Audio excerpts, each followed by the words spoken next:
Your Notre Dame live stream will begin soon. Thanks for watching.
Your Notre Dame live stream will begin soon.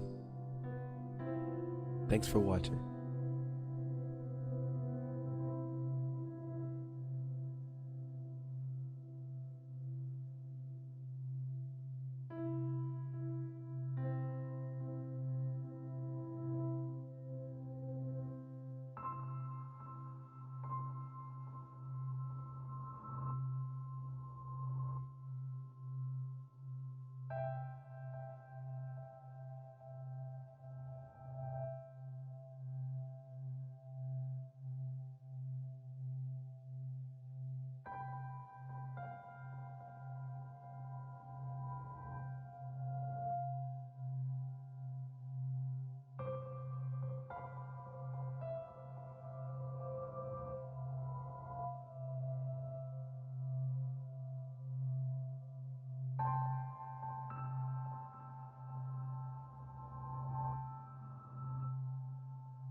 Your Notre Dame live stream will begin soon.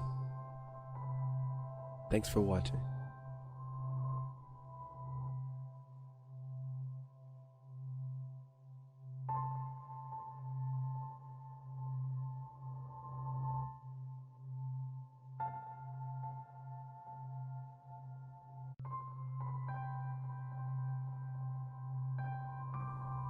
Your Notre Dame live stream will begin soon. Thanks for watching.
Your Notre Dame live stream will begin soon. Thanks for watching.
Your Notre Dame live stream will begin soon.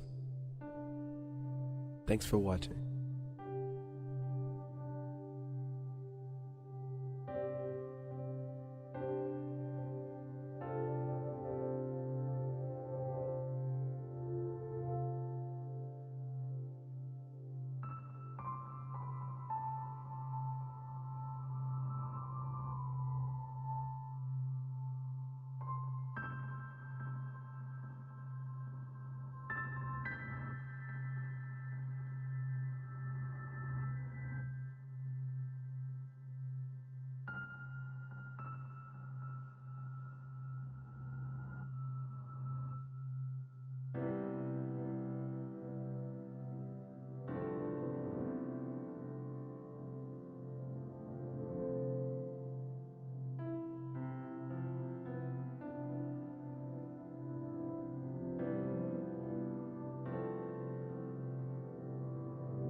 Your Notre Dame live stream will begin soon. Thanks for watching.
Your Notre Dame live stream will begin soon.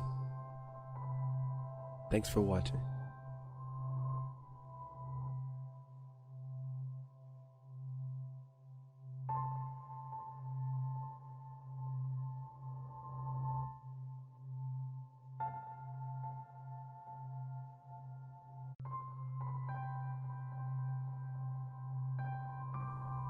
Your Notre Dame live stream will begin soon.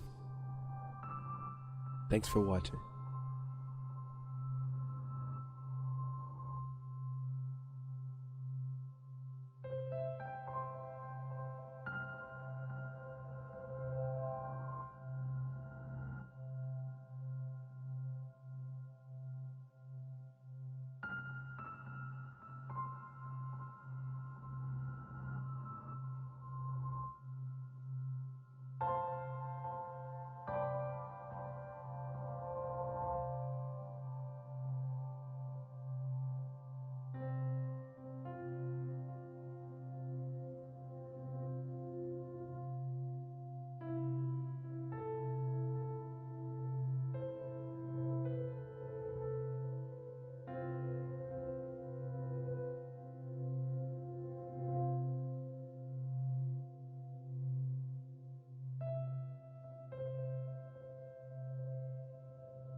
Your Notre Dame live stream will begin soon. Thanks for watching.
Your Notre Dame live stream will begin soon. Thanks for watching.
Your Notre Dame live stream will begin soon.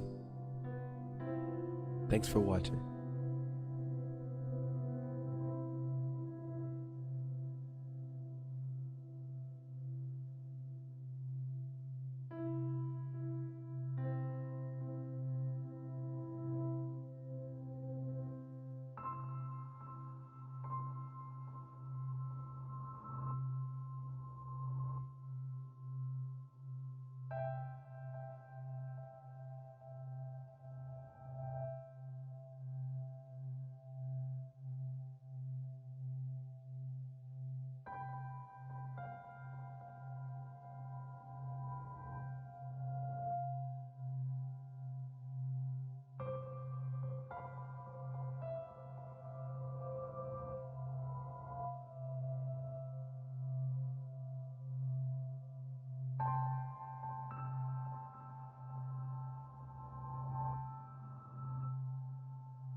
Your Notre Dame live stream will begin soon. Thanks for watching.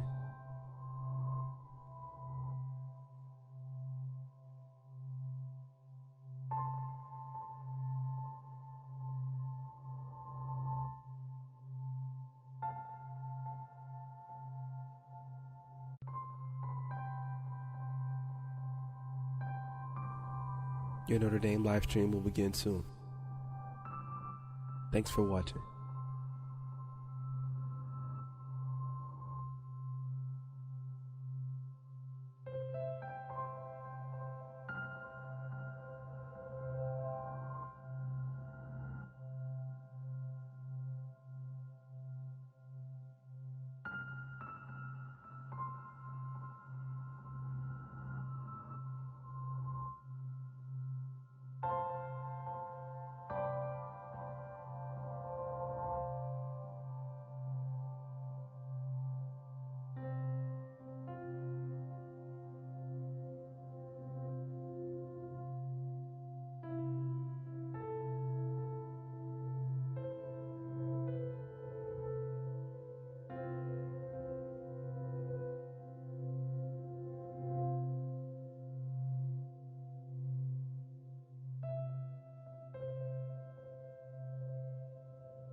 Your Notre Dame live stream will begin soon.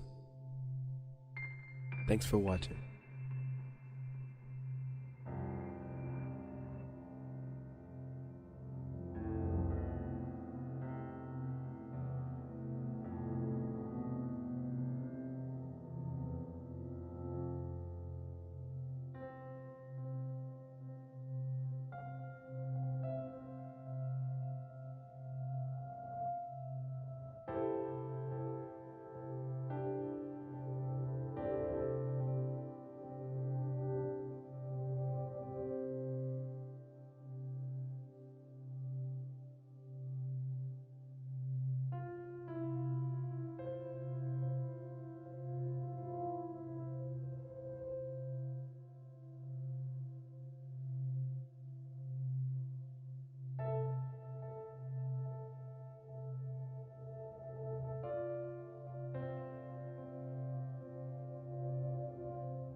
Your Notre Dame live stream will begin soon.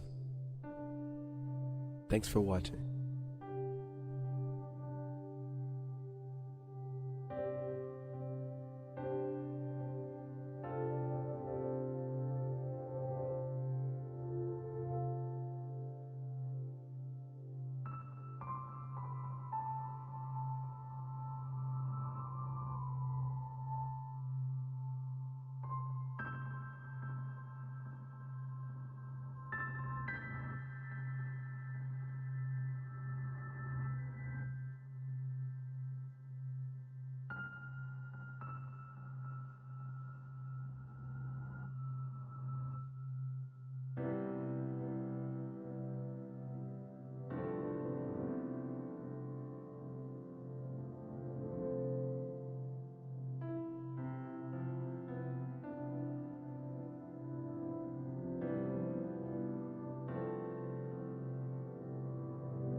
Your Notre Dame live stream will begin soon. Thanks for watching.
Your Notre Dame live stream will begin soon.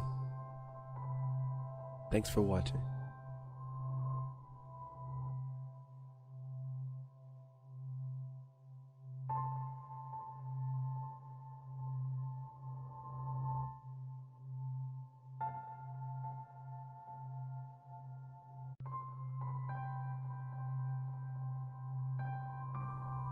Your Notre Dame live stream will begin soon. Thanks for watching.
Your Notre Dame live stream will begin soon. Thanks for watching.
Your Notre Dame live stream will begin soon.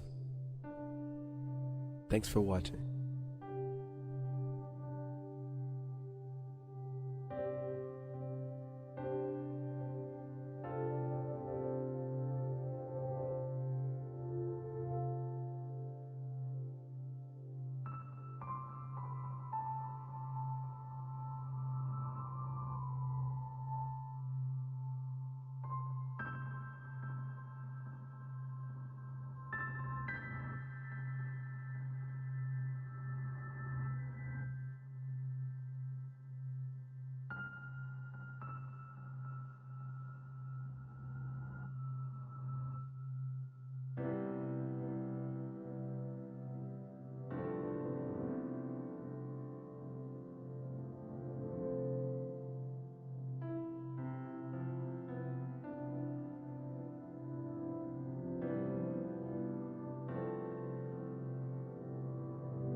Your Notre Dame live stream will begin soon.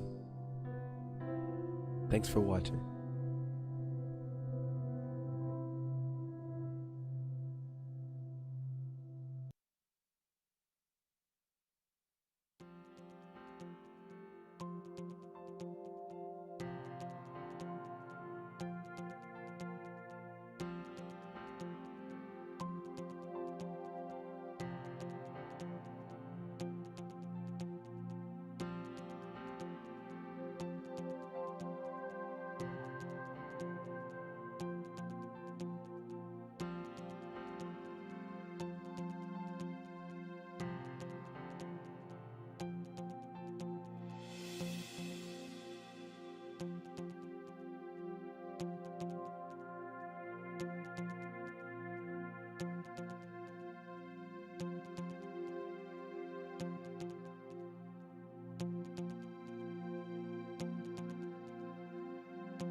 Good evening, and welcome to The Fight, an evening where we fight for our more than 700 Notre Dame student athletes to ensure their experience continues to be the most distinct in the country.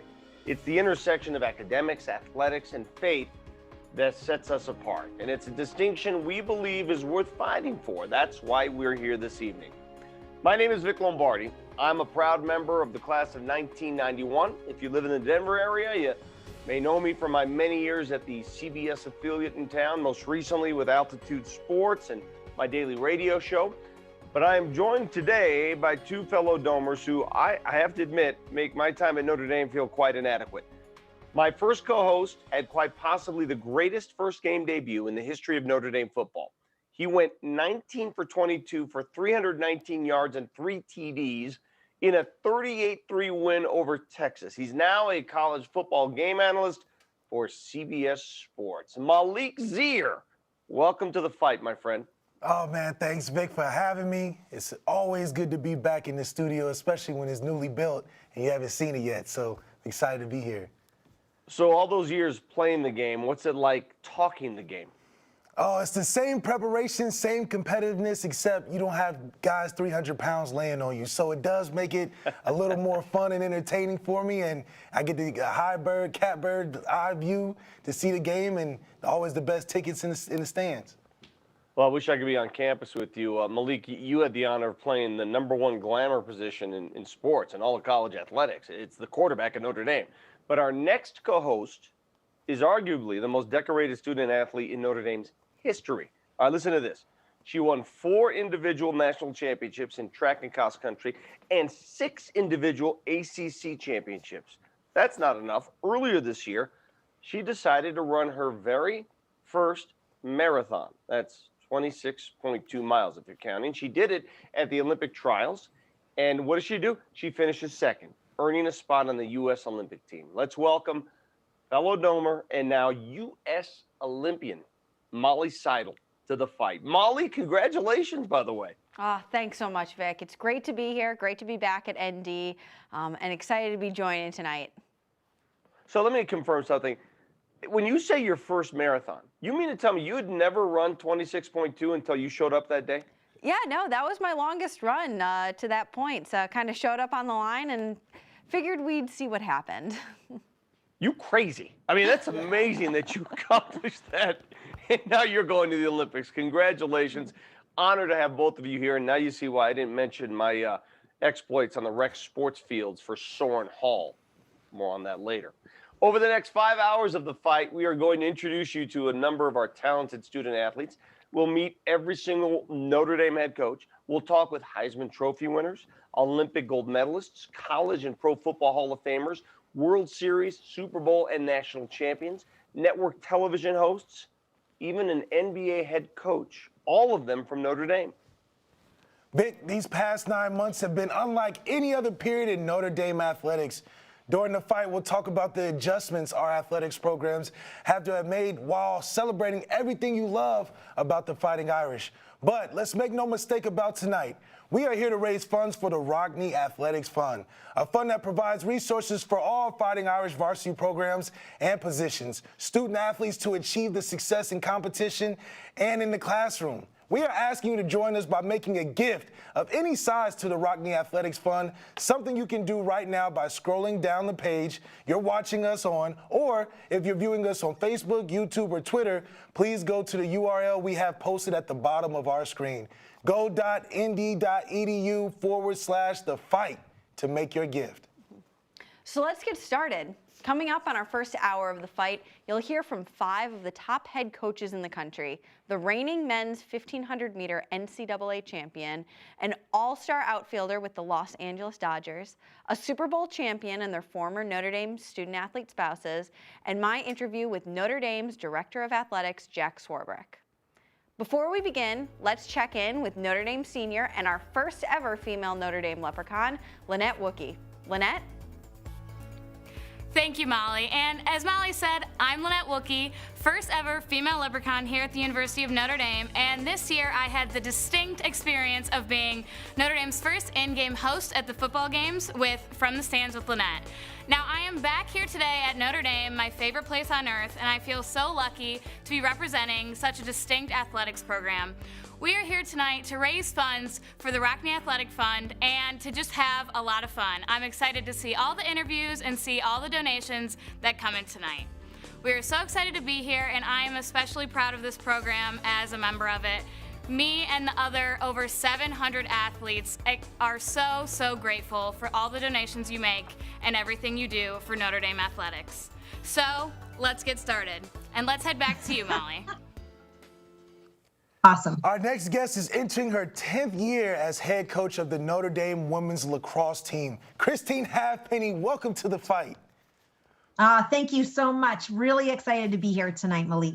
Absolutely. Let's go back 9 months ago. You were having a great season. You were undefeated with a win over third-ranked Northwestern. Your Fighting Irish had a legitimate chance to make a run at the program's first national championship, and then you learn your season is being shut down. How did you and the team handle this news? Yeah, it was obviously shocking out of the gate, but I am still in awe of the character of the women in the program, on the team. In a moment of, sheer and utter disbelief, disappointment, sadness, shock, seeing the character of these young women comforting each other, but also feeling very at peace with what they had put out there in representing the University of Notre Dame in the 2020 season thus far. They had no regrets. They left everything on the field. Whether it was a practice or a game or, a team meeting or a culture club, our culture was so strong that in the lowest of lows, probably of any of our athletic careers, I speak probably for all the athletes that had to end a season abruptly. The character of our young women was astounding. I think that we picked each other up and we celebrated what we did do and what we did represent. We were really proud of that. Absolutely, and it had to be incredibly tough on your seniors. And I know the NCAA had offered the spring sport athlete another year of eligibility, but can you give us some insight on who's coming back for that 5th year? Absolutely. I would love to talk about that. I think that, we had 2 5th years as well as 10 seniors in the class of 2020. And so out of the 12, once that opportunity was granted, 6 determined that they wanted to finish, their journey on their terms, and they weren't ready to write the end of their book. They still had a chapter left. So coming back this year, all were playing enormous minutes starting for our team last year. So we'll have in 6th year, Samantha Lynch coming back, and then Savannah Buchanan, Erin McBride, Jessie Masinko, Kelly Donnelly, and Kathleen Rowe, all amazing student athletes that have accomplished already so much in their 4 and 5 years. And now they're ready to obviously come back, earn a 2nd degree, be double domers, and get the opportunity to compete again, wearing Irish across their chest. And that speaks a lot to the culture, absolutely, that you've been building so strong. And let's talk about this year's team. You obviously had plenty of talent returning, along with one of the top-ranked recruiting classes in the country. What can you tell us about your team now, and how is it training going, and what can we expect from this Irish that you have coming up? Yeah, well, like most coaches, I like to stay away from expectations, but what I can tell you is we are ready to play to the standard that everyone has come to know for the women's lacrosse program. It's a fast, exciting, aggressive, and I'd say, fun style of lacrosse that you can expect to see.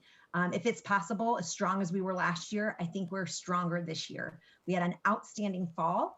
Where we were able to compete all the way up to regular practices and full contact, which in a time of, a pandemic was a real gift for us. And we just give so much credit to this university, the administration, and everyone that was working tirelessly to give our students this opportunity to be on campus and to train.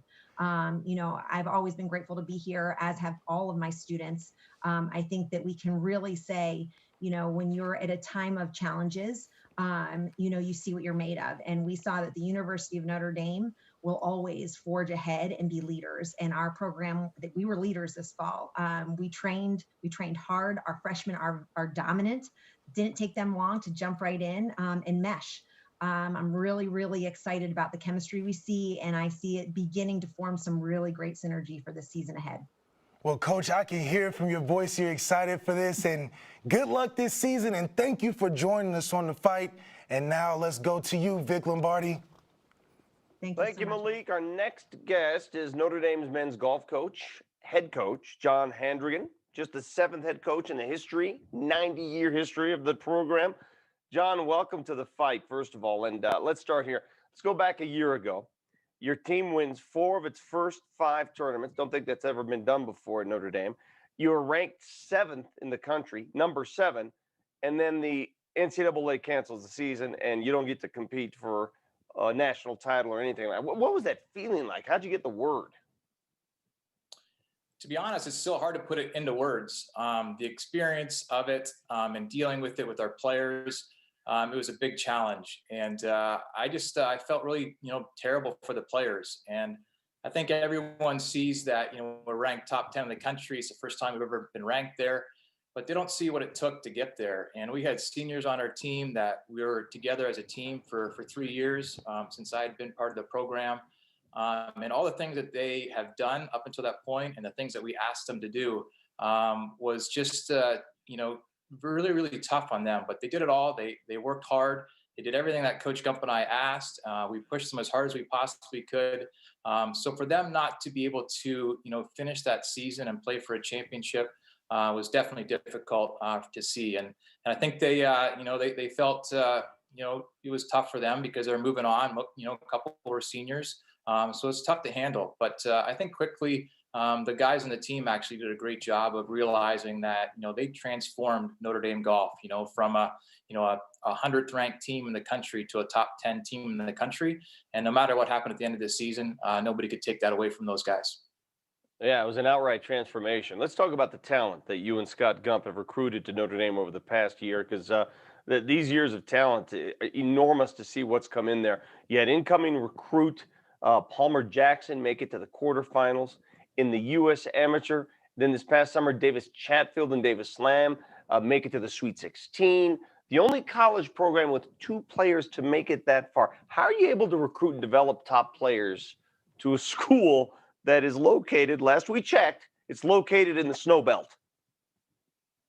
Yeah, good question, and thanks for mentioning Coach Gump in that introduction. But Coach Gump's a huge part of our program, an excellent recruiter, and we're a team together. So I'm glad he was mentioned. But I think the first thing we really do is we recruit players that are a good fit, not just for our team, but for Notre Dame.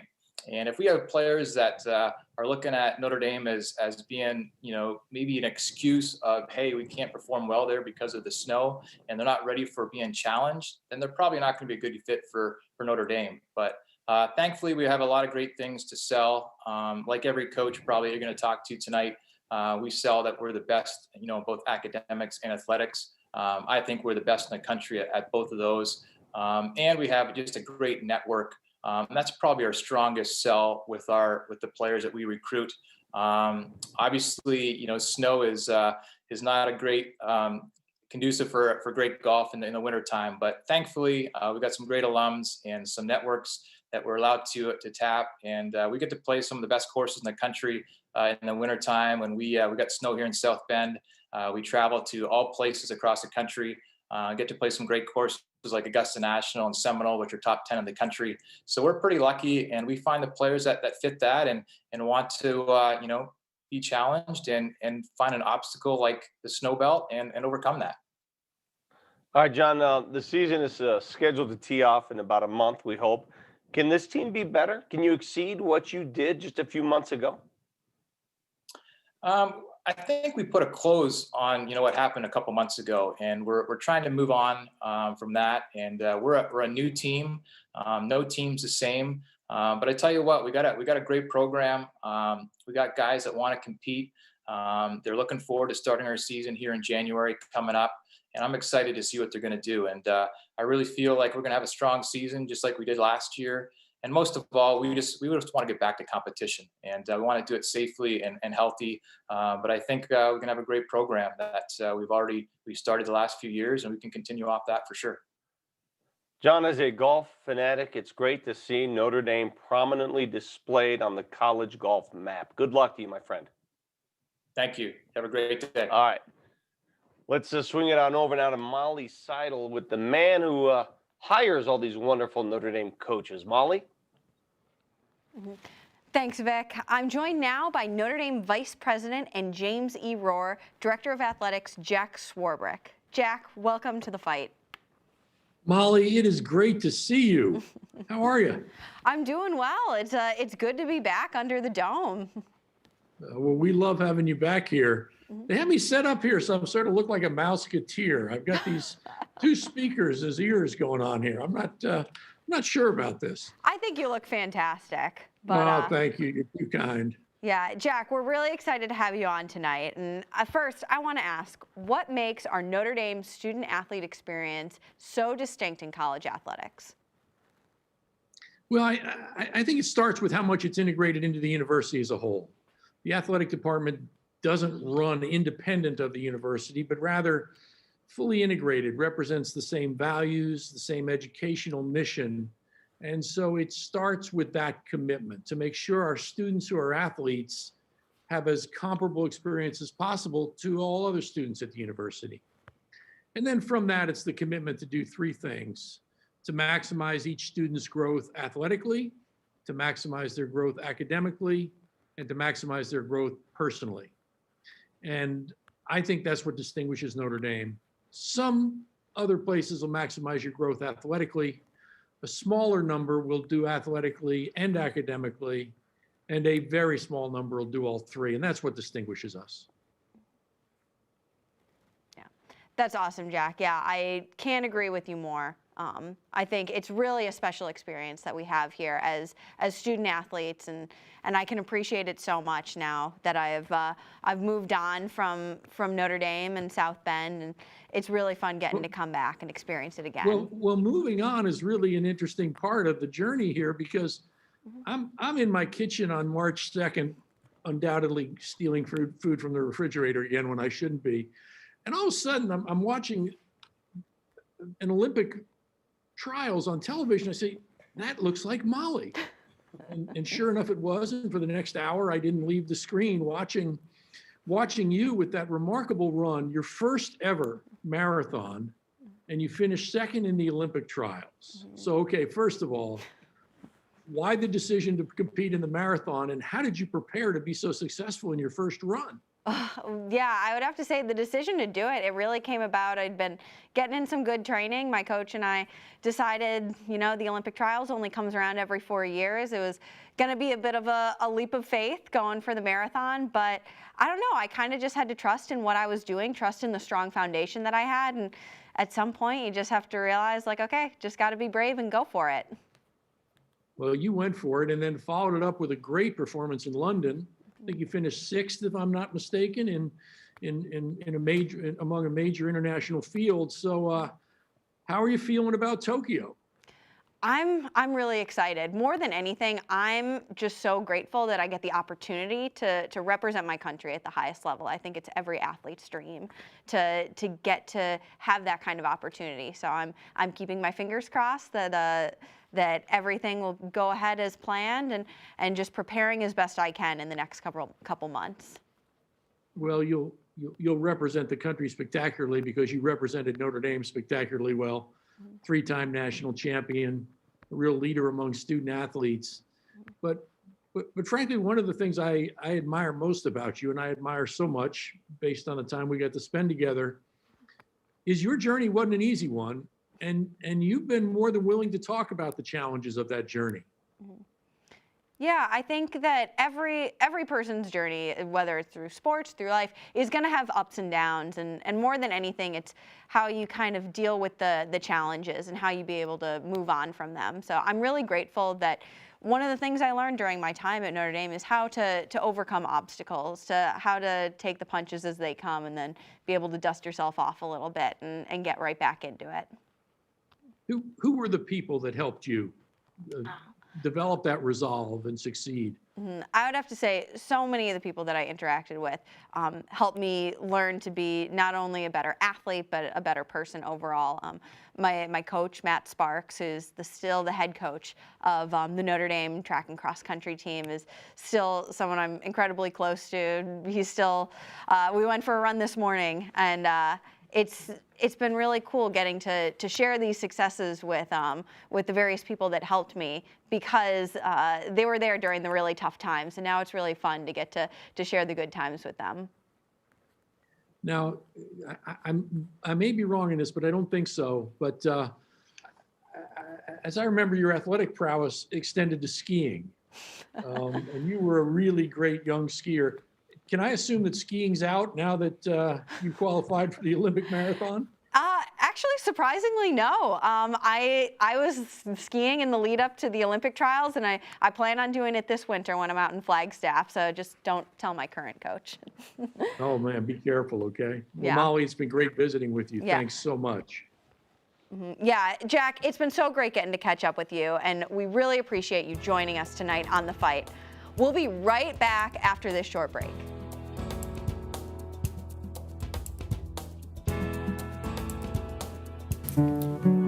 This video is meant to exemplify the amazing people of Notre Dame. Whether you came to South Bend to compete under the bright lights, or you came to cheer from the stands, every student has their own unique talent. We wanted to show you, the alumni, the incredible people who are here, the people who are walking the same halls that many of you once did. The year 2020 is one that is unprecedented, one that has taken the roar out of our stadiums, and one that has brought immense stress and uncertainty to our university's students and faculty. We made this video to show you how remarkable the people of Notre Dame are, and to bring you some light during this troubled time. Whether a student athlete or not, we are all in this together. We are the Fighting Irish for a reason. Notre Dame, it's Family.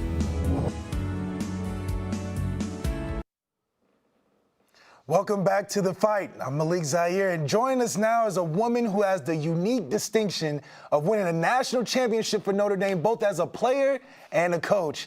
She's now here in her first season at the Karen and Kevin Keys family, head coach of Notre Dame women's basketball, the one and the only Niele Ivey. Thank you so much for joining The Fight, Coach. Thank you for having me. I appreciate it. We got to jump straight into it. You've taken over the reins of one of the very best women's basketball programs in the country.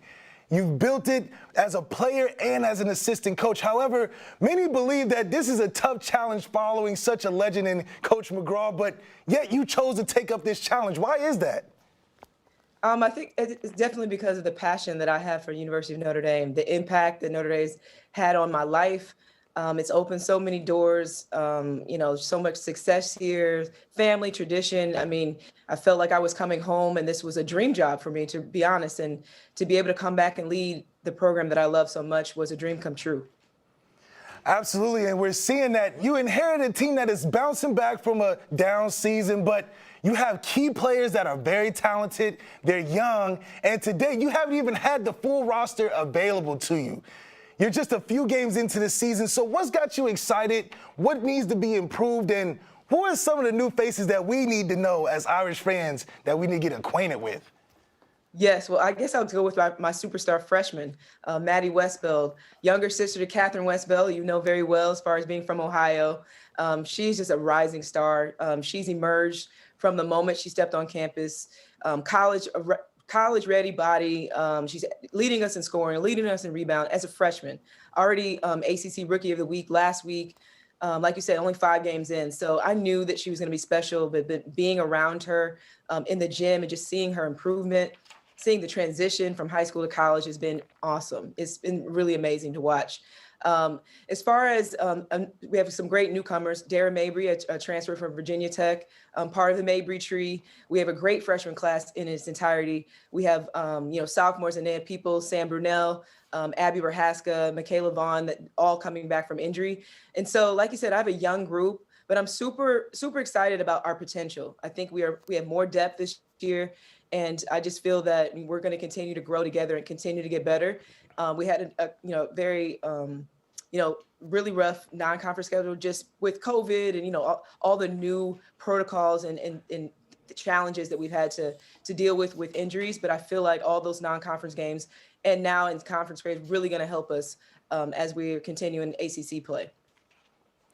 And that's so important because especially the impact you have on recruiting. Within the days of your announcement as the head coach, you had 2 of the top high school players commit right there. And you had great track record of recruiting talent this whole time. And now as head coach, how much time do you spend on recruiting? And what's your sales pitch now that you're running the show for these stars? Right. It's kind of the same pitch. I feel like Notre Dame is an easy sell. It's definitely hard in COVID. I haven't had an opportunity to watch any recruit live because of the dead period being extended all the way up until April. So I've watched a lot online. And I felt that the reason why I got those recruits is the relationships that I built before I left. So that was a blessing to have the 2 players that I really wanted. I targeted those 2, and to have them commit, in the first 48 hours was the best week ever on the job. First of all, 2 tremendous stars, impact players that are going to help, help this program so much and help our team. But just recruiting is what I love. I love I love selling this university, my staff, the success, the tradition that we have here at Notre Dame. So that's a part that I actually really love. And I get really excited about talking to players, talking about my experience.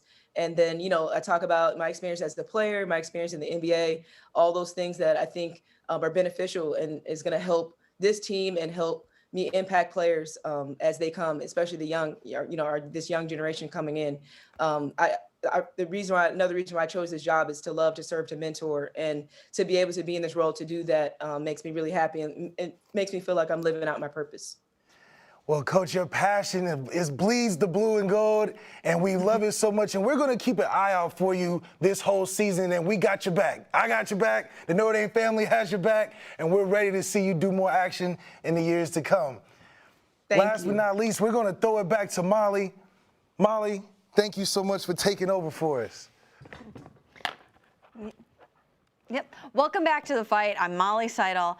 Our next guest is a Notre Dame senior who's already one of the greatest distance runners in Notre Dame history.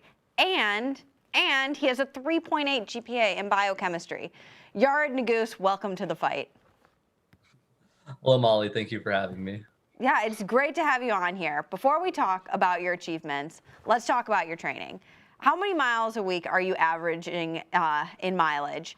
And when you're doing heavy training, does your training differ between track and cross country? Tell us a little bit about what prepares you to race at the highest level. Yeah, of course. So I think a big part of, cross country is kind of getting in that large amount of mileage in. For me, that's around 80 miles per week. But for everyone on our team, it can be different, anywhere from 70 miles to 100 miles, depending if you really need all that mileage to perform at your greatest. Of course, there are plenty of differences between cross country and track. In cross country, you're going to do more longer base tempos and workouts like that. While when you get back on the track and you're doing things like, the mile, you want to cut back and kind of work at intervals and your speed. So, you're kind of ready for each different scenario. Yeah, obviously you're preparing at the highest level to race, and it shows in your successes. I want to congratulate you and your teammates on a great cross-country season. Not only did the Irish capture the ACC championship and the #1 ranking in the country, you're also the first men's runner from the program to win an ACC individual title. So talk to us about the ACC meet and our men's cross-country team. Yeah, cross country is honestly, one of my favorite parts of being on our cross country and track teams. I think a lot of what we do during cross country is just, what kind of gets me excited about, running as a sport. There's this large team aspect of me and all my guys just coming together and getting on a course that's 5 or 6 miles long and then hoping that we all do well. And for ACCs especially, we had come in really planning on winning because 2 years prior we had won, but last year we managed to get only runner-up, which was a little disappointing based on where we thought we were at. And so, coming back this year, we obviously had, the big goal, like get back our ACC title. And we managed to do that just as we thought we did. We had a lot of the younger guys coming up and helping unexpectedly. And I think on that day, we all just managed to come and do our job. And because of that, we managed to do what, we thought we could do pretty easily. Yeah, the redemption must have just felt incredible. Some in our audience may remember you had one of the greatest comebacks and photo finishes in Notre Dame athletics history at the 2019 NCAA 1500 meters. Let's take a replay of the end of that race. And Yara, this wasn't the first time you've come from behind to win an NCAA title for Notre Dame.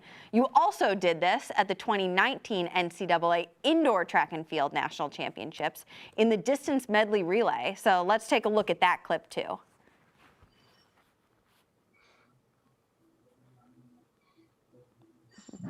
So Yara, I have to ask, where does that extra push come from at the end of the race? Yeah, that's a great question. Honestly, I've always had that kick ever since I was in high school. And even now, looking at those clips, I still get a little nervous, just oh man, am I gonna win? And even if it's already happened. And I think, for me, a big part of that has always just been, in high school, it was just last one, best one, give it your best effort. But as grew into college, it was kind of hard to just keep that up. And so now what kind of really helps me is just kind of remember, why I'm kicking in the first place, why I'm fighting. And for me, that's always been just my team. No matter what, especially on that DMR, I know that the other three guys before me have put in work. And at that meet, we had a lot of, a giant crowd of, our fellow track athletes there to cheer us on. And, for me, I always want to do everything I can to make sure that, I represent Notre Dame and our team the best possible way. And usually that just stirs something up inside of me and allows me to just kind of push through even when I don't think I have anything left. Yeah, well, truly, you are one of the greatest representatives that we have of our student athletes here at ND. So final question. You're in your senior year here at Notre Dame, obviously an incredibly gifted athlete and a student. I've got to ask, what are your plans after graduation? Yeah, that is certainly the $1 million question. For me, there's always been, quite a lot of debate, and I'm still not certain, although I have more of an idea of where I'm leaning towards. I think originally I really wanted to go into dental school, and so I started that application process. But now as I've looked into it more, I think professional running has kind of been an opportunity I'd like to pursue. However, there's also, since COVID took so much of my eligibility away, a fifth year also just seems like something that would really interest me at Notre Dame, of course. Continuing, to go out and do some of the stuff that I really wanted to do in my 4 years here, hopefully in my fifth year. And then after that, probably continue on either into pro running or dentistry. Mm-hmm. Well, Yared, I know I speak for all of the Notre Dame family when I say we can't wait to see what's next for you. And thanks so much for joining us on The Fight. So now let's head back over to Vic. Vic Lombardi, you there? I'm here, Molly. Good to hear from the dentist, master of the photo finish there. Our next guest is in his 13th season as head coach of the Notre Dame men's hockey team. He's led Notre Dame to 4 Frozen Four appearances, 2 national runner-ups, and numerous conference championships in many conferences. We know about that. Jeff Jackson, welcome to The Fight, Coach. How are you? I'm good, Vic. How are you? Great. All right, take us back to that 2017-18 season. First year playing in the Big Ten.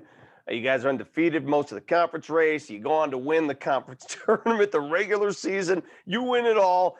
You think that maybe that a few of the Big Ten folks look back and say, why did we invite Notre Dame to this party? I'm not sure that's the case. I think that's one of the reasons they invited us into the conference is they wanted to add another quality team. And obviously we had recent success, and it was just a natural fit for us geographically and made a lot of sense for us. I think that that season was really all about Cale Morris. He he actually went on that run of 16 straight games. He didn't play as a freshman behind, Cal Peterson, and he came in his second year. And first month, a few ups and downs, but once he started as our number one goalie, he went on a roll and took us all the way to the championship of the Big Ten regular season and playoffs, and also Frozen Four. So a lot of that had to do with him, but it was a real good quality team with a good upper class and just a lot of guys that were difference makers.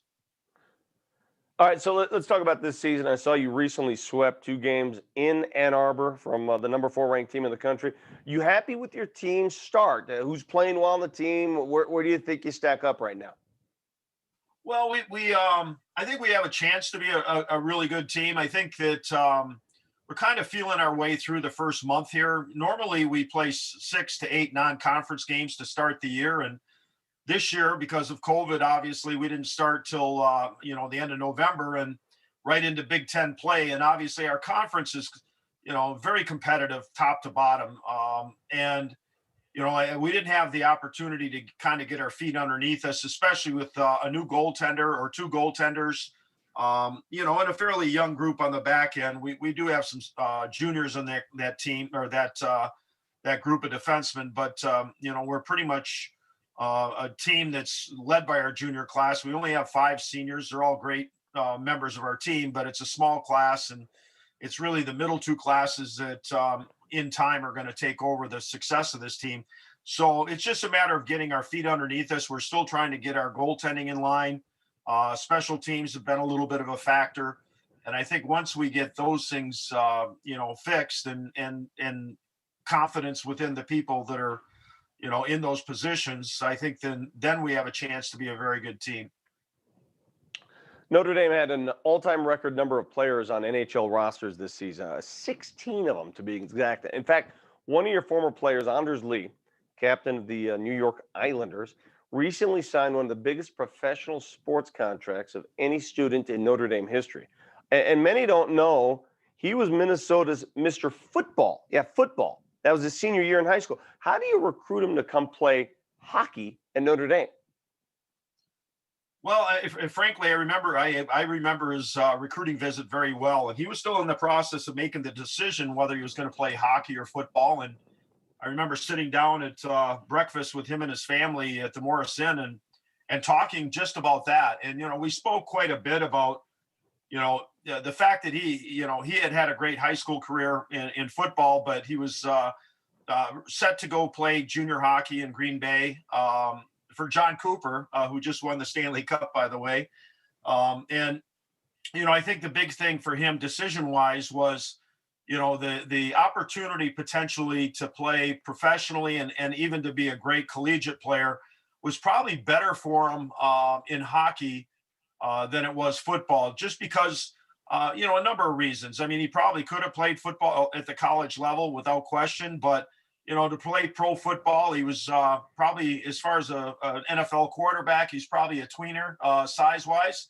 And as a hockey player, he's a good size hockey player. So, and he had, and I think he understood that he had the tools to be a great player. And I think, frankly, that the opportunity to come to Notre Dame was a huge part of his decision in what sport to play, both from an academic and an athletic perspective. And we're just glad he did. And what a tremendous leader and tremendous young man that's not just impactful on the ice, but off the ice as well. That is certainly a great representative of our great university.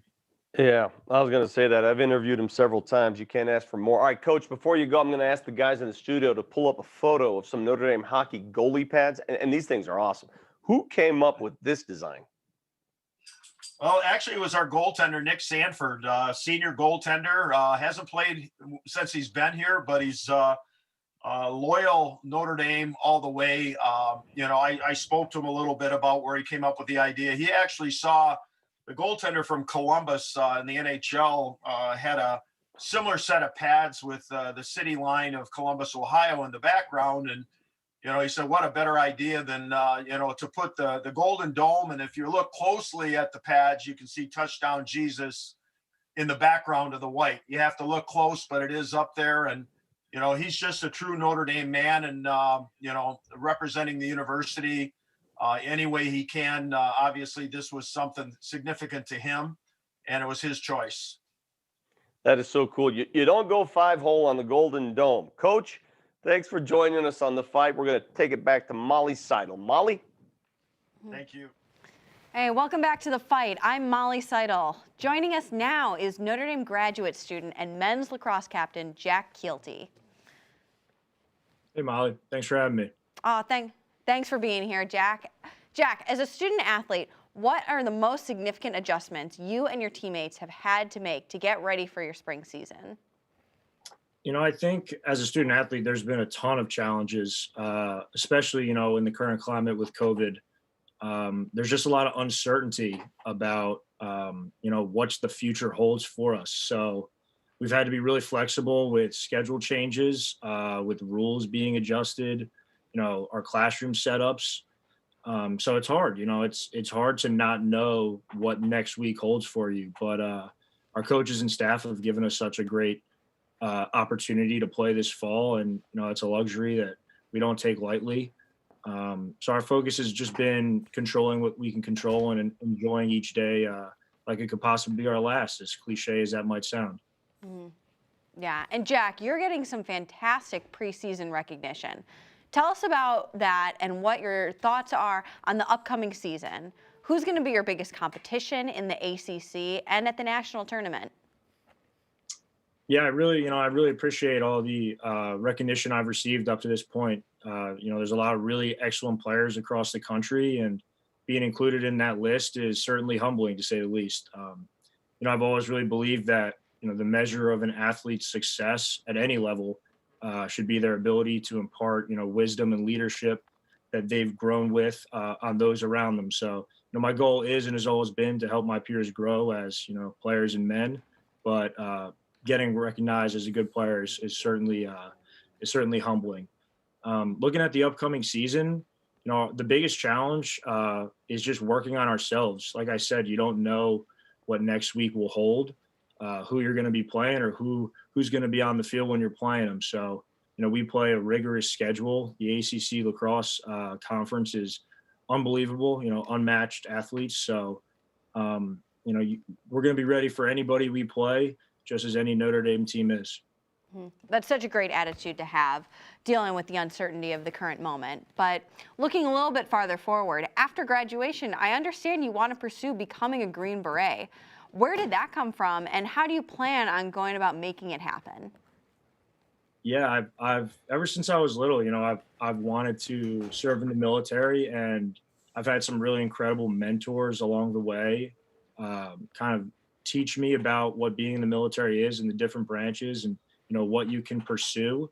And I think when I'm looking at my future, what I want to be a part of is something bigger than myself, you know, whether that be a Green Beret or whether that be working in, you know, the nonprofit sector, which I'm getting my master's in right now. So I certainly have the Green Beret as a future hope. But as long as I'm doing something that benefits more than just myself, I'll be pretty happy. Mm-hmm. Well, Jack, thanks so much for joining us on The Fight. We'll be right back after this short break.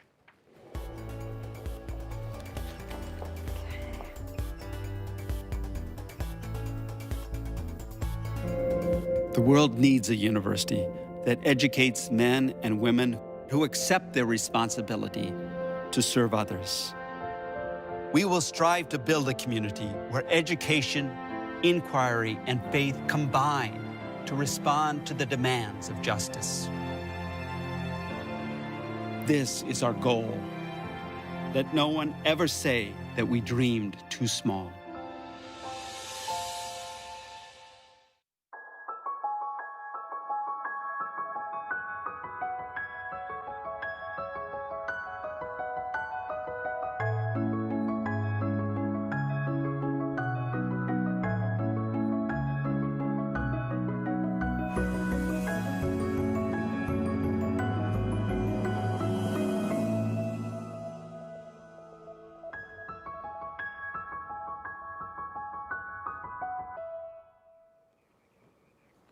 Hi, welcome back to The Fight. I'm Jack Swarbrick. And joining us now are two former Notre Dame student athletes.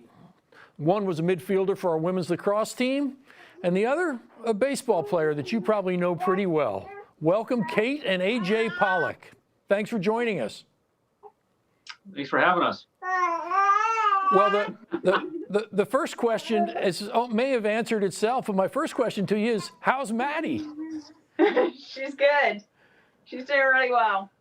She's a wild child. Yeah, she's been through a lot. She was born 24 weeks and 1 pound, 6 ounces. But she's got a lot of fight in her, just like your show, and she's doing great. Well, we're thrilled to see her. For our audience that hasn't had the opportunity to do it, I'd reference you to Buster Olney's story about Maddie and your delivery and the challenge of bringing her along, and it's great to see her in such great shape. That appeared in ESPN on March 2nd of this year. A great story. So two great former student athletes. Can we just get the national letter of intent maybe inked now for Maddie? Can we sort of set that up? Yeah, she's got a little way to go, but yeah, we'll be bringing her to some football games and lacrosse games and baseball games, and yeah, I'm sure she'll be in love with Notre Dame, and be fun watching her just explore the campus and rocking that Irish gear. Well, we look forward to it.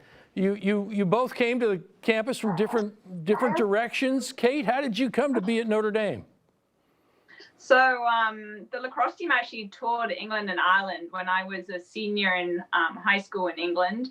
And I was playing for the English national team, and they played our team and started to talk to me a little bit. And honestly, I didn't really know too much about universities in America. And then I played in Canada that summer in the World Cup, and they, started kind of heavily recruiting me after that. And my dad and I traveled out to South Bend in February. It's probably the worst blizzard that I've seen in all 4 years that I was there. We're driving through Indiana and thinking, what on earth are we doing? But we got there and we realized that it was such a special place, and the opportunity was just too amazing to pass up. So that's how I got there. Well, it was our great fortune, and AJ's too. AJ, how did you decide on Notre Dame?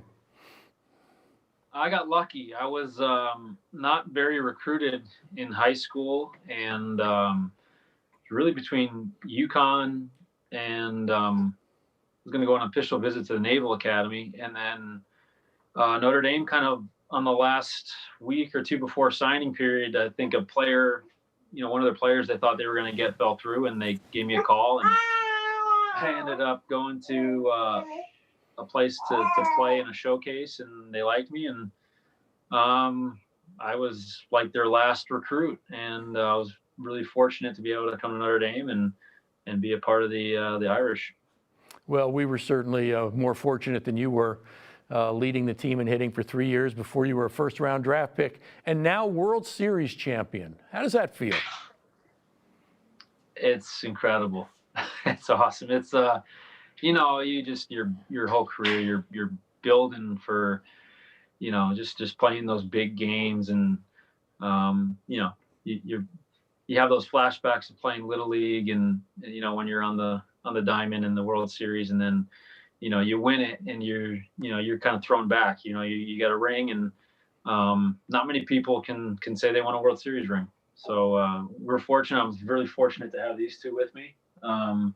With this crazy year, I wasn't sure if that was going to happen, but both of them were able to be there, and we enjoyed it together, and it was amazing. I really don't have too many.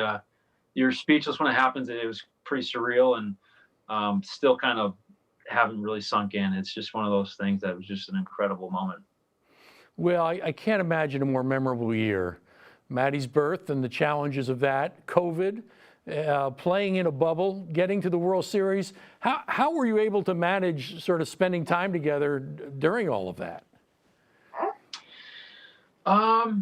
It was just whatever I was doing was the most important thing. It was simple. Baseball, I think I probably always put it on a pedestal, and this year it wasn't. It was just the thing I got to enjoy. I got to go and put everything, my heart and soul into the game, and when the game was over, I got to come home with these two, and watch this little girl smile and laugh and, and be with Kate. So it was just a, what we went through with her in the hospital was, it really makes you just know that, like, hey, when you're done with the game, you come back and enjoy what's in front of you. So that was it. That was my whole year. Well, we are so proud of both of you and all you represent for Notre Dame. I'm especially proud of Maddie because she and I share a birthday. So, oh, really? March 19th. And we Pisces stick together.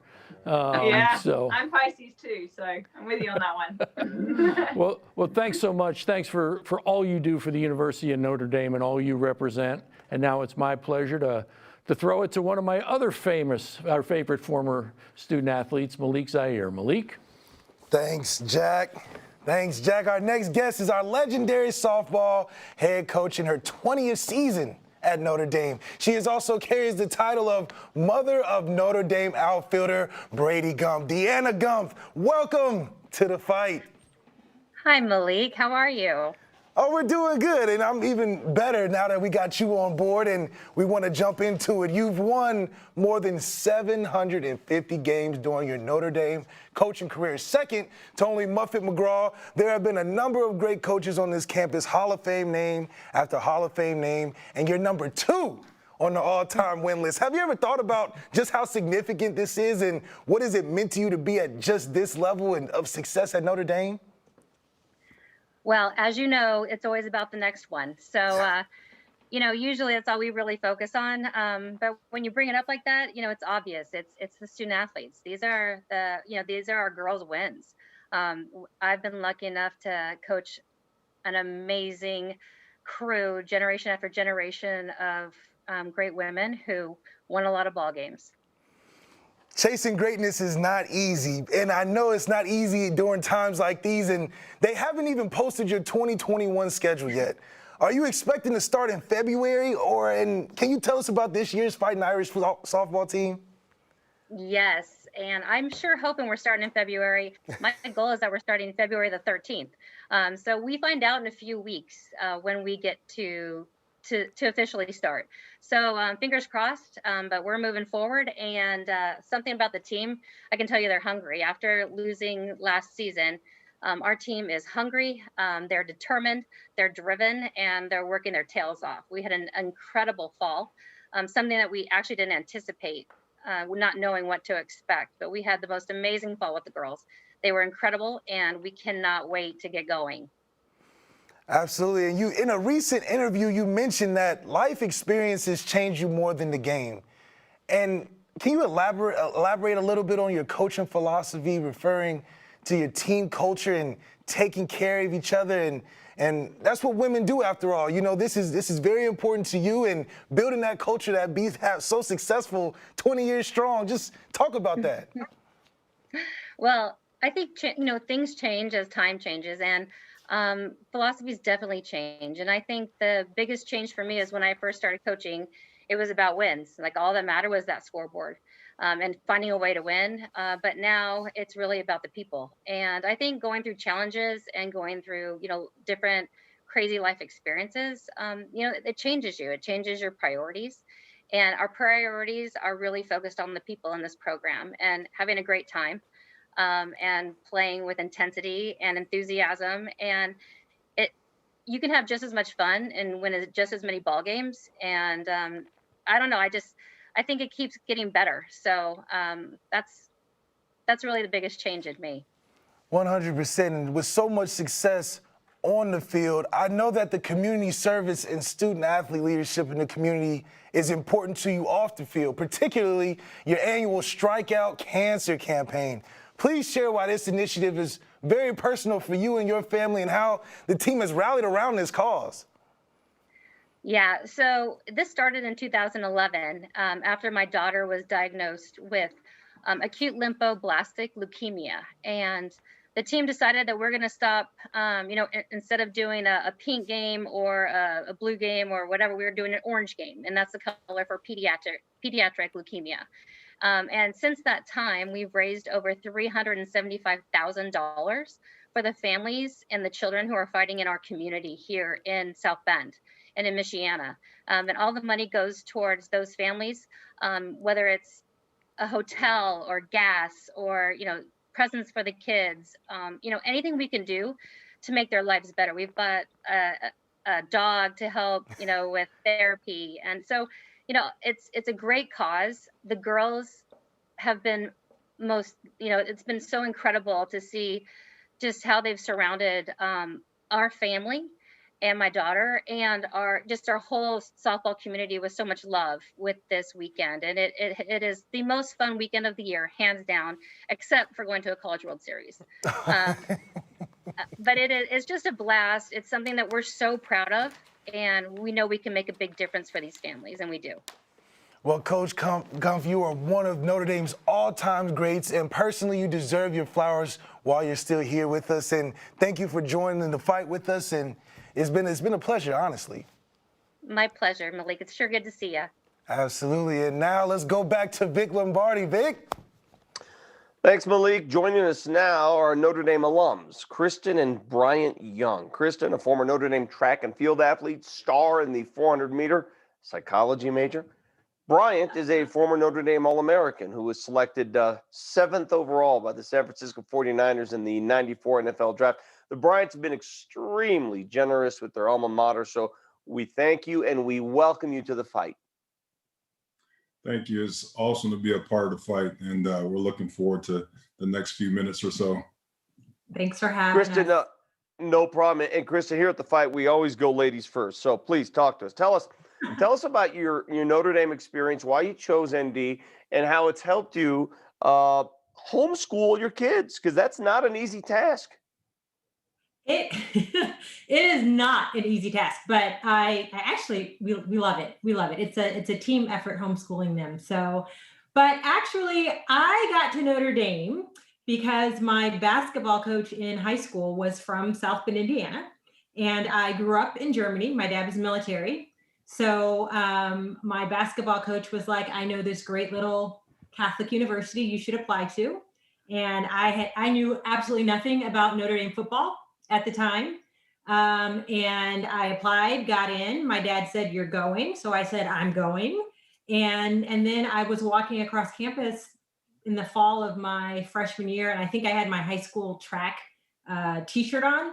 And John Miller was like, "Hey, we just started a girls varsity track team. Do you want to join?" And the rest is history. All right, Brian, you played in one of the most talented eras in the history of Notre Dame football. 8 of your teammates were drafted in the first round. I mean, 8. Many more went on to play in the league. So what are your fondest memories of those years? And you got to tell us, give us your best Lou Holtz story, please.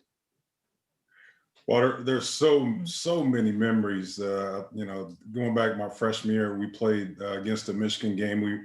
It was a pretty tough battle, throughout that year, my freshman year, and then we had a chance to play in the Orange Bowl for a national title, and we were that close, and came down to one play. And so, fast forward to my senior year, we almost had another chance to win a national championship in '93, playing against Florida State. We beat them 1-2, and the next week we didn't do our job, and so we got a chance to play in a good bowl game. We beat the team that won the national championship. We felt like we should have been part of that. And but just in terms of Lou, I just remember Lou. We were in practice one time, and he was on this offensive guard, and he was really trying to get his attention and help him to understand the value of being accountable to your teammates. He wasn't doing his job, his assignment, and so he would miss blocks. So he pulled him out. And it was 10 versus 11 on offense. And so they ran the play. And so he had him watch the play twice. And so it was just a lesson learned in terms of do your assignment, because you got 10 other guys that are counting on you. Bryant, your resume speaks for itself. 4-time Pro Bowler, Super Bowl champ. I know you've been a finalist for the Pro Football Hall of Fame. And congratulations, by the way, your recent induction into the 49ers Hall of Fame. You've spent a lot of your playing days, post-playing days, coaching in college and the NFL, most recently with the Falcons. Do you want to get back into coaching at some point? I would like to. It's a big part of me. I've been around the game for a long time. I think those that are poured into me It's just fun to be able to give that back and to help a young man achieve his aspirations, his goals, and to help mentor young men. And so I had a chance to do that on the college level and in the NFL. And then I also volunteered in high school. I was able to coach my son for a year, and that was pretty awesome. But definitely look forward to for another opportunity to get back in coaching. Sure. That's cool. Kristen and Brian, I want to talk now about your wonderful family. I know you have 6 kids. One of them, Colby, is up in heaven. I hope you're comfortable talking with us about Colby, what he meant, how he's affected your life, and the work you do today. Well, I'll say this, thank you for bringing that up. And, Kobe, he was worried about that at some point we will forget him. And I made a promise to him. I said, Kobe, we will never, ever forget you. We will always, at every opportunity, mention your name and talk about you. And so what a great opportunity to talk about him and to honor him in such a way. But he was a very special kid. And, for us, in terms of helping us heal, it's great to talk about him. It's part of our process, talk about the memories, the fun times, the goofy times, and the sad times. And his name is not a hush word around our house. Right. Now, and we being in sports has been so interesting. It was great listening to the softball coach's story with her daughter, and I think she said she had leukemia or lymphoma. I can't remember which one she said, but just being in football, we for years would go to hospitals and visit kids and their families before Colby got sick, but it is completely different when it is your child in the hospital bed and people are coming to see you. We were at UF and we actually ended up going back to UF when Colby did a clinical trial, and some of the football players came in who were Colby's heroes. Brian was coaching at Notre Dame. Golden Tate was his favorite player. So for him to have football players come and visit him it just made his whole day. It made a treatment day go better.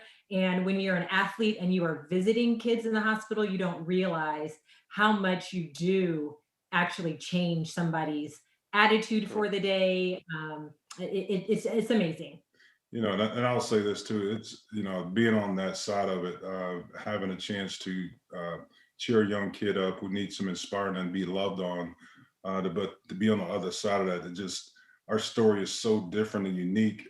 We just have such a different perspective and a compassion. We talk about having a compassion for something. We have a compassion for it because we've walked in those shoes and we continue to walk in those shoes. And so it's a great opportunity anytime we can get a chance to give back and be around somebody to inspire them and uplift their spirits.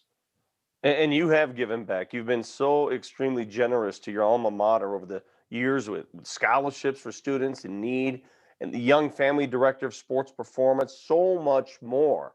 So I have to ask, why? What has Notre Dame meant to you that allowed you to give back like this?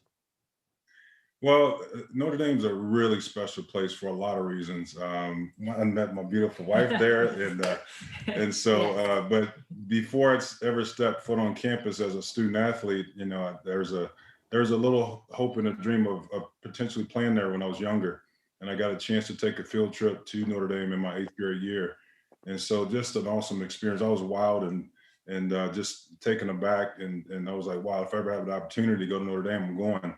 But just in terms of the relationships that I've built over the years, the people that have poured into me, the network has been awesome. It's just a special place. It's a place that helps you understand the give back and God, country, and then service and having humanity. And so those things are really important to us. And so Notre Dame always will have a special place in my heart. And the experience that I had, my wife has had, I'm sure we would, she would speak the same, but definitely would like to have someone else potentially have that same opportunity that we had. And so we're excited to be able to do what we can. For us also, it's important that we take care of a responsibility that we have to be stewards over what God has really given us, our time, our treasure, and our talent. And so it's important that we touch areas that are important to us and meet needs in this country. Kristen and Bryant, you are such wonderful representatives of our university. We cannot thank you enough for joining us on The Fight tonight. Thank you for having us. And we'll be right back with more great Notre Dame athletic stories right after this short break.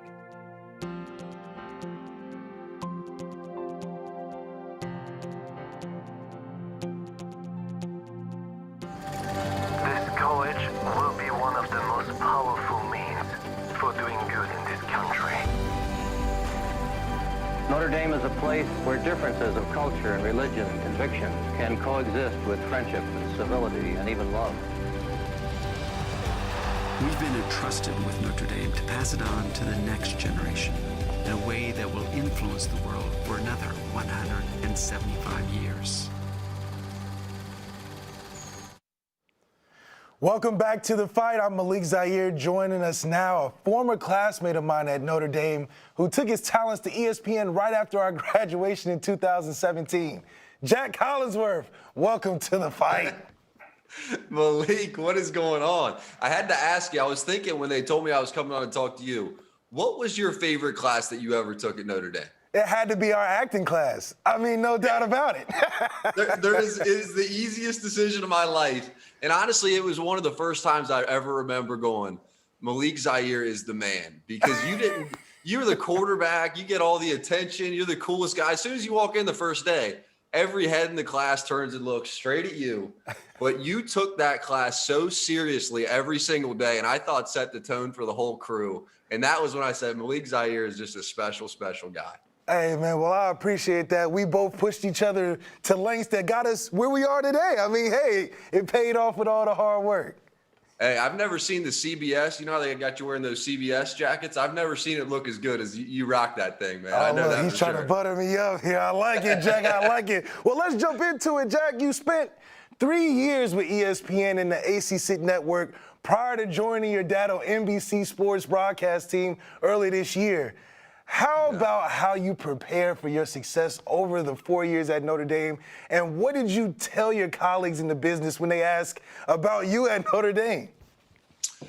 I mean, for me, it was everything. I think nobody had a closer, more front row seat to all that than you. And, you know, anytime I could get you to come on one of the shows or do anything, I think in this business, it's repetition. You know, it's how many times that you can just figure out an excuse or a way to, you know, whether it's calling a boxing match or a soccer match or a fencing match, anything that you could call. And then any chance we got to cover the Notre Dame football team, have you guys on for an interview, just be an intern on the sideline and just get a cup of coffee, but gives you the ability to go to a production meeting and hear from, you know, Mike Tirico or whoever it was, Doug Flutie, whoever was calling the game, Rob Hyland producing, and just pick up a little nugget or learn just one small thing. I mean, I use all of it on a daily basis. So, I mean, for me, it was the foundation. It really was.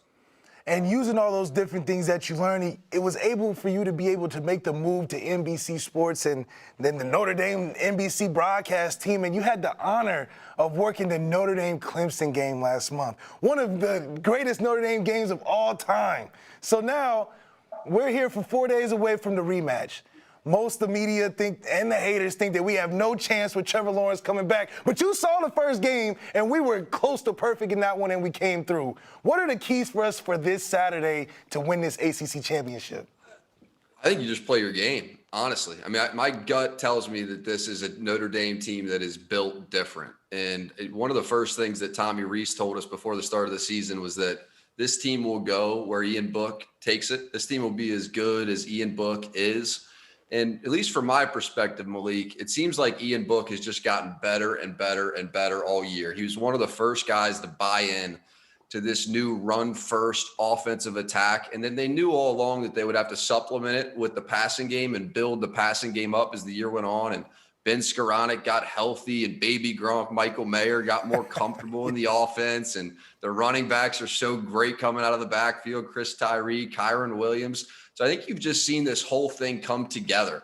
First, Ian Book buy into the running game, really just get involved with that early in the season, and the passing game just pick up throughout the course of the year. I don't think they have to do anything different. They already beat this team. Yeah, Trevor Lawrence comes back, But that DJ Uiagalelei was no bad quarterback either. He's a 5-star great player. So I just think they play their game and they can hang with anybody. This team's built different, Malik.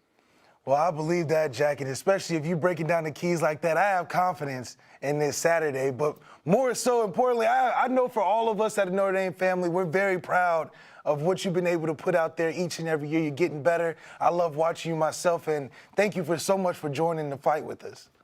Malik, what are you talking about, man? I'm not doing. All I'm trying to do is keep up with Malik Zaire, and I better get one more off-season trip with you this off-season. I'll be texting your phone here in about 3 minutes. Give me a look. Yeah. We'll make sure we get on that. But we got to get to more of the show. Molly, I think it's time for you to take over. Thanks, Malik. Our next guest was a 4-year monogram winner for the men's soccer team and was selected 21st overall in the 2007 Major League Soccer Super Draft by the Chicago Fire. He's now in his 3rd season coaching our women's soccer. Nate Norman, welcome to the fight. Thanks for having me, Molly. Nate, these past 9 months have created a number of unique challenges for all of our coaches and student athletes at Notre Dame. When you take a look back at this period, what are you most proud of? Yeah, I mean, I think just proud of like the resiliency of our players. Like wasn't an easy time for sure, to kind of get through the struggles of the pandemic and all of that. But, they came in and, it was definitely like a different season, a different type of preseason. You couldn't do sort of your own culture building stuff that you usually do during your preseasons. You have to be isolated and that type of thing. But our team was able to come together and I think have a really solid fall. But I think most of all, we were able to do some other things like, I think do some really good service stuff and kind of keep our minds on things that, are really, really important of just some of the struggles that we see in the world today due to the pandemic and, other things going on. Yeah. The Irish play in arguably the best soccer conference in America. If you win the ACC, you've got a great chance to win a national championship. So tell us about your current team and how close is your program to competing for the ACC title and the national title again? Yeah, the ACC is awesome, to play, and it's a super exciting conference. I mean, the reality is we usually have, 8, 9 teams that make the NCAA tournament. Usually, there's always 6, 7 teams in the top 25 at any given moment. So every game is a battle.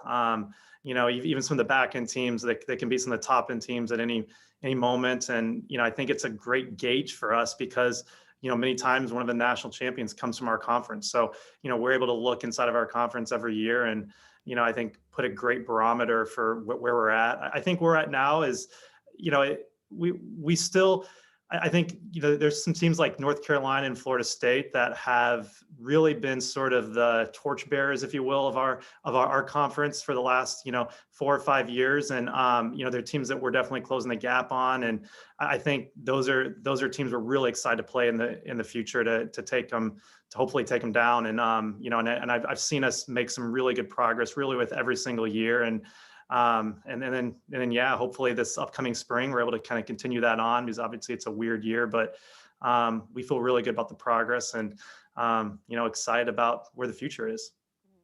Nate, you mentioned before the ways that your team gives back off the field. I know your team recently participated in something called the Brighter Christmas event. What can you tell us about this event and why is it important that our student athletes are involved in programs like these?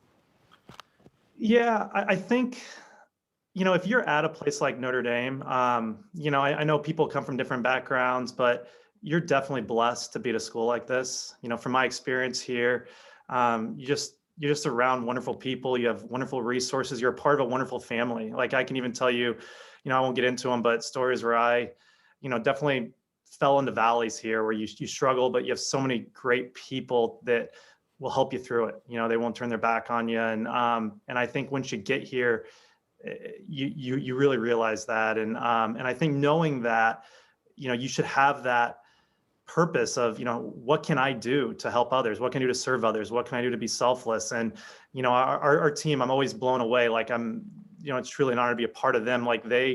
They take it upon themselves to not only figure out, what they can do within our team to help each other, but also in our local community. And, they've done some wonderful things. Even this year we did we did a food drive that, I think was pretty incredible. We raised a bunch of money and, actual food for the Northern Indiana food drive, which obviously is a huge need right now with, with the pandemic and all that stuff. And, we had a player on our team, Cameron Dyke, that created a really cool program called Find to Read, Find to Feed, which, basically films the coach and players and athletes around the country reading, children's books for kids who maybe, want to be able to see that online, but also to be able to promote, basically donating to your local food drive. So, just really amazing stuff that our team has done this year.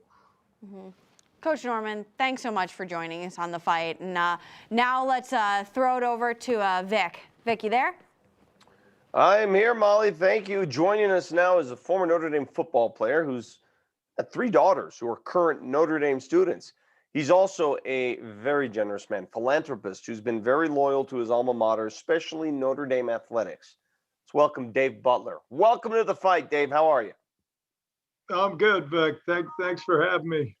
It's good to be fighting. Let's talk about it's good to have. Let's talk about your playing days in Notre Dame, because you were recruited and you played for Jerry Faust, and then you spent a season playing on Coach Holtz's first Notre Dame team. And according to these scripts here, I'm supposed to read about the good old days. If you can share some old stories from the good old days. But for old guys like us, the good old days seem like yesterday, don't they? Well, right, exactly. Well, I'll tell you. I mean, Coach Faust. One part of the tradition, I think, and I think the most important part of the tradition, has brought great men into the university. And as you probably know, very sad story, Zach Plants, son of a teammate of mine, was killed in a car accident on Thanksgiving. And Zach was a student at Notre Dame. He has 2 other sons at Notre Dame, and Ron Plants, we called him, he's a big guy, we called him House Plants. So House, obviously he and his family in a tough spot. And so we went to the wake last week, and you saw the men that had started out as boys at Notre Dame, frankly, under Coach Faust, and guys like Tim Scannell, who's now president COO of Stryker, and Ron, who's built his own business, and just a variety of great people and folks showing up for one another. So while the record didn't play out on the field, there was sort of a reason. I think Father Hesburgh said, listen, we're trying to focus on the right things here. And I think ultimately that played out. And I think, the players played under Coach Holtz, were of a certain character, makeup, and certainly athletic ability, that they were able to sort of win the national championship with a few of his recruiting classes. So as much as there seemed a huge change, I think there's incredible continuity in terms of the types of people that the school's always attracted, and that was there during both tenures. You played defense for the Irish. So I have to ask, what's impressed you most about this version of the Fighting Irish D? I mean, I think listen, I've said for the last 10 years, Brian Kelly has brought some of the best athletes in the country into that school. Again, guys of great character, and that we have the similar talent, certainly on the front lines, as all these other schools. I think what's different this year is there's an attitude. There seems to be, on all great teams, they are just that. They're a team. And there doesn't seem to be a superstar culture there. It seems to be guys who are playing, enjoying the game, playing with reckless abandon, and really playing for one another. So it's special. It's palpable. I don't know what you see, but that's what I see. All right, so we're 4 days away from the rematch now, Clemson, Notre Dame. I'm looking at these point spreads. Are you kidding me? Double digits? Where's the respect here, Dave? Right. Well, I think, listen, I think people are giving them a lot of credit that they've earned. I just don't think they realize what the Fighting Irish have. And I think they're going to have their hands full. I frankly don't think they gave up much leaving Trevor Lawrence on the bench. And I think Dabo knew that. So listen, there's a reason we play these things. It's going to be a lot of fun. Me and my family are going down. A lot of other families are going down. So we're going to be there to support them in person. Dave, thanks for everything you do, and thank you so much for joining us on The Fight tonight. Yeah, thank you, Beck. All right, take care. Now it's time to join Lynette Wookie for an update on The Fight. Thank you, Vic. And here we are in the second hour of The Fight. I want to thank everyone who's donated so far and tuned in. It's been a great first hour. As our athletic director said, here at Notre Dame, the experience is so distinct, it's so different than anywhere else. You come here, we are focusing on the whole human, not just the athlete. And I want to let you guys know, anyone who donates will get this awesome The Fight mask, and if you donate $500 or more, you'll get the chance to purchase one of the coolest hoodies I've ever seen. It's The Fight hoodie, and you're not going to want to miss it. I want to give some special shout outs and thank yous to Mike and Nikki Denver from New York. Also from New York, Jim Mooney. Both of these people have joined The Fight and donated to the Rock Me Athletics Fund. Thank you so much for this, and hey Molly, take it away. Thanks, Lynette. Joining us now is one of Notre Dame's newest coaches, Link Jarrett, head coach of the Notre Dame baseball team. Link, welcome to The Fight. Thank you, Molly. Appreciate you chatting with me, and best of luck next summer. Sorry you got delayed a year with it. It's okay. We're rolling with it, just like with everything this year. So, Link, before we talk about the team, tell us how you came to Notre Dame. Why did you take this job?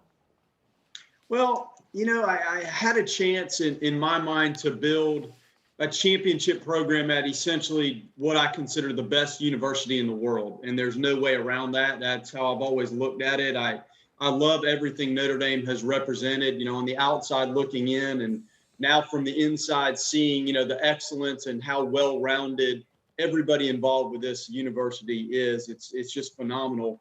When I interviewed here and met administrators, other coaches, everyone I encountered was just a phenomenal individual, and I felt very at home here. And I saw a tremendous opportunity to simply build a championship elite level program at a university that stands for everything that's good. And I saw tremendous potential, and I've loved every minute of it. Mm-hmm. Yeah, well, obviously you've already started building that program, though your first season was cut short. You led the Irish to their first top 25 ranking since 2015, ending with a record of 11-2. Let's talk about that start. I imagine one of the highlights had to be that series against North Carolina. It really was, Molly. North Carolina is such a perennial team. Mike Fox built that program, and I've competed against him for 20 years. And to go into Boschhammer Stadium and win a game is special. To go in to win all three of them was something I really was so proud of. And our guys played better each weekend. I saw us, go all over. We never played at home, so we were all over the country. And I saw some of the things that we tried to implement come to fruition. And we executed. We pitched well. We had versatility on the mound. Really, two of our best arms threw out of the bullpen, and it worked for us. I thought our team defense was a major concern of mine going into the season last year, and I actually saw us mature and progress defensively, and that changed the course of some of our games. I was very happy with how we started out, and it was unfortunate that we didn't get to continue the season, but I just can't say enough to Rich Wallace, Chuck Ristano, Scott Wingo, and all of our guys in buying into the things that we tried to teach. I think there's good baseball ahead of us, and it was really fun to see them play the way they did last year. Mm-hmm. Yeah, now Link, there's one member of the team fans might be a little less familiar with, a young boy named Ethan, who's been a part of the team for the past 4 years. As a Fight for Life teammate, and recently he finished his chemotherapy. Link, what does Ethan bring to the team? Well, some of our former players, Colin Stoker and Eric Gilgenbach and Cam Brown, they've been around Ethan for years. And he's a source of inspiration for all of us. And I had a chance to meet him this fall. To tell you what Notre Dame and baseball means to him, to have that young man and his family drive him around on, essentially, you can see the video, what was really the coldest day we had at that point in the fall, and receive his last chemotherapy treatment in our baseball stadium parking lot. It moves you to tears, and to see a youngster battle. There's so many children that we know are going through difficult medical circumstances, but to watch him feel that was the place he wanted to put an end to his treatment was remarkable. It was inspirational. And I told him, you're coming out the first time we play, you're going to be at that field with us. And I gave him a jersey to commemorate the day. It was really something unbelievable to witness. Mm-hmm. That's such a heartwarming story. And thanks so much for joining us. And good luck in the upcoming season. Now over to you, Vic. Thank you, Molly. Joining us now, the guy who holds more quarterback records than anyone in Notre Dame history, the winner of the Maxwell Award and runner-up for the Heisman Trophy. Ladies and gentlemen, you know him, Brady Quinn. Welcome to the Fight, Brady. Hey, Vic, always a pleasure, man. I hope you're doing well. It's good to be talking to you, and go Irish. Always good. Hey, did you just watch the latest CFP poll, by the way?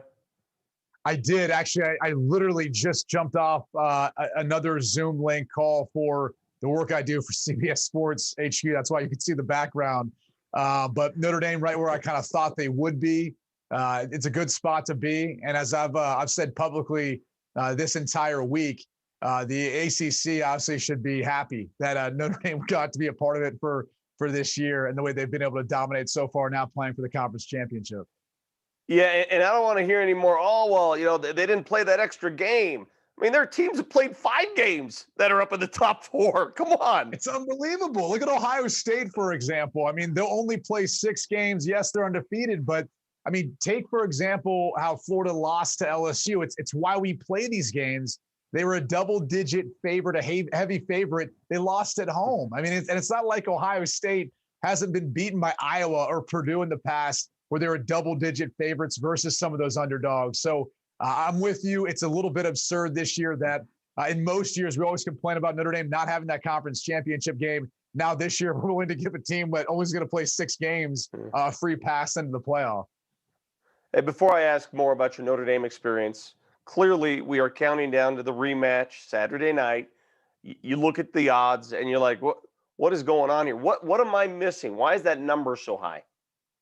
It's because of the respect I think most people have for Trevor Lawrence. I mean, that's what this is about. And I mean, look, bottom line is I would argue that DJ Uiagalelei, who came in and played phenomenal in that game, I would bet Trevor Lawrence won't have as good of a performance this time around versus Notre Dame.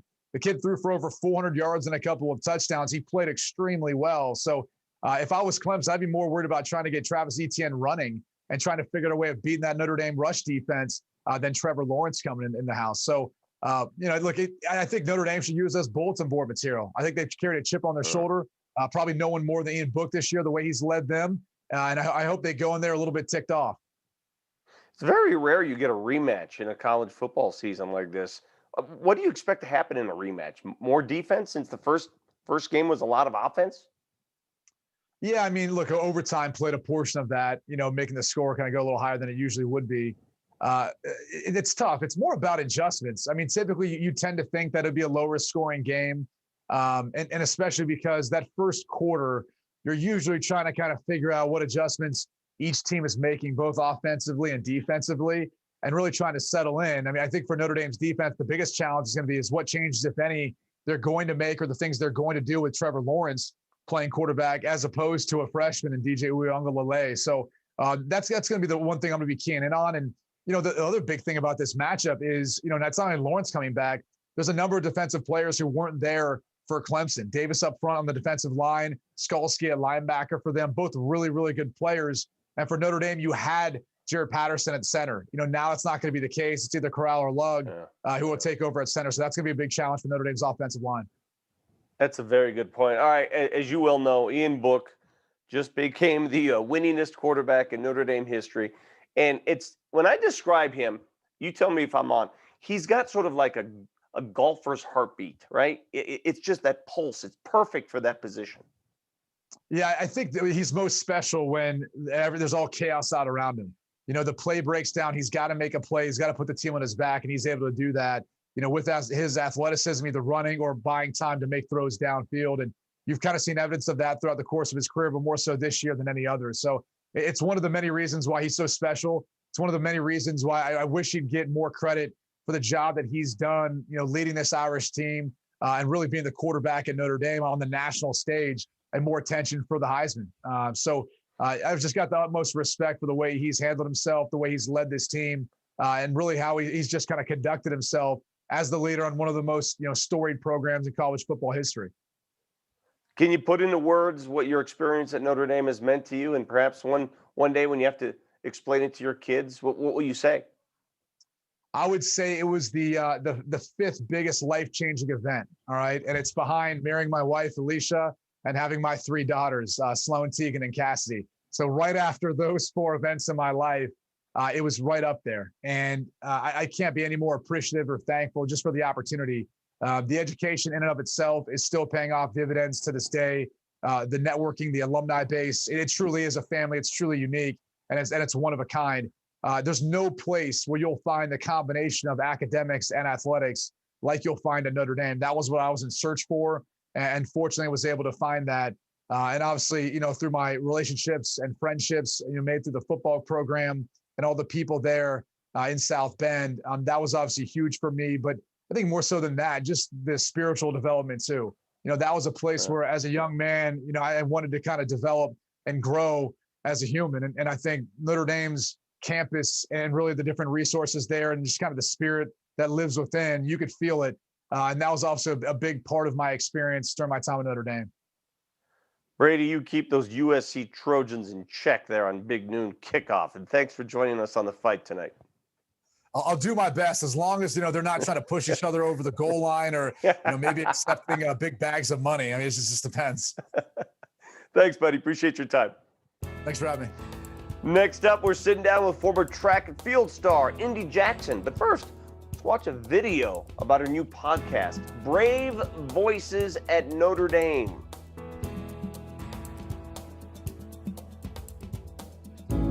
Stepping in a competition, it's like safety, freedom, and above all, silent. It's only when you step outside does the noise rush in. We're talking about race relations, and Notre Dame is getting national attention. George Floyd, that noise are some people's reality, a reality bred by complacency. It's a harsh line of demarcation, right? Either you hate black people or you don't. That's not true. It's much more complicated than that. There are a large amount of people that are just not educated. They don't know what they don't know. Through sports, we learn that complacency is only broken through the pain of practice, that ability to be comfortable with discomfort. The time has come for us all to be athletes and practice humility through empathy, understanding, and above all, love.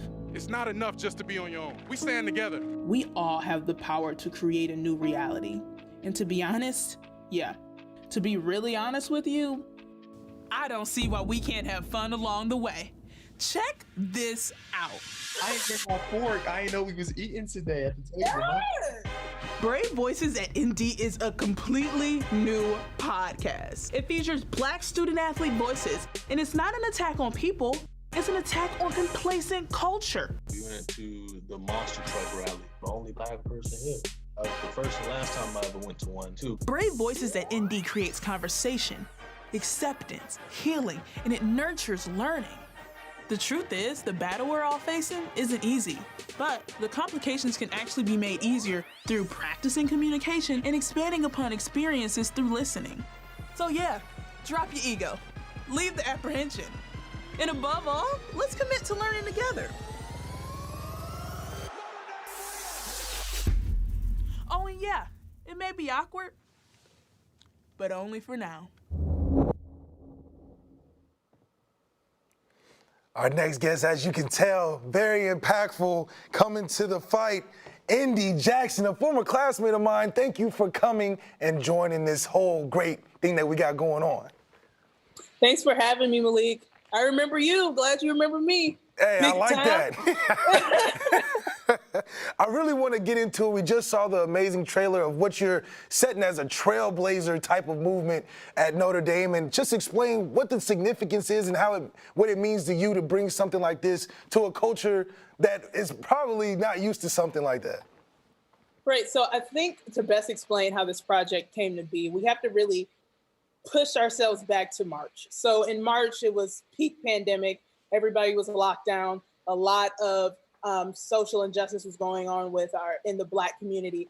And I had reached out to people around me because I was hurt. I was confused. I didn't know how to express my feelings. And it was in that moment that I realized I wasn't the only Black person that was feeling that way. And I started to think about our athletes. So when I went out on this venture, the first thing I wanted to do was give them a space to talk about like how they felt that they, were wronged and what we could do to rally around them. But as I kept going on, I started to realize that it was actually a platform for everyone.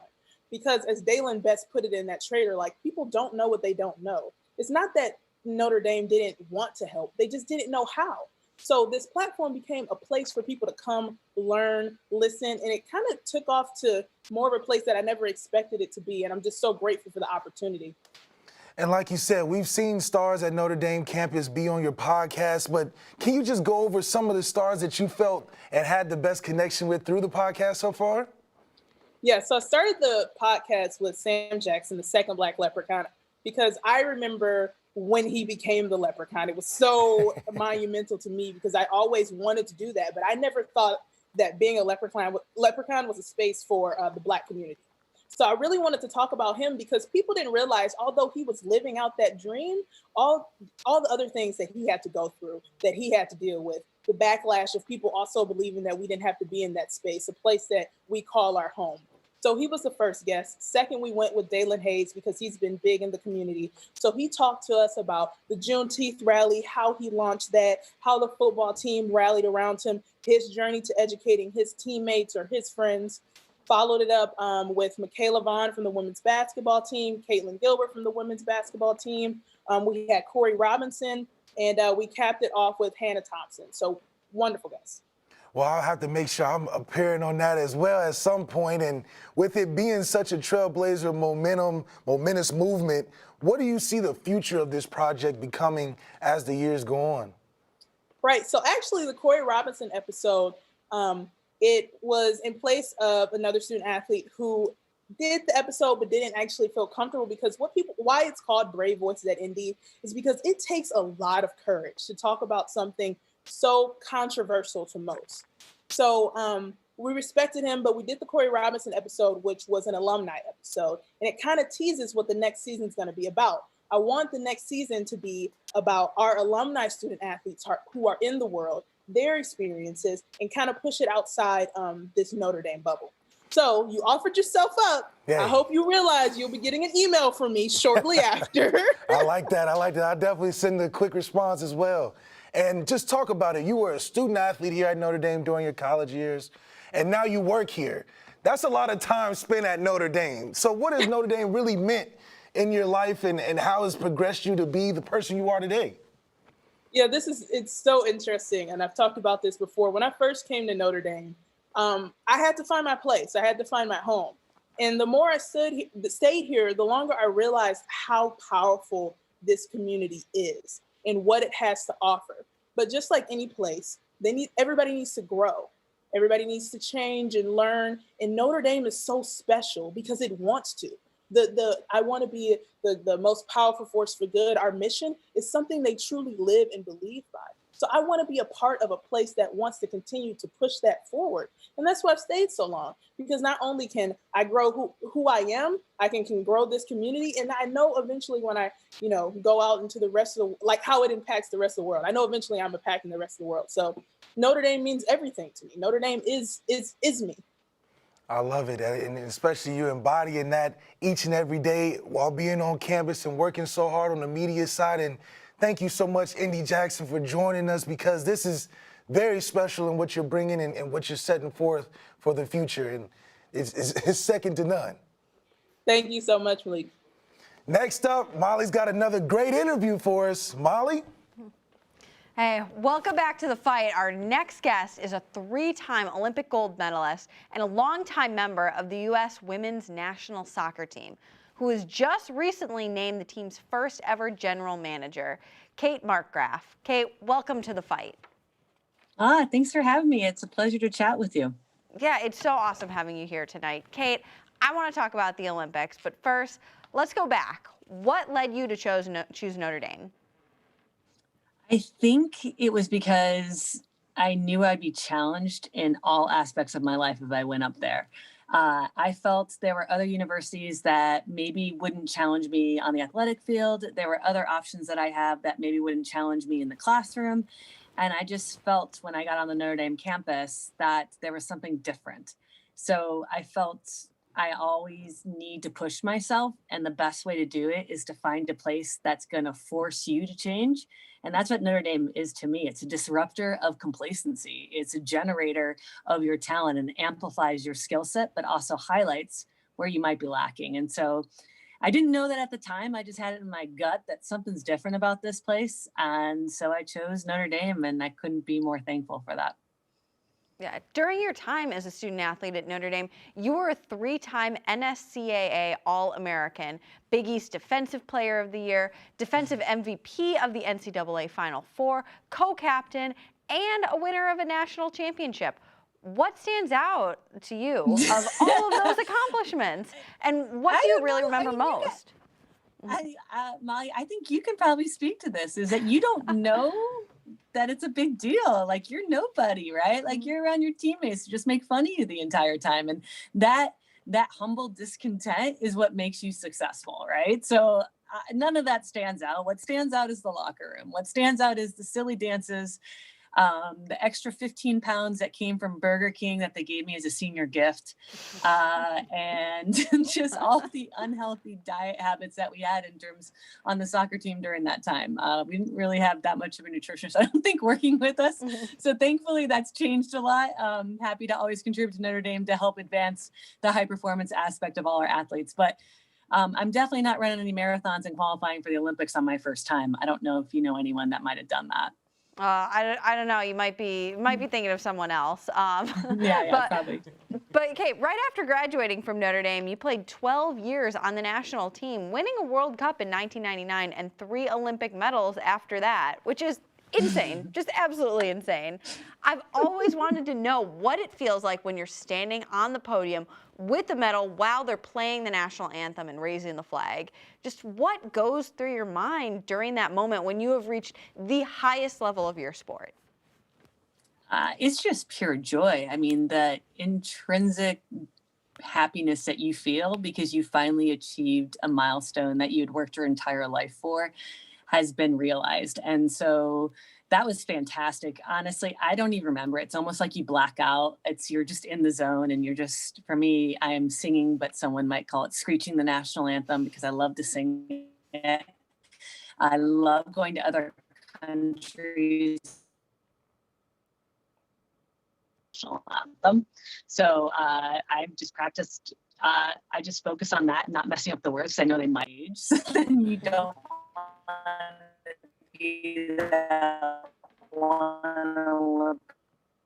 it's really just a culmination of all those years of hard work that's put together in that one moment of celebration with these teammates that you battled, blood, sweat, and tears. That creates a bond that is really hard to replicate with normal people. So it's a very memorable experience. Mm-hmm. Yeah, well, as someone who hasn't gotten to have that Olympic moment just yet, that's really inspiring and incredible to hear. So in 2019, following another World Cup win for the women's national team, you actually became the team's first general manager. What are your responsibilities as a GM, and how does being a former player inform your new role on the management side? Well, that's a good question. I think I bring a player-centered approach to managing the team. I treat players and coaches and athletes and everyone that works with us the way that I would want to be treated. And the benefit of having a player in that role is you get the opportunity to see it through their eyes and then to make decisions based on that. Because in the end, an athlete's life, like your career at Notre Dame and anyone's that's a student athlete, is you want to realize your potential. And you're going to need that safety net around you, whether it's high performance, medical, coaching, data analytics.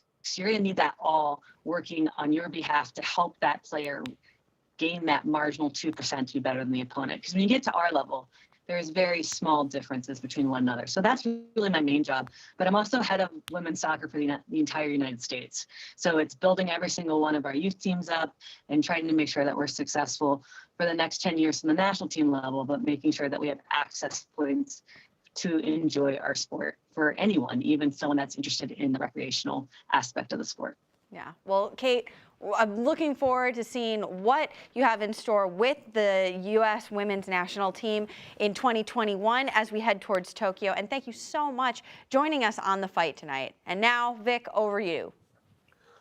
Molly, thank you very much. Joining us now, a man who needs no introduction, former Notre Dame running back who was inducted into the Pro Football Hall of Fame after 13 years in the NFL career with the Rams and the Steelers, culminating with the Super Bowl championship in his hometown. Ladies and gentlemen, say hello to the boss, Jerome Bettis. How you doing, Jerome?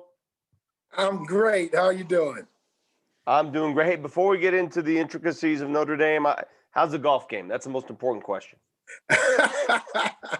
You're right about that.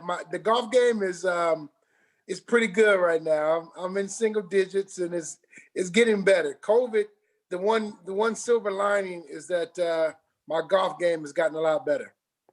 Well, if you're in single digits, you're giving a lot of money away, that's for sure. Let's go back to the early days, all right? When did you first get that nickname, the Bus?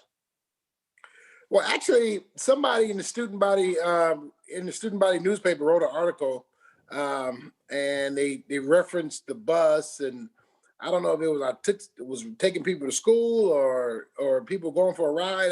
I'm not sure kind of what the reference was, but once they used it, the student body would always chant, "Nobody stops the bus." Every time I would get a run, they would kind of chant that, and it kind of stuck. And when I went to Western Pennsylvania, went to Pittsburgh, then there was a lot of people from the Notre Dame family that remembered that, and it kind of took off when I got to Pittsburgh. You played on some talented, needless to say, talented teams during your time at ND, and the rumor has it the competition, Jerome, on the practice field was more difficult than the games. Can you verify? It was. I'll tell you that. I mean, it was pretty tough. Every single, practice, there was always a sense of competition, not only with the guys on the other side, but also players that were maybe behind you or in front of you. If you were the starting tailback, you had three tailbacks that wanted that job. So you had to not only compete against the guys across from you, you had to compete against the guys that were at the same position. So it was a extremely competitive environment that we were in. I've heard so many Lou Holtz stories over the years, and a lot of them happen to involve you. Is there a favorite that you can recount? Well, a favorite? I don't know if there's a favorite because it was never good at the time. But what I will say is the one that was most important to me was when I was going into my sophomore year and I was going to be a starter, that we were having practices right before the season was began, and Coach Oates, right at the beginning of practice, guys that just got going, he called a practice and he brought everybody. So everybody knew that somebody was in trouble, because when you call a practice early in the practice, it's serious. So he said, we've got a guy that's going to cost us the championship. And he went on and on and on. And then he said, but this is your football team. I'll let you guys handle it. And he said, Jerome Bettis, will you stand up? And I was shocked. And then that practice, went on. It was the hardest practice I had ever had. But what it did was I was so, revved up and ready to go. Everybody was taking shots at me, but I had one of my best practices. And so after that practice, he came up to me and asked me, how was I doing? And I was like, it was terrible. And he said, I was just trying to motivate you. And it didn't work because after that day, I was a different football player because I understood that I needed to exert more energy, more effort, and be a better player practice-wise, and then that would make me a better player on the field. So Coach Holtz, it wasn't orthodox, but it worked. They never are orthodox when you're coaching great players. So you leave Notre Dame. You're the 10th overall pick by the Rams. They get a coaching change, traded to the Steelers. And then lo and behold, after a great career with the Steelers, your final game is in your hometown of Detroit. How special was that? Now that was really special because I got a chance to finish my career where it all started. So that was a very special moment. My mom and dad was able to be there to see it all and enjoy in that special moment. And, obviously it taken 13 years to get to that point, but the goal was always to win a championship and to have a chance to win a championship in my hometown in front of, my hometown fans, and then to retire after the game. It was just magical because that was, that was the culmination of a lifelong battle to win a championship, and we won. Let's go back to your nickname because your nickname spawned your foundation, and you call it the Bus Stops Here. What inspired you, Jerome, to start the foundation, and how have you sort of grown into it since it first began? Well, what inspired me was there was a gentleman by the name of Reggie McKenzie, and unfortunately, he went to the University of Michigan. No, but he came back and he was from Detroit area, and he did a football camp there for years for free for kids. And I was one of the kids that benefited from that camp and from his generosity, and it really changed my trajectory in terms of where I saw myself. And I said to myself, if I ever had that opportunity, I would try to provide that same spark. And that was the thought initially. And then as I went further down the road, in terms of wanting to do more, wanting to help, then the foundation kind of took on a totally different meaning and became much more important because we were able to then touch many more kids, and we were able to really try to provide that spark. And our goal has always been to provide a hand up, not a handout. And that's what we're doing because that hand up was extended to me, and I want to try to do the same. So that's kind of why I do what I do. But it is one of the most fulfilling things that I've ever done, because when you see the smiles on the kids' faces, when you see the parents that appreciate the effort that you put in, it's all worthwhile. Hey, Jerome, when you're watching this current Notre Dame team, how joyous do you get when you watch those Notre Dame running backs eat? Because they eat a lot, don't they? They do, and it's great to see what they're doing, and it's great to see the evolution. Obviously, the speed is something that you look at and you say, "Wow!" You can see the speed on the field, and that's something that is real exciting as a running back. And knowing that the running game has taken some lumps the last few years in terms of the mindset of running the football, to see us be able to run the football consistently and for big chunks of yards, that it warms my heart. Hey, when you played in the NFL, you played teams twice in the division in a season all the time. It's very rare in college, though. Clemson again. How tough is it going to be to beat them again? It is the hardest thing to do, to beat a team twice in the same year. Usually, in my knowledge of the game and having played teams twice a year, every year, it's extremely hard. Usually, you don't beat a team twice in a year, but there are opportunities that present themselves, and I say that because in order to beat a team the second time, a couple things have to happen. One, you have to win the turnover battle, because the turnovers kind of sway the momentum of the game. So you got to win the turnover battle, and you have to win the special teams battle, whether that's punting for better field position, whether that's a great kickoff return, a punt return. You've got to win the special teams area, and you've got to play great defense. And I think if you can do that, then you have a chance to beating a team twice. The difficult part is both teams know each other from a personnel standpoint.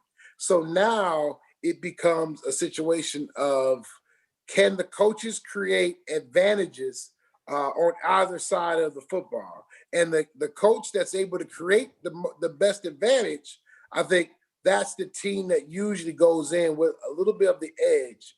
But then ultimately the players have to play, and you look at the game and you say, if our best players play well, then we'll have a chance to win that football game. Well, it's not often you get to visit with a Hall of Famer. Jerome, it was a pleasure, my man. Appreciate your time on the fight. Thank you. No problem. Thanks for having me. Go Irish. All right, that's right. Let's head over to Sydney Sims now for a special interview with Dalen Hayes.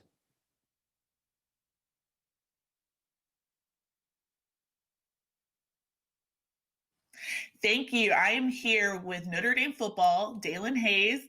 Dalen, how are you doing? I'm doing great. How are you guys? Awesome, doing good. What a journey it's been for you throughout your time here at Notre Dame. Can you just reflect on how Notre Dame has impacted your life? You know, it's always funny. Like, people always ask me like that, like, why did I choose to come to Notre Dame? And it was really like I guess the best way I could describe it is you come to Notre Dame for a moment such as this. Like, you know, you come to win, you come to graduate from one of the best universities in the country, to play football on the national stage and to win, and to honestly to cause impact in this community. I mean, this community has given so much to both me and my teammates. Like, you know, it's given us an opportunity to pursue our dreams of playing football at the highest level. So it's only right that we give back to that community that has embraced us, and it's really become home for me. This is the longest I've ever been in one spot. I've been there for 5 years, so South Bend has really become home, and some place that I really, you know, draw comfort in. So I love it here. I've been here for 5 years, so it's almost time for me to move on. But I've really enjoyed it, and you know, one of the biggest things that I wanted to do before I left was leave Notre Dame better than when I found it. You know, that's something I try and live by, just leaving things better than when you found it, and having that impact on the community, having an impact on the field, and having an impact in the classroom and at the university has really been the goal. And it's really just come to fruition this year. So just really blessed. I'm grateful for the opportunity that I had last year when I got hurt to come back. And I just making the family proud, like Notre Dame family proud. So just one day at a time. Like I said, we got 3 more games to go finish off, and then it'll be time to move on. You talked about earlier in the spring with social injustice. You've been very involved in the community outreach and speaking out on it. How is Notre Dame giving you, and not just you, but all student athletes, a platform to speak on things that you're very passionate about? You know, I feel like a lot of times people were really shying away, like other schools, other people in general, were really shying away from the topic just because it's so political. It's, you know, a lot of people have a lot of different opinions about it. People might not want to say the wrong thing. Nobody wants to come out and say the wrong thing and, you know, spark, you know, like negative feedback. But so, you know, but with us, it was really never about that. It was never a moment where I felt like I had to walk on eggshells or I wasn't able to freely express how I was feeling, or my teammates were unable to freely express how we were feeling. I mean, for us, it started with internal conversations with the defense and the team, and we constructed messages that we felt best represented the thought process of where our team was, and our media team, you guys like really did a great job of pushing those forward, and just giving us a platform and amplifying our voices so that we could in turn affect, affect millions. Like, I mean, who knows how much that, you know what I'm saying, how far those things could. So just super grateful for you guys giving us that opportunity and pushing and amplifying our voices. And that in turn, that turned into a rally, and that rally, like, that was a national, like, that turned into a national event. So that was just the progression of that, from a small conversation, internal conversation, one-on-one with coach, to then it becoming a defensive thing, then it became a team thing, then it became a nationwide conversation. Like, it was just awesome to see that kind of play out and see that progress. So, just super grateful to the coaches, to the organization, to you guys, just for giving us a platform, for not only giving us a platform, but using the platform to amplify our voices and to really cause effective change in our community. So. Well, you have a big game this Saturday against Clemson in the ACC championship. Best of luck to you. Thank you. Any final thoughts you have for us? No, man, I'm just embracing that spirit of serving. My thing was, I always wanted to make an impact. So, naturally as a kid, like, 18-year-old kid, I intrinsically thought that it would be by what I was able to do on the football field. Like, so my process, everything about up until my junior year was about how I could invest back into myself to try and, leave the legacy that I wanted to leave. And it wasn't really until I realized that the effort and energy, if I could, instead of giving that to myself, if I could give that to other people, if I could use that and channel that into serving other people, that's when the impact that I wanted to have really took form. I was really able to see that come to fruition was when I invested that time and energy into helping and serving others. Was I able to really embrace and really start to embody a legacy of servant leadership and impact in the community. So that's really like the greatest lesson that I've learned here. So I'm just so grateful to Notre Dame for the opportunity to grow and be refined into the young man that I am now. So yeah. That is awesome. Thank you so much for your time, and we'll throw it back to the Fight studio. All right. Welcome back to The Fight. I'm Molly Seidel. Joining us now is Notre Dame coach in her 15th season, leading the women's golf program, Susan Holt. Susan, Hi, welcome Molly. to The Fight. Thanks. We're so excited to have you here. You and your teams have accomplished quite a lot in your time here. 4 Big East Conference championships, 6-time Big East Conference Coach of the Year, and you took Notre Dame to its first ever NCAA championship berth in program history in 2011. Susan, how have you been able to build a successful college golf program north of the Mason-Dixon line? Well, I'll tell you, when you combine the academic excellence that Notre Dame offers, along with our outstanding golf facilities, it's really allowed us to recruit on the national stage and be very successful while doing it. The Warren Golf Course is consistently ranked in the top 15 in the country for on-campus courses, and we're so fortunate to have that right on campus. And when you also add in the Ross family indoor golf facility and the technology that is housed inside of that building, it's really state-of-the-art, and it's allowed us to attract some of the best talent in the country over the years. And we had early success, and I think we've done a really good job of sustaining it and continuing to build it for the future. So obviously these incredible facilities play a huge role, but also when you recruit a student athlete to Notre Dame, what is your sales pitch? That's a really good question. My associate head coach, Kyle and Demeter, and I, over the last 15 years, I think we've really been able to kind of hone in on that recruiting pitch and really have it focused on, the 5 pillars of the university, from the education, tradition, faith, family, and excellence. I think it's what's unique about Notre Dame It's different here, and you need to embrace those differences. And I think we've done a really good job of doing that over the years, and been able to attract, the right fit kid for our program, and it has allowed us to be pretty successful. Mm-hmm. So this year you faced the unique challenge in that many of your spring tournaments were canceled. How did your players handle that, and how have they maintained their competitive edge since then? Yeah, it was tough. We played one tournament of our spring schedule, and then we were actually in the middle of a practice round for our second event. We were in Arizona when the season was ended back in March. And we actually did not have a fall season either. Our sport's pretty unique in that we compete in the fall and the spring. So we've essentially lost a year of playing time. And, I just feel so bad for our student athletes because, they came here to compete at the highest level and they haven't been able to do it. But, we're really looking forward to the spring. We're slated to start the first week of February down in Florida. We have 4 tournaments on the schedule, so we're excited, ready to go. And I know the summer didn't really provide a lot of the golf that our players were hoping to have because of COVID. A lot of the courses across the country were closed. Then they would open and then they would close because they had some COVID issues. But the tournament golf just really didn't happen like they're used to having.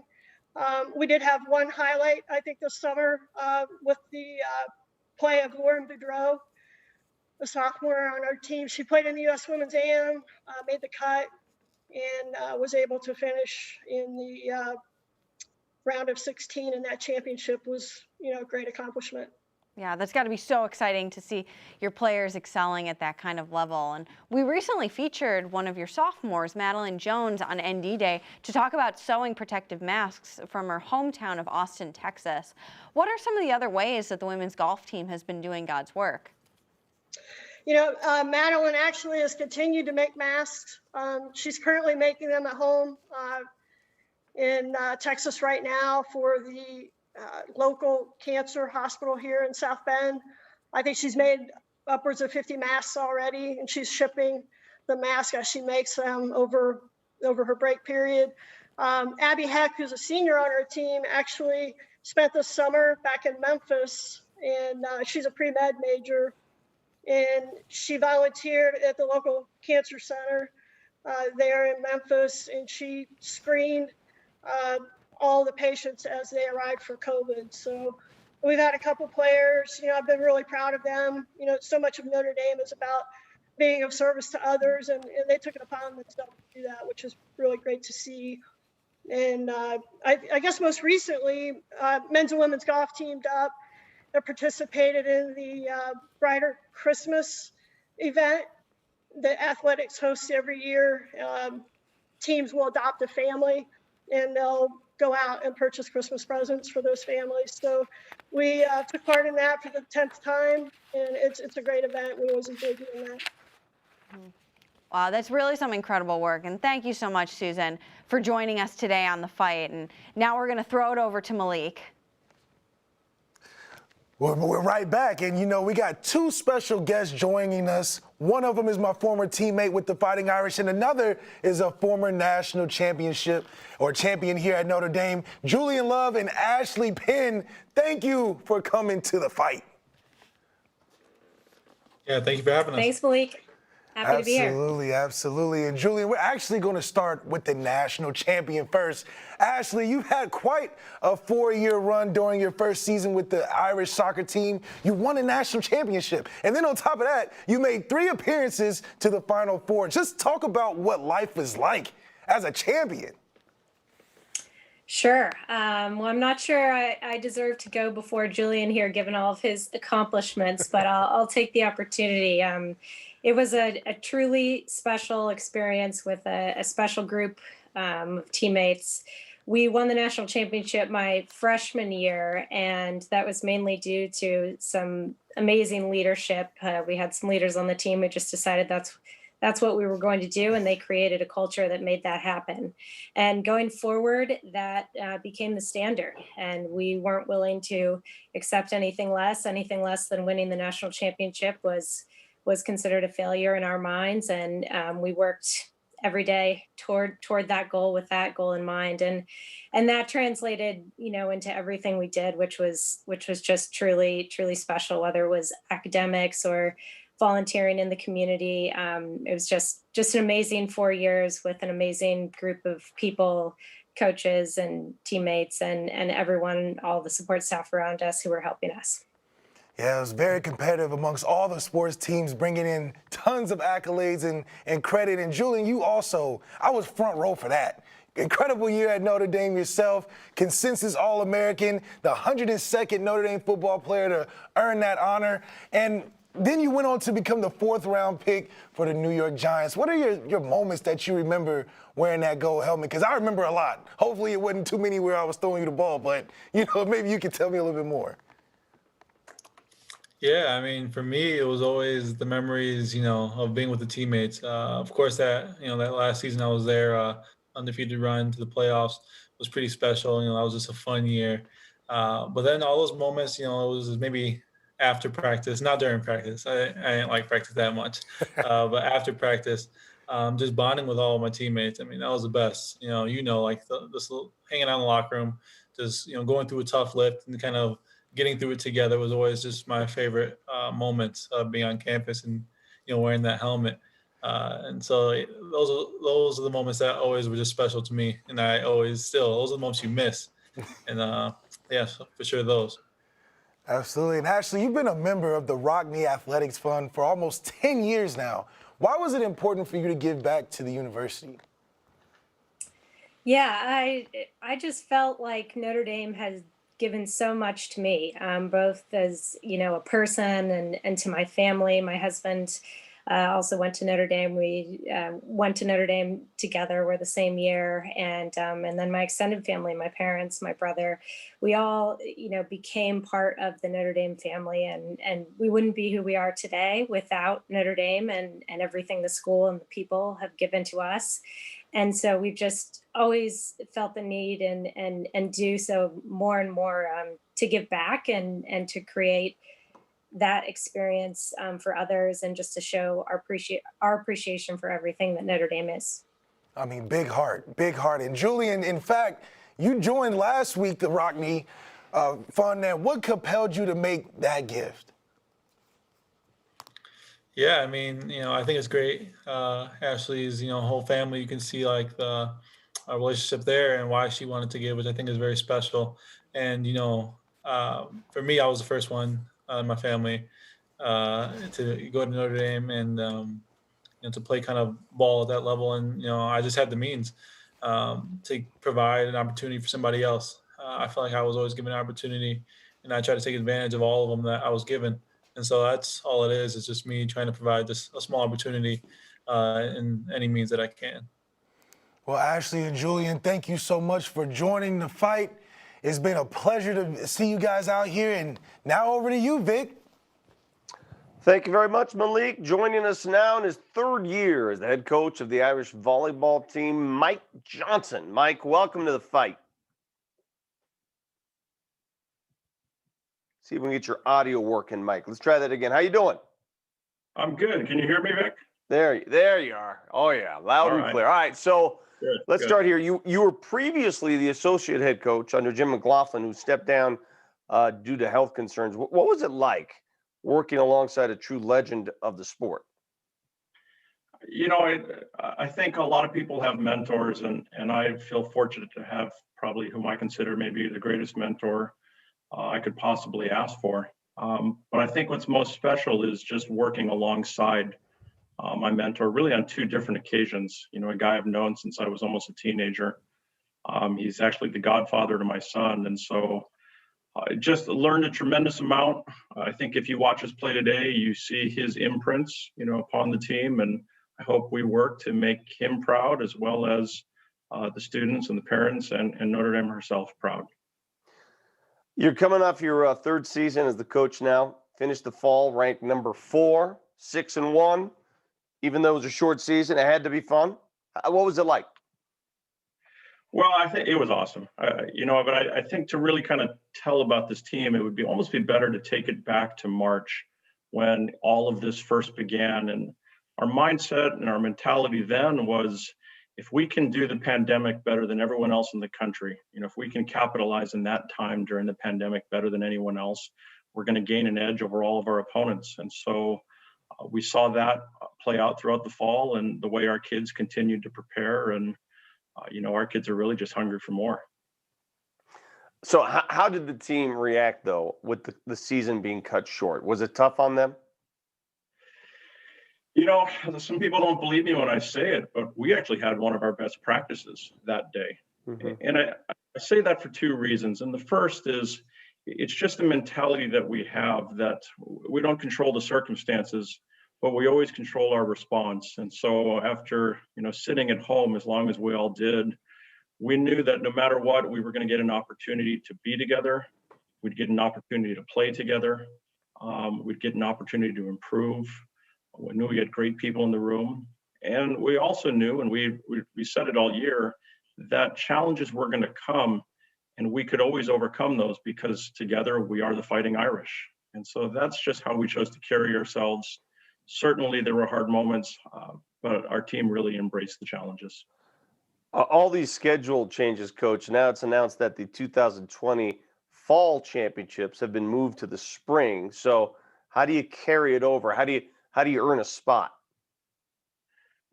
Well, it's just to continue doing what we believe in. We'll continue to improve. We'll continue to grow. We'll continue the pursuit of being the very best that we're capable of becoming. We'll continue to be hungry, and we'll continue to be grateful for what comes. And so our kids are looking forward to it. I just want you to know, Coach, my first responsibility, my first foray into broadcasting, I was working in the Notre Dame Sports Information Department back in the day, and they said, go do PA for the volleyball team. I didn't even know what a side out was at the time, so I had to learn on the job. So I want to thank you and the fellow volleyballers who helped me learn on the job. Appreciate your time tonight on The Fight. Well, thank you for having us, and go Irish. All right, take care. Let's head back to the Duncan Student Center now and get you updated from Melissa Leckleitner on Given Tree so far. You. What's it look like, Melissa? Thanks, Vic. 2010 grad here, former women's basketball player for Coach McGraw. So excited to be here as we fight for our student athletes tonight. I know from personal experience, I had such an amazing time here at Notre Dame. It was incredible to be surrounded by the best leaders, mentors, and educators in the country. So you pair that with the support of the Notre Dame family like you, who generously support the Rockne Athletics Fund, and it's just different. There's no university in the country that does what we do here at Notre Dame. So thank you so much. I've got a couple of shout outs. Thank you to everybody who's given previously, that's giving tonight. We're gonna continue to fight for our student athletes, but a special shout out to John and Christina Harris from Rumson, New Jersey. The Harris family, we love you guys. We know you, you're here all the time. Thank you so much for your continued support. Ashley Penn, it was great to see you. Great to see your support. And of course, the Jones family, thank you for everything you guys are doing. And finally, Wendy Duffy from right here in South Bend, Indiana. Gotta love a South Bend native like myself. So Wendy, thank you so much for your generosity. We appreciate it. We'll be back with more great stories, so stick around. Thanks so much, everybody.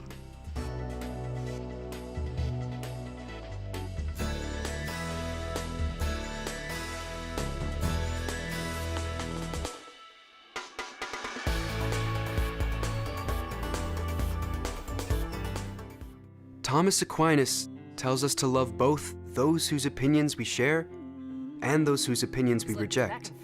There's always a line. For they all help us in our search for truth.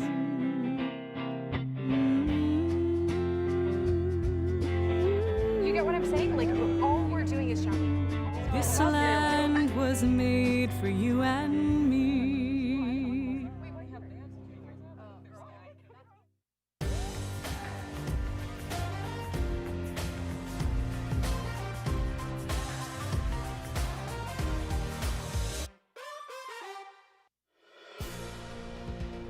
Good evening and welcome to The Fight. Throughout this broadcast, we're fighting to ensure that the Notre Dame student-athlete experience at Notre Dame remains the most distinct in the country. The intersection of academics, athletics, and faith that sets us apart. It's a distinction we believe is worth fighting for. And that's what has brought us here tonight. So, welcome aboard. I'm Vic Lombardi, a member of Notre Dame's class of 91, sports reporter and host for Altitude TV in Denver. I'm Malik Zaire, a former starting quarterback for Notre Dame, a 2017 graduate of the university and college football analyst for CBS Sports. As a former Fighting Irish student athlete, I'm so blessed to be returning to campus to share this special event to celebrate student athletes of all sports. I can definitely relate to that. I'm Molly Seidel, a member of Notre Dame's class of 2016, a four-time national champion for ND's track and cross country team, and a qualifier for the 2021 Tokyo Olympics, competing for the marathon. Much of my success comes from my experience running at Notre Dame, and I'm so excited to help tell the world about the amazing spirit of Fighting Irish athletics. And there's so much to tell. While the fall season has been filled with great sports moments for the Irish, these past 9 months have been unlike any other period in Notre Dame athletics. Now more than ever, it's so important for us to rally for the student athletes who not only compete in the blue and gold, but also develop intellectually and spiritually during their time at Notre Dame. Our goals today is to raise dollars for the Rockne Athletics Fund, which provides resources for all Fighting Irish varsity programs, helps power the unique experience and opportunities shared by over 700 Fighting Irish student athletes, and positions them to achieve success in the competition and in the classroom. We ask you to join us by making a gift of any size to the Rockne Athletic Fund, which you can do right now by scrolling down the page if you're watching. If you're viewing us on Facebook, YouTube, or Twitter, please go to the URL posted at the bottom of the screen, go.nd.edu/thefight to make your gift. And let me tell you, it's a pleasure doing business with the two of you. In the remaining 3 hours of tonight's show, you're in for more amazing stories from coaches, players, past and present, and fans who embody what it meant and means to be the Fighting Irish. Coming up this hour, we'll hear from 3 Irish head coaches, the chairman of NBC Sports Group, Pete Bavacqua, and the only former student athlete currently serving as a head coach in the NBA. But before we get to all of that, let's start this hour off by checking in on giving so far tonight with Notre Dame's first female leprechaun, Lynette Wookie. Lynette, give us the update. Thanks so much, Malik, for that enthusiastic little interlude you just gave us. Now, thank you all so much, whether you're just joining or you've been here since 6:42. We so appreciate you watching and giving to the Rockne Athletic Fund. I know for me, as a leprechaun, I get such a unique opportunity to be an athlete here at Notre Dame, but also support the athletes. And you at home can do the same by donating and joining the fight. I want to give a special shout out and thank you to Kelsey Mahalan Caldwell from New Jersey and also Paul Matthews from Atlanta. Thank you both for your generous donation and for joining the fight. Just a reminder, any donation will get you this awesome The Fight mask that you can rock no matter where you are in the world. And also a gift of $500 or more will give you the chance to purchase this awesome The Fight hoodie. I know I want one myself. So don't be afraid to reach out to us and give us a donation. And hey, Vic, take it away. Thank you, Lynette. Joining us now is a friend. Well, I'm not sure if he considers me a friend, but I remember him from our days at Soren Hall. Pete Bavacqua, the chairman of NBC Sports and a graduate of Notre Dame's class of 1993. Pete, welcome to the fight. Vic, it's great to see you. It has been a while. I so enjoyed those days in Soren. You, to your credit, look exactly the same. I think last time we saw each other, I probably had a little bit more hair than I do right now.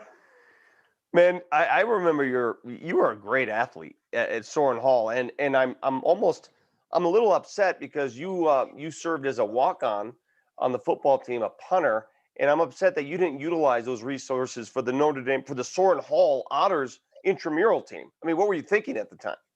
Well, I like to say I had a very brief outing as a walk-on for about a half a second. You know, Craig Hendrick was in our dorm, and I worked out with the team one spring and a little bit over the summer into the fall. And it was just a blast. Never suited up, never saw the field, but just to be a fly on the wall for a half a second and really to follow Craig around was a dream. And then the time I got to spend with Coach Holtz, who since then has become just a great friend and somebody who I admire so much. It was a fun experience for sure.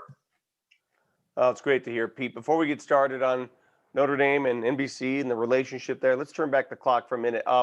Share your family history with Notre Dame, because you always wanted to attend that school, and I think it started with your father.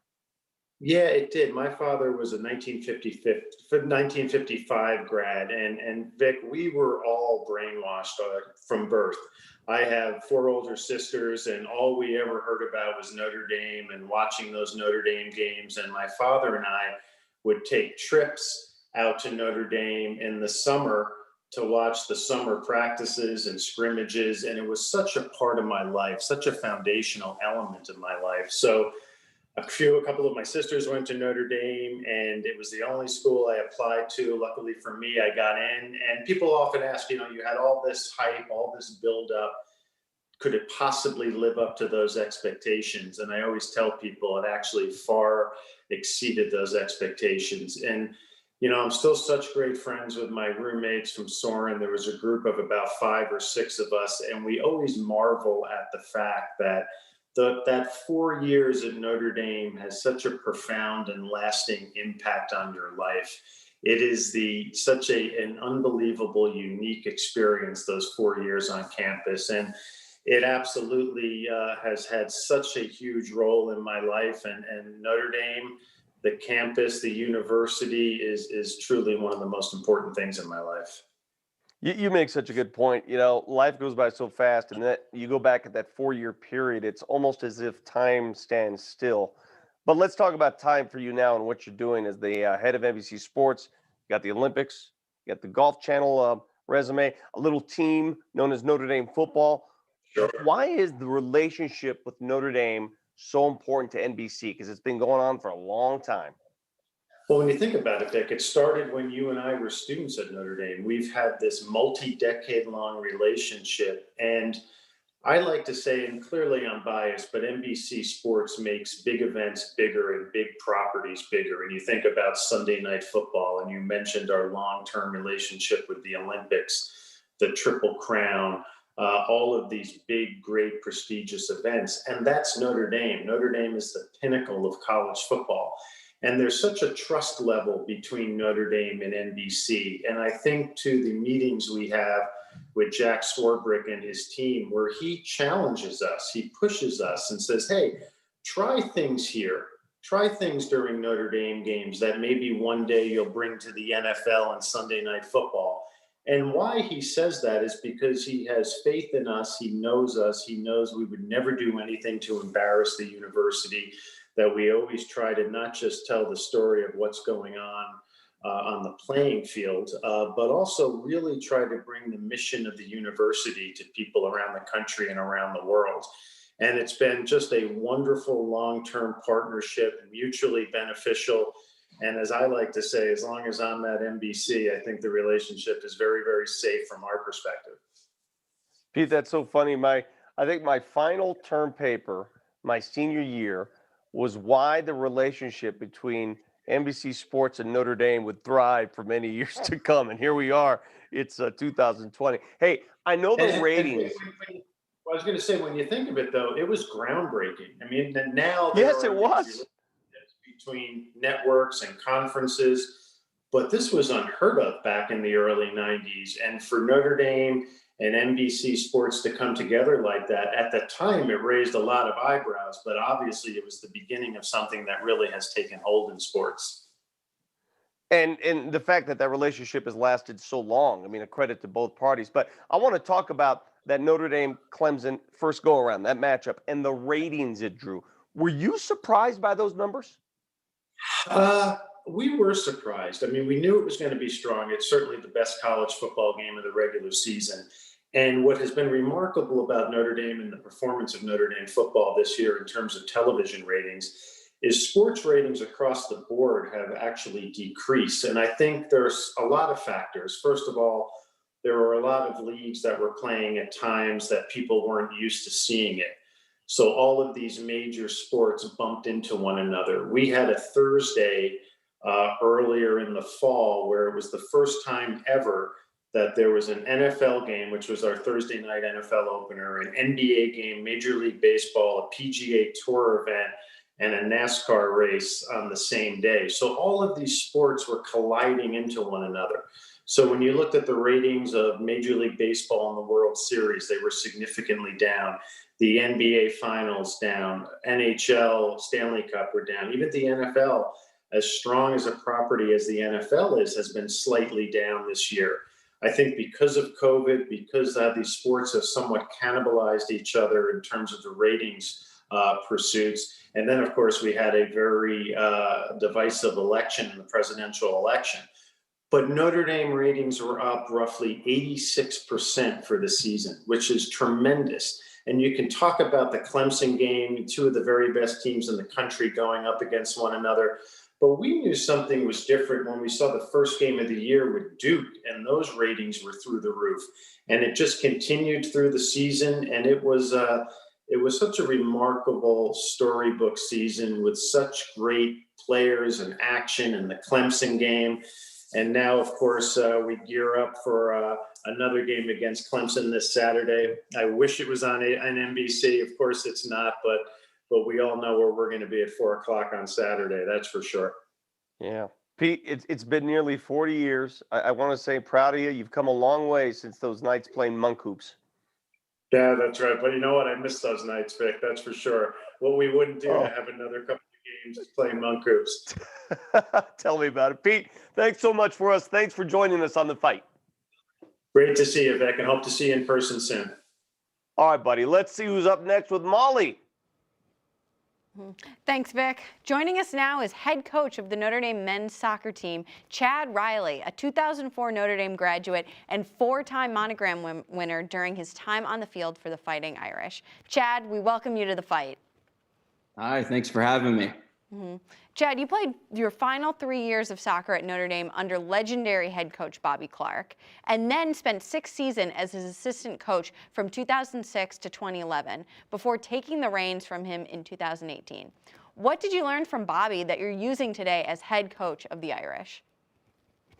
It'd probably be easier to say, what am I doing that I didn't learn from him? Because really, the base of everything that I do as a coach started from my time playing for him at Notre Dame, and you learn so much from him. And then, the longer you're a head coach, you realize some things you see, you've seen before, but every year brings its own unique challenges. And I think the things that I sort of reflect on daily are about, how do we create an environment that's really done out of the spirit of education? We want to compete at the highest level, but it's got to be an educational experience. And then the other biggest thing is just how do we continue to become a stronger team? And obviously, I mean, the results piece of it is important, but the kind of links within the guys on the team, how are we making that stronger and helping us perform better? I think those are two of the biggest lessons that I almost think about daily and think,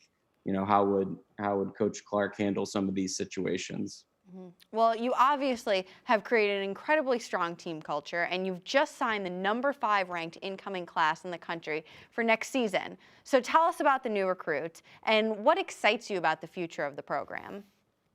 Yeah, I think it's a really good group of guys. And I think, the trick when you're recruiting to Notre Dame, and I'm sure you went through it, is we obviously want to explain what a great school it is. But, for coaches and people that work there, there's no point selling to us anymore. It's, we're obviously here and believing it, but we want them to have that same experience and that same sort of like, okay, I just love Notre Dame. I'm not sure why. I haven't maybe been there, because some of our guys that are coming have parents that or grandparents that have gone to Notre Dame, so have that connection. But really, each one of these 9 guys, just when they visited, when they started learning about Notre Dame, they fell in love with it.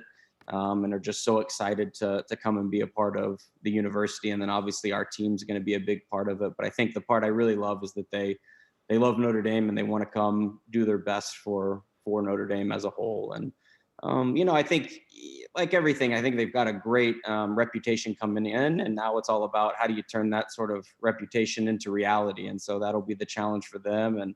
And we're excited. I think we've got a really good group of returning guys. It's a team we're really excited about, going into next spring in this unique season, and then also into next fall. So we're very optimistic and excited about the future of the program. Mm-hmm. Well, in addition to the culture of excellence that you have on the men's soccer team, there's also a culture of service. I understand the team has been quite involved with the local community, such as volunteering for the Center for the Homeless last spring. How do you see your players making a difference off the field? Yeah, I think that's one of the things I love about the guys, and I think it's probably a very common theme across the campus and all the students that I interact with. Obviously, our team on a most consistent basis, and it's really fun to hear because there's different kind of groups and organizations that guys get involved with, and I'm always amazed at sometimes they tell me about it, sometimes I hear from other people all the work they're doing, and we really try to create that environment where we encourage them to find things that they're passionate about within the local community, the broader community, and then support them in those endeavors, whether it's a group of guys going somewhere and then getting the whole team to go there, or whether it's funds, rides, anything like that. But really, we follow them, and I've been continually impressed with how passionate our group is about finding these opportunities to give back and showing their gratitude by trying to help other people, other organizations. And so it's really us just sort of following them and supporting them in that sort of service journey that they're on. Mm-hmm. Well, Coach, it's been a pleasure talking with you, and good luck to you and your men in the coming seasons. Now let's get back to Vic. So, Vic, who's next up on our Thank you, Molly. superstar team? Time for another blast into the past. Joining us now, Notre Dame alum who's gone from first-round draft pick to NBA coach, Monty Williams, current head coach of the Phoenix Suns. Welcome to the fight, Monty. It's been a long time. It has been. It's been a while, man. Thanks for having me. No problem. Hey, let's start with when you made the decision as a high schooler. You got a 4.0 GPA. I mean, you're a stud high school baller. You could have played anywhere in the country. Why Notre Dame? Well, it was totally different than where I grew up. It was a change. To play with LaFonso Ellis was something that I looked forward to. Coach Phelps sold my mother on the fact that he was going to push me to get my degree.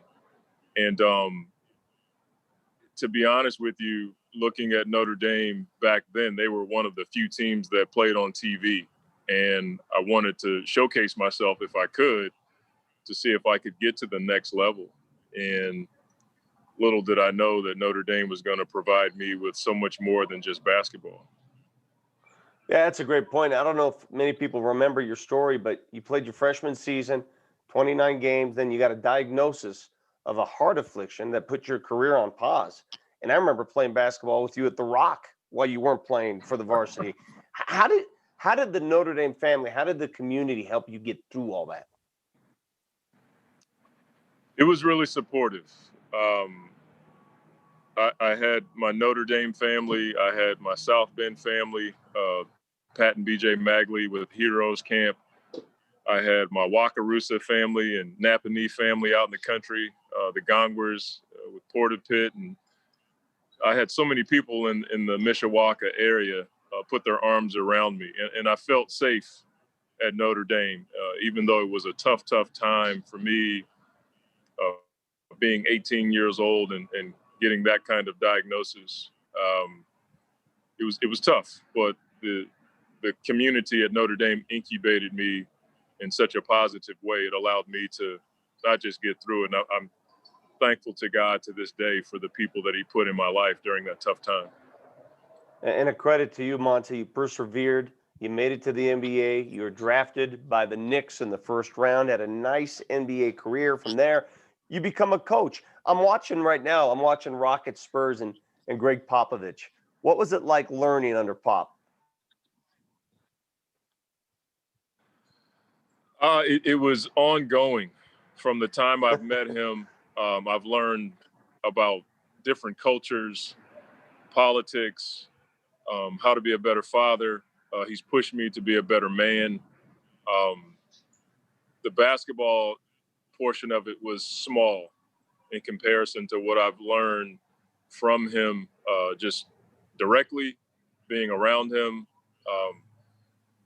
He's a mentor for me. He's somebody that I talk to when I have any big decision in my life. There's a few people that I talk to, and he's one of them. And he's always been my truth teller. And I wouldn't be in coaching had he not invited me to come and work with the Spurs. And that decision, that invitation changed my life. Well, you have an exciting team there in Phoenix with the Suns and Chris Paul showing up there and some of the talent you already had assembled. I need to ask about your experience in the bubble. That was at Disney World, of course, because you were the only undefeated team in the bubble. You go 8-0, and then you go home. What was that like? Thanks for going 8-0, but you get nothing out of that. Well, it's a really good story about taking care of your business early. We didn't. You know, we crammed for the test and we came up short. And even though it was a great experience and we went 8-0, had we taken care of our business and studied for the test the way that you should do before the test takes place, we would have made the playoffs. We missed the playoffs by a half a game, or at least the play-in game. And for us, it made us hungrier, but it was also a lesson for me, and it should be a lesson for young people to not wait to take care of your business. And so it was a great experience for us. We learned a lot. We got closer. And I think we gained the respect of the NBA. How much better will Chris Paul make you as a test taker this year? I think Chris is going to push us to make sure that we take care of that business earlier. He's an unreal basketball mind. He's an even better person. He's the most competitive player that I've coached. And I have two guys I'm so blessed to have, in Devin Booker and Chris Paul, that are about as competitive as any two guys I've ever been around. And so I'm grateful to have Chris. I feel a level of, I'm just blessed to be in this position. I'm blessed to be able to say I went to Notre Dame and have a degree, and the family I have there. I've been blessed to play basketball in the NBA, and now I'm coaching. You know, I've always said God knocks it out of the park and I get to run the bases, and that's my story. So I'm so grateful for everything that I've been given through all the tough times. You know, if anybody is inspired by my story, they should be inspired by what God can do with a knucklehead like me.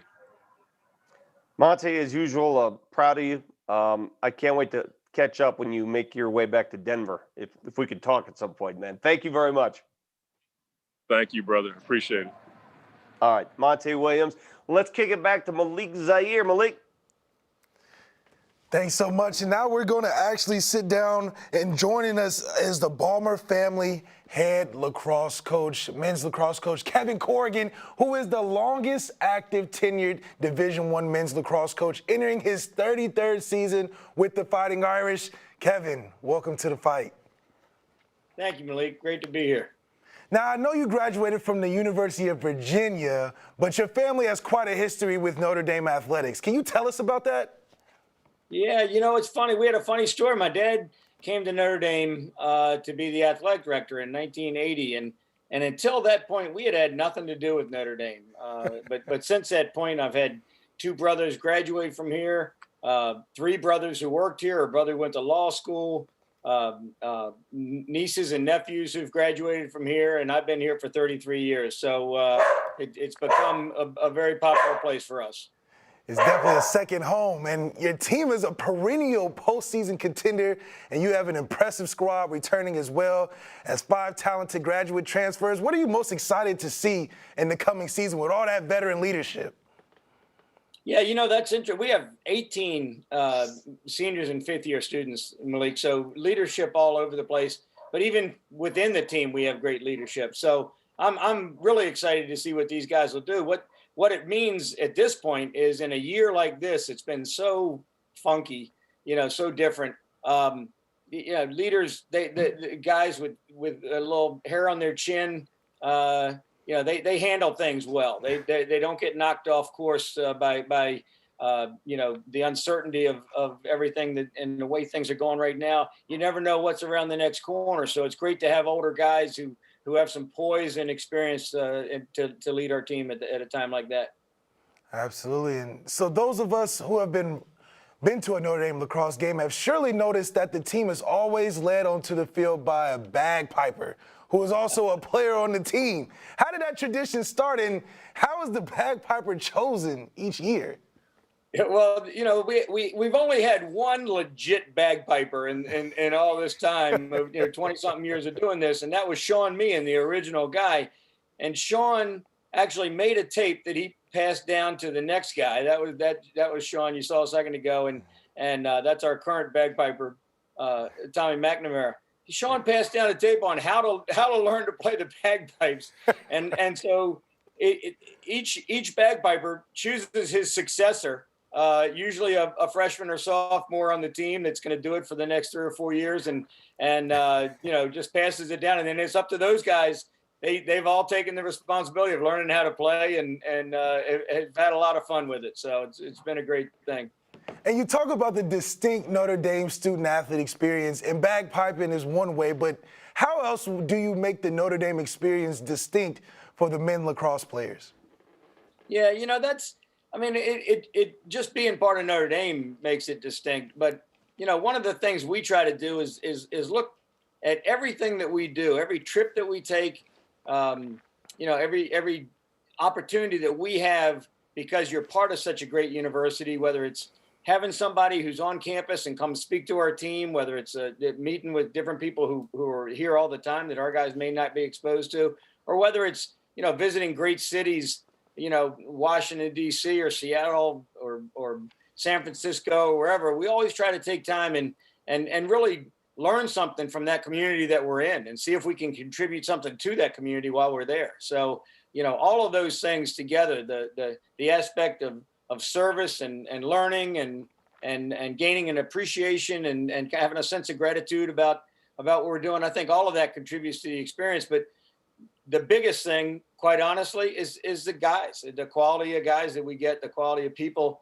that they're around every single day with a team. As you know, in football, you have 100 guys, we have 50 guys. And so you have, these amazing men that you're around every single day that are your peers and that challenge you and support you and educate you and everything else. And I think that's the biggest part of the experience for all of them. Absolutely. And you stuck for a long time around this program. So I've got to ask you, what does Notre Dame mean to you at this point? I mean, you've been doing it and doing it well. I've been doing it for a long time. In fact, I think Vic Lombardi, actually, his career got launched doing lacrosse games. I don't want to out him or anything, but I think it was doing lacrosse games. We had one year where Vic Lombardi and Dick Vitale both announced one of our games in the press box. It was crazy. Right? Am I right, Vic? Right? But Coach, just tell him how much you hated me, because I had to do. Come on, be honest. Because I had to call the games and I didn't know the rules. They thrust me in there, and it was hard to work for Kevin Corrigan at that point. That was you learning on the fly, man. I thought you did a great job. I knew you had a future. That's for sure. Well, Coach Corrigan, thank you so much for joining us. It's been great. And today in the fight, and now Sydney Sims is talking with current men's basketball star Cormac Ryan. Take it away, Sydney. Thank you. I am here with Cormac Ryan for men's basketball. How are you doing? I'm doing great. Thanks for having me. So when you were going through the process for looking for a university, what made the University of Notre Dame stand out to you compared to other schools? First and foremost, I think the University of Notre Dame just really gave me a great sense of community. Kind of just getting to know Coach Bray and the staff, as well as like kind of the players and the people around the organization from top to bottom. I really felt like it was a really nice family. And, whether that's on the court, just kind of the way we practice and the way we kind of interact with each other throughout the season and throughout the off season, I really feel like we have a strong sense of, team chemistry, and we really have between each individual on the team, really strong bonds, which I think makes it a lot easier to succeed both as a basketball team, but it also makes it a lot easier to kind of just operate in daily life, knowing that everyone has your back and, there's really no bad blood or anything between anybody. It's just a great sense of community. You talk about everybody having your back. Can you touch a little bit about the resources that you have here at Notre Dame that helps you compete at such a high level in the ACC, and not just on the court, but in the classroom as well? Yeah, absolutely. So, starting with the basketball side of things, we just have world-class facilities, world-class, staff members who can really take care of us, obviously from the coaching staff and the knowledge they can give us and teach us about the game, to our trainer Nixon and our strength coach Tony. They just do a phenomenal job keeping us ready. And we have our nutritionist Marta, who does a great job with kind of the diet nutrition aspect of things. So just keeping us ready to play and keeping us in a place and an environment that is conducive to success is obviously a huge benefit of a place like Notre Dame. And then off the court, from an academic side, we have, a team counselor who kind of helps us sort out our scheduling and helps us through, whether guys need tutors or, extra help or office hours, anything you might need. That's been a huge help for, especially a lot of the young guys as they kind of come through the program. And even just, some of the old guys, use those tools to kind of help sort out the scheduling and kind of just the daily ups and downs of academic life. And so I think the combination of the two really just makes a great environment for success. Big win at Kentucky. You're heading into ACC play. Can you tell me a little bit about where your squad's at and your mentality heading into a good portion of the season? Absolutely. We're fired up. Obviously, it's great to get a nice road win against a great team. And we're ready to kind of take that next step as a program and kind of kick it into a next gear. So we're super excited. We've got a great stretch coming down, obviously with Duke on Wednesday, but even going forward, we've got a really nice schedule with a lot of opportunities to kind of grow and compete at a high level. And that's all you can ask for as a basketball player and a basketball team, is to just have opportunities to succeed and, to kind of show what you can do. Thank you so much for your time, and best of luck with ACC play. Absolutely. Thank you so much. Thanks. We're going to send it back to the Fight Studio. Thanks, Sydney. I'm Molly Seidel. Joining us now is Joan Miller Campbell, a graduate of St. Mary's College who doesn't even let a rivalry in her own household stop her from cheering on the Irish. Joan, welcome to the Fight. Hey, how are you, Molly? I'm great. We're excited to have you here tonight. And Joan, how does your love for the Fighting Irish start? Well, probably started seriously in 1966 when I vividly remember watching the MSU game with my dad. And from then on, there was no other school to go to. This was where my heart would lie. So St. Mary's, here I came. That's where I was. Never missed a game when I was a student. It was just part of my blood. Yeah, well, I've got a soft spot in my heart for St. Mary's. My mom is an alum from there as well. But you've got a big rivalry going on in your house. Your husband, Joe, doesn't quite cheer for Notre Dame like you do. Tell us a bit about that rivalry. No, he doesn't. He's a graduate of the University of Michigan, and our family is kind of split down the middle. So I have two daughters who went to St. Mary's, and my son went to the University of Michigan. His wife graduated from the University of Michigan as well. I have another son-in-law who, although he graduated from Purdue, is actually a Michigan fan. And then my other son-in-law is a graduate of Notre Dame. He was in Bengal Bouts for 4 years. So we are really split right down the middle. You truly have the house divided, but it's been a pretty impressive fall for the Irish. Do you ever get a cheer out of Joe for the big moments, or is the rivalry strong? It's not too bad. I mean, they've had kind of a tough season. We've had tough seasons, so we've been there for each other. Early on, maybe we had to have somebody sit between us during games, but we've gotten over that. So, a couple of bad seasons here and there will kind of temper you. Mm-hmm. Well, I'm glad that you find a way to keep the peace. And one thing that you and Joe can agree on is the importance of giving. Joan, you've been a very consistent giver to the Notre Dame Athletics over the years, and we want to thank you for that. What is your philosophy on your personal philanthropy, and what inspires you to keep giving to Notre Dame? Well, there are certain groups that we're really interested in. The World War I Museum in Kansas City is so near and dear to our heart, such an important cause. And our athletics, which is really part of our life. All of our kids played sports, and we know the commitment that it requires. And so each one of us feels that we should donate to where our heart lies, both at the University of Michigan, and then, of course, the University of Notre Dame. We have, thanks to Ray Herring, really decided to make a big investment at Notre Dame for Bengal Bouts, and we're really quite proud of the endowment that we have set up for the benefit of Bengal Bouts. It's such a large, multi-scope organization, and so wonderful to be part of that. Mm-hmm.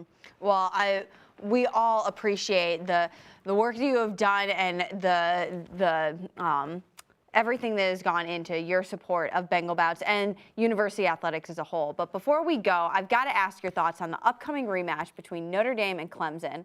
What are you most excited to see from the Irish this coming weekend? I'm probably the most excited to see the maturity of Ian Book. It's been a fabulous season for him. He's really put it all together, but he's put it together with all of his teammates who have really come to the forefront. What a great season. I'm looking forward to the game. I'll be a little bit nervous for sure, but aren't all of us. But what a great group of guys. Great to see them work together. Yeah, well, it'll be definitely a fun one to watch. And Joan, thank you so much for joining us today. So, thanks, Molly, and good luck to you. Thank you. Quite the future, yeah.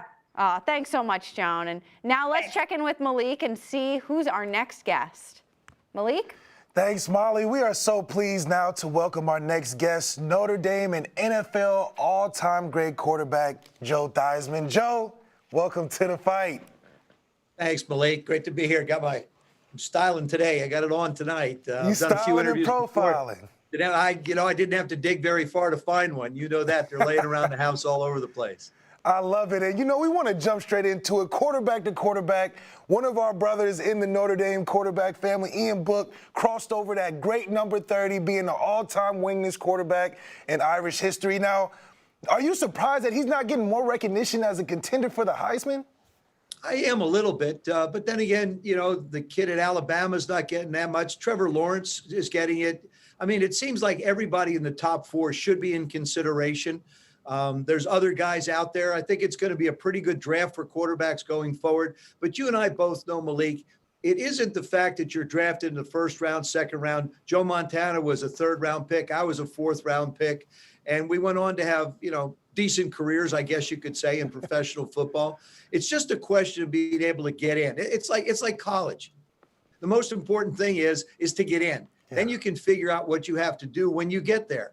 But I am a little bit surprised that people aren't talking about Ian a little bit more with the record that he's put together and really the way he's played. I just thought he took a leap forward this year in so many different areas. He still scrambles. He's smart with the football. He protects himself, which is one of the things I hammer away on young quarterbacks. You ought to know, I told you that.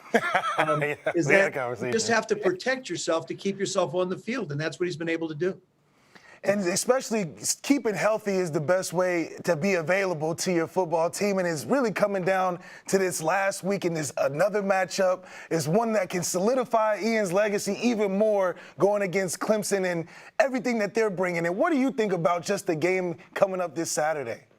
I think it's a great, great football game, first of all. And it's terrific that we're matched against Clemson to have the opportunity to dispel this theory that, well, the last time we played them, they didn't have Trevor Lawrence. Well, they've got Trevor Lawrence now. So let's see what their excuse is going to be on Sunday after we beat them on Saturday. I guess that's the best way to look at it.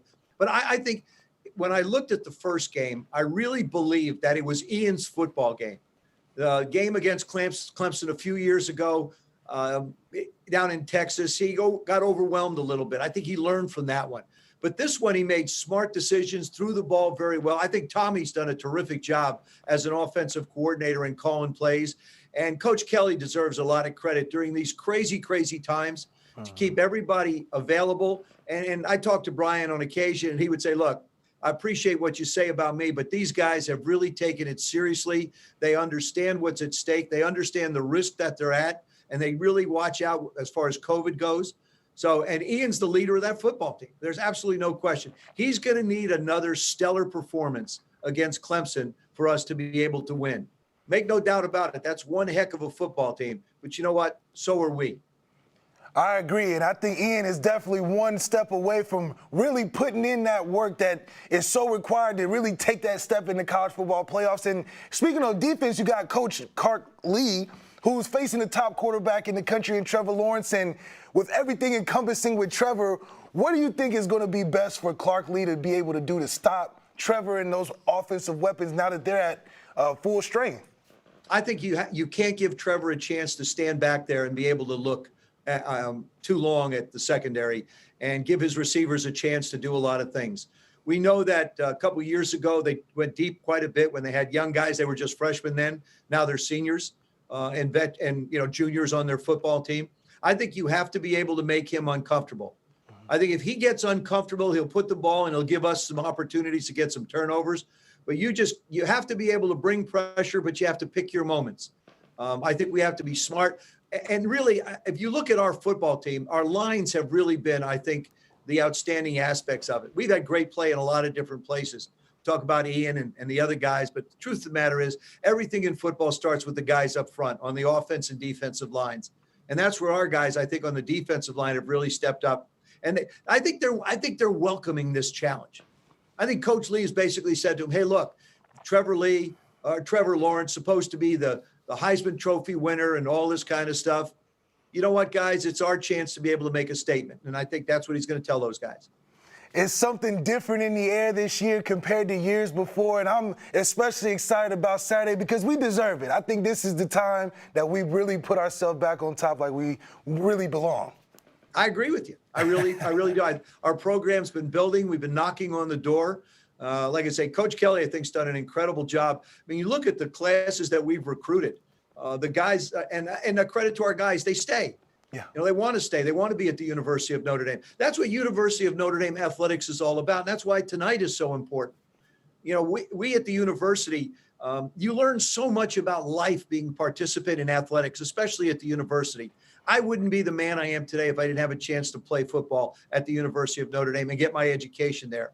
I honestly believe that the university shaped who I was as a person. And in particular credit, I could never, ever do a Notre Dame interview without mentioning my good friend, Roger Valdesari, who changed my name, even though he didn't win the Heisman.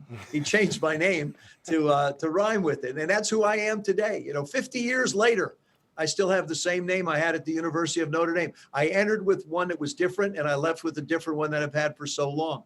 But the athletic department does so much for our men and our women, and everybody has stepped up, whether it's hockey, whether it's lacrosse, whether it's baseball, whether it's basketball. It doesn't matter. Our programs have really been great. Soccer, you can name one after another. And look at what athletics has done at the University of Notre Dame. And it's all because of people that are out there watching this now. Without you, it wouldn't happen.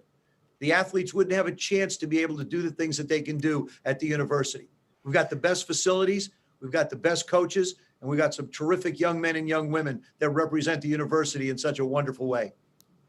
Well, you said it as best as anybody could ever say it, especially hearing it from an all-time great NFL quarterback and Notre Dame great himself, Joe Theismann. Thank you so much for joining the fight. Great. Listen, Malik, it's great to be with you. Please, everybody, stay safe. We're going to get through this, and we'll be able to hoist that national championship trophy. And you know what? The players may hoist it, but all of us that are Notre Dame grads, we're going to have a piece of it too. Oh, I love it. I love it. Thank you so much. Now, let's head back to Molly, who's on one of the most successful currently active Notre Dame coaches. Molly? Thanks, Malik. Joining us now is Gia Kvaratskhelia, a two-time national championship winning coach of Notre Dame fencing. Coach, welcome to the fight. Molly, thank you so much. I want to tell you how honored and proud I am to represent our fencing program and athletic department. And I'm a big fan of yours. I remember you competing and dominating the track. So my props to you. Well, I always loved walking into the Jack and seeing all of the fencers going at it, sparring, and just being so inspired by how just their incredible amount of talent. All I do is run in circles. But Coach, you took the reins as head coach in 2014. What was the biggest challenge transitioning to the head coaching role for such a successful program and taking over for a predecessor who'd won several national titles? How did you maintain that same level of excellence then winning NCAA championships in 2017 and 2018? Well, expectation, kind of managing the expectations and being patient, learning how to be patient, which is I'm not very good at. And it takes an army to win the national championships. And the blueprints were there. I was a part of the 2011 national championship team at Notre Dame prior to becoming a head coach as assistant coach. And we had all the ingredients to be great: the history, the traditions, tremendous support of athletic department, best facilities in the country, probably in the world. And, the hardest part was to recruit the coaches and bring the best coaches who would develop our athletes to their highest level. And thankfully, I had a great assistant who is my associate head coach now, Cedric Loiseau, who took the journey with me. And we dove deep and brought a couple of other excellent coaches on the roster and recruited the right people who committed to our program to the end, to the excellence, and results came 3 seasons later, but at full force. We won the NCAA's 2017, the second biggest margin in the last 20 years, followed by the winning another NCAA 2018. The 2019 was a letdown. We finished for second. We tied for second with indicators third. It was a kind of disappointment. But last year, the seasons were cut short due to COVID, but we were strong enough to challenge another title. So far, so good. A lot more to come, hopefully. Well, Notre Dame fencing is known not only for competing at the highest level in the NCAA, but also for sending talent to the international stage. So far, 3 Notre Dame fencing alums have qualified for the 2021 Tokyo Olympics. So what does it mean to you to see those athletes representing your team on the biggest stage of international competition? Well, so last 2 Olympic cycles in London and Rio, we had 5 representatives from fencing, which winning the 2 medals in each Olympics. If we remember London, our own Mario Zagunis was a flag bearer for the opening ceremony. If Tokyo goes as planned in 2021, we might easily shatter the record of 5 and have a lot more representatives besides those 3 who already qualified. It's a tremendous pride for us, for them, our athletes who represent Notre Dame at the highest level, and for us on a recruiting trail to show our future athletes that it is possible at Notre Dame to be Olympian and Olympic medalists. Well, you truly are setting the gold standard with your program. Tell us a bit about this year's fencing team. With the number 3 preseason ranking, do you think you're headed for another national championship year?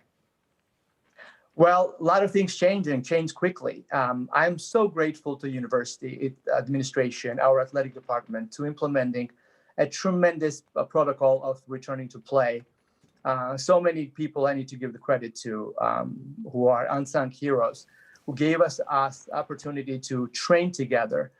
And our coaches did a tremendous job. I'm so proud of them. And our kids committed to our program to train every single day. It was like before it was day departing to national championships. So given an opportunity and a little bit of Irish luck, we might attack another title this year. Well, Coach, good luck to you, and thank you so much for being with us today. Thank you so much, and good luck at Tokyo. Thanks. Student athletes face obstacles every year. And, sorry, we're throwing it over to Malik.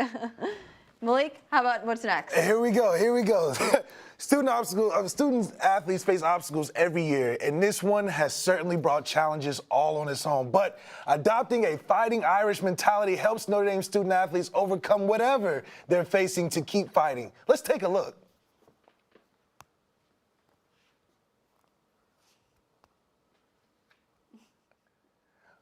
Oh, okay. We're back at it. Once again, I'm Malik Zaire, and joining us now is Ryan Sachary, the Callahan family men's tennis coach, who is one of the top players in the history of Notre Dame's men's tennis. Ryan, welcome to the fight. Malik, good to be here, my man. I appreciate you all having me. Absolutely. When you were deciding which college to attend, what was the recruiting pitch from Notre Dame, and how did you end up here?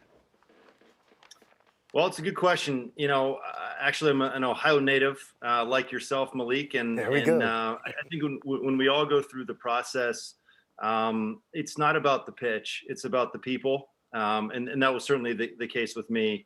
When I came to visit, I did not grow up a Notre Dame fan when I was a young kid, but when I came to visit the campus and met all the people and saw all the opportunities that Notre Dame had to provide for not only tennis players, but general students as well. And just the environment and the culture on campus, you know, I knew it was the right place for me to be and made my decision rather easy.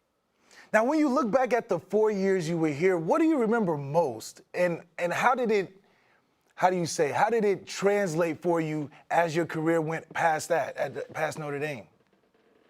Yeah, you know, tennis is an individual sport. At every other level, whether it's junior tennis, professional tennis, whatever, you're playing by yourself. But when you're in college, you're playing for a team. And for me, that was representing Notre Dame, being a part of the Notre Dame family, the Notre Dame community, was something that was really special and magical. And in my honest opinion, brought the best level of tennis out in me. And so as transitioning into coaching, I try to bring that passion for this place and this university and all that it stands for and all that we're about every day to our student athletes and try to give them the best experience we can give them. But really for me, it's about the team and about representing something bigger than yourself and something special like Notre Dame. Now, does it make it easier being a player now transitioning to a coach that you can relate to those guys on the team and put yourself in their shoes? Yeah, absolutely. No, it does. And especially having done it here at Notre Dame where the balance between the academics and the athletics is a little bit maybe more strenuous than it is at some other schools. So, I've lived the life. My assistant coach, who's unbelievable, is also a legend in our program, a very successful student athlete here in men's tennis as well. The two of us have walked in the shoes of our guys. And no, I do think it helps us because, again, we've had that shared experience with our players. And being in the ACC means you're always facing a tough schedule. So tell us about the team and your hopes that you're coming up for this season. Like, what do you think you're most excited for coming up? Yeah, well, we're excited to play, number one, and just get out there and compete. We did not do any of that in the fall, which was very different for tennis players. And so, it's been a good 9.5 months since we've really competed with live bullets, let's say, against other competitions. So number one, just having the opportunity to get out there and I echo Coach Gia was on just now and talking about the appreciation for our administration, our athletic department for establishing the protocols for return to play that give us that opportunity to compete. And so that's number one. But number two, we return a really, really strong nucleus, the team that was ranked as high as number 11 in the country 2 years ago. 2019 spring, and the vast majority of the bulk of that core of our group is back. And so we have really high expectations. We have a very veteran crew. And like I said, most importantly, we're just excited to compete and grateful for the opportunity and ready to get it on. I'm excited to see it myself. And we know that you're putting a lot of work on the court, but how do your student athletes get involved in the local community? It's a great question, and appreciate you asking that. And obviously, COVID has limited a lot of the impact that we can make. But in addition to the Fight for Life, in addition to the normal community service, whether it's reading at elementary schools, visiting hospitals, et cetera. One of the unique things about our program is that we're able to open up our facility to the outside community, and our assistant coaches primarily are the ones that run clinics in the evening, and so really kind of fostering again that community impact and having our program and our student athletes and our facilities at the forefront of tennis in the South Bend community. Well, Coach Sashary, thank you so much for being with us today, and good luck in the season. Go Irish. Go Irish, baby. Now let's check in with one of the most well-known alumni leprechauns, Mike Brown, who will give us an update on giving. Mike, what's up? What's going on? I see you, Malik. Thanks for the shout out and thanks for being here, you and Molly. And now the time has come. It's time for the numbers. Ladies and gentlemen, I am very proud to tell you that tonight, so far, we are at $3.16 million, everybody. These student athletes, we are fighting for them. I came back to work at Notre Dame in 2015 so I can fight for our students and our student athletes, and that's what we're doing here tonight. Couldn't be proud, couldn't be more excited to fight for them, and excited and grateful for you in fighting for them as well. I gotta give a few shout outs to a few different people who have been fighting for our student athletes tonight. Number one, give a shout out to my man, Pete Trematera down in Florida. Thank you for all your support. Gotta give a shout out to the Northeast, to Dan Cummings. I see you, Dan. Thanks for supporting and fighting our Fighting Irish student athletes. And last but not least, I gotta give a shout out to the head coach of our women's tennis team.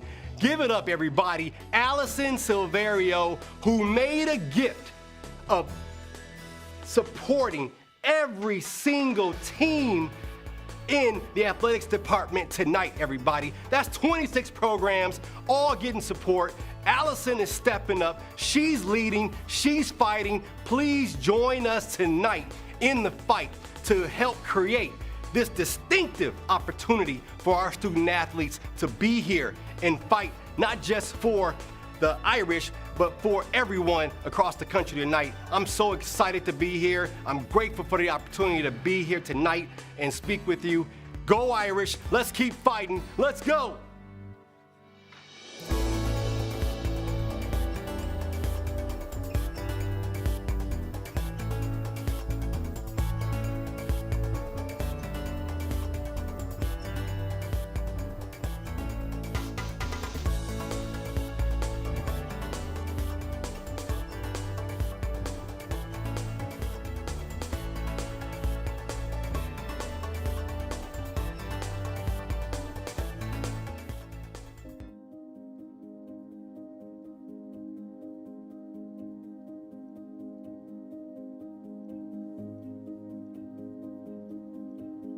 My name is Sam Groom. I'm a senior pre-med student and a member of the Fighting Irish track and field team.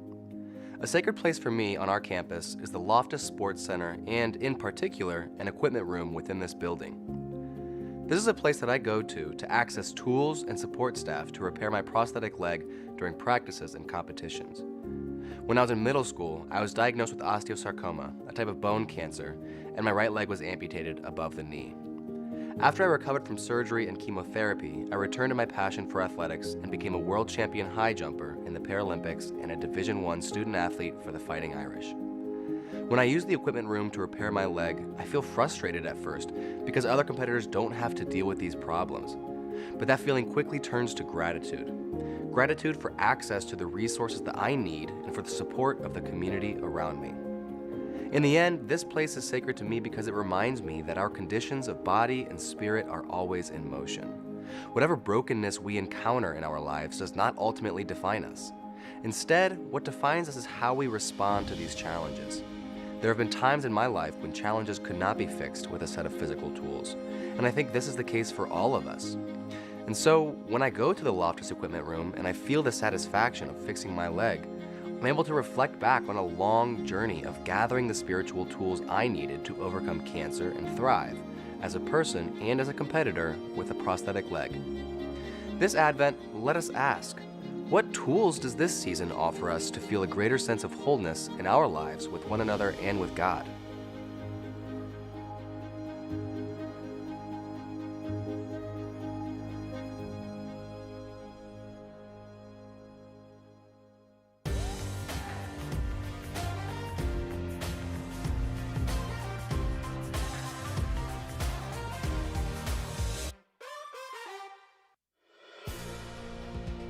Good evening, everyone, and welcome to the fourth hour of The Fight, an evening where we fight for our more than 700 Notre Dame student athletes to ensure their experience continues to be the most distinct in the country.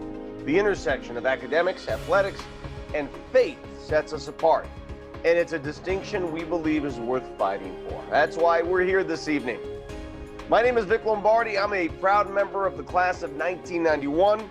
Over the 2 remaining hours, we will introduce you to more Notre Dame head coaches.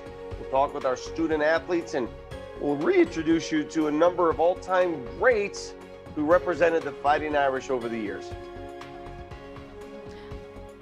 I'm Molly Seidel, member of the class of 2016 and former cross-country and track and field runner for the Fighting Irish.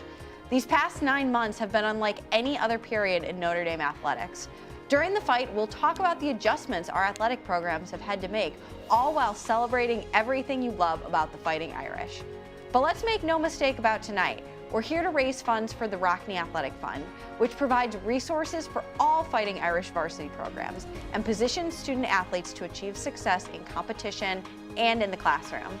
We're asking you to join us by making a gift of any size to the Rockne Athletics Fund. Something you can do right now by scrolling down the page you're watching us on. Or if you're viewing us on Facebook, YouTube, or Twitter, please go to the URL we've posted at the bottom of our screen.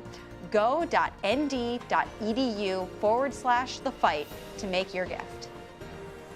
I'm Malik Zaire, class of 2017 and former quarterback for the Notre Dame Fighting Irish. Coming up this hour, you'll hear from the head coaches of Notre Dame's women's tennis, track and field, and cross country, women's rowing and swimming and diving. And we'll also visit with Notre Dame student athlete alumni who've made it big in the NFL. But before we begin, let's check in with Notre Dame's first ever female Leprechaun alums, Lynette Wookie, for an update from the giving team. Lynette? Thank you, Malik, and thank you for that enthusiastic introduction. As Malik said, I'm Lynette Wookie, senior here and proud member of Pasquarella West Hall, and I am here to give you all a giving update. We currently have raised $3.8, almost $3.9 million tonight here on The Fight.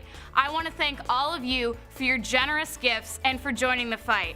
I know I and over 700 of my other student athletes are so grateful for all of your gifts. I want to give a special shout out to John and Kathy Murphy from Chicago, as well as John Hughes Monier from New York. And don't forget, any gift tonight will get you one of these fun masks that have the Fight logo on it, as well as the Fight sweatshirt. It's a super cool sweatshirt, and all you have to do is donate $500 or more to get a chance to purchase it. Thank you so much for tuning into The Fight. At Notre Dame, we have such a distinct athletics program, and because of you all, we get to continue to make great strides in the athletics community. Now, I'm throwing it back to you, Molly, and thanks for tuning in. Thanks for that update, Lynette. Our next guest led her team to a national championship in her playing days at Georgia Tech, served as an architect for one of the nation's top program turnarounds at Oregon, and now is in her 3rd season as head coach of the women's tennis team at Notre Dame.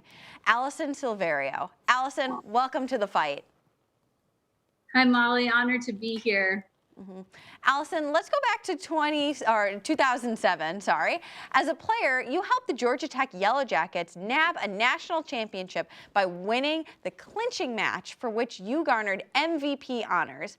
What do you remember most vividly about that team, and how has that impacted you as a coach at Oregon and now coach at Notre Dame? Our team was completely fearless and ultra competitive in everything that we did. And that match that evening wasn't just the match, it was everything leading up. All of our practices, all of our team experiences, conversations, the work in the classroom, the work off the court, in the weight room, and it all compiled to that special evening with my teammates. And as I said, we were a fearless group. We fought for one another. We fought for something much greater than ourselves, and we were able to accomplish one of the greatest feats in college athletics. And that has certainly propelled me through my career. And I was fortunate to be surrounded by phenomenal coaches and wonderful mentors that invested so much into me.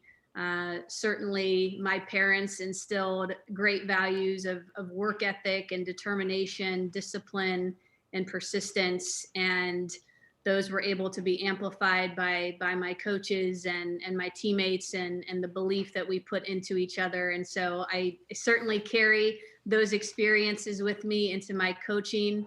I love giving back. I'm so passionate about what I do, and being able to be a part of a sport that has given so much to me, and am able to give back to our amazing student athletes here at Notre Dame. And we want to continue to bring excellence to our program.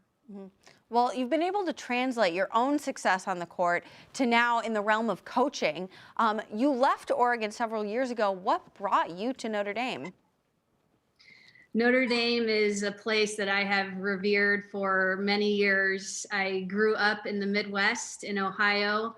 My family, we were big Notre Dame fans growing up, and it was a place that I knew we would be able to build a championship program. And I'm certainly grateful for all the experiences that I've had everywhere that I've coached, especially at Oregon, being my first experience as a head coach. But now being at Notre Dame, as you've heard so many stories tonight from coaches and student athletes, the distinctions that we have here, we have all the resources to make our program excellent on the court, off the court, and in the community. Well, you've got a few seasons under your belt now here at Notre Dame. What can you tell us about your current team? Our team is filled of 9 student athletes, 8 student athletes that are incredible on the court. They've been phenomenal in the classroom. We had our highest GPA this semester amongst a pandemic, and so they certainly dove in and took this situation very seriously, and they understand what's at stake. We're excited to get back out onto the court to compete again. But I'm most proud of our character and how we represent one another, how we represent our program, and certainly how we represent Notre Dame. Well, and in addition to your team's success on the court, I hear they're pretty successful in the classroom too. It was recently announced the team's GPA this fall was 3.73, their highest since 2005. What does it take to encourage that kind of success in the classroom in addition to on the court? Well, they're putting in all the work. As I said, they're determined, they're disciplined, they're a high achieving group. They're wonderful to be around, the way they support one another and encourage one another. They want to carry on the legacy and the tradition of excellence that this program has had for so many years, and the foundations that we're continuing to create. They're going to pass that down to the next generation. And so they're very much, again, about something bigger than themselves, and they want to carry on the legacy and leave Notre Dame women's tennis in a better place than when they found it. Mm-hmm. Well, thank you so much for joining us tonight, Allison, and good luck in the upcoming season. Now we're going to throw it over to Sydney with her interview with Abby Prohaska of the women's basketball team. Thank you. I'm here with women's basketball, Abby Prohaska. Abby, how are you doing? Good. How are you? I'm doing good. Thank you for asking. Last year, you took a medical red shirt. Can you walk me through that experience? Yeah, so it was definitely a challenging year for myself and the team. And through that year, I was able to learn a lot. And basically, kind of what happened was I was practicing and I was out of breath. and I have asthma, so I kind of assumed it was correlated to that, and I didn't think it was what it happened to be. And so we're practicing, and CO like notices that I'm like kind of sucking for wind, like I couldn't really breathe. And so she pulls me out, and then I talk to Anne, my athletic trainer, and then my doctor. And so we eventually get a meeting with my doctor. And so I'm talking to her and letting her know kind of what's going on and how I can't really breathe and how there's a lot of pain like on my right side.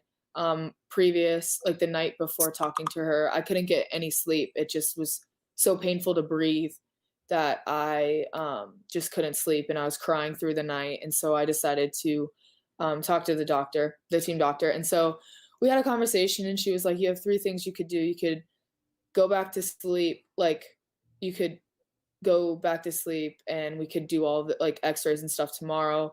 We could do an x-ray tonight at the urgent care, or we could do the x-ray at the emergency room. And like after talking with her a little bit more about how painful it is, like she ultimately decided it was probably smart to get it checked out by the emergency room.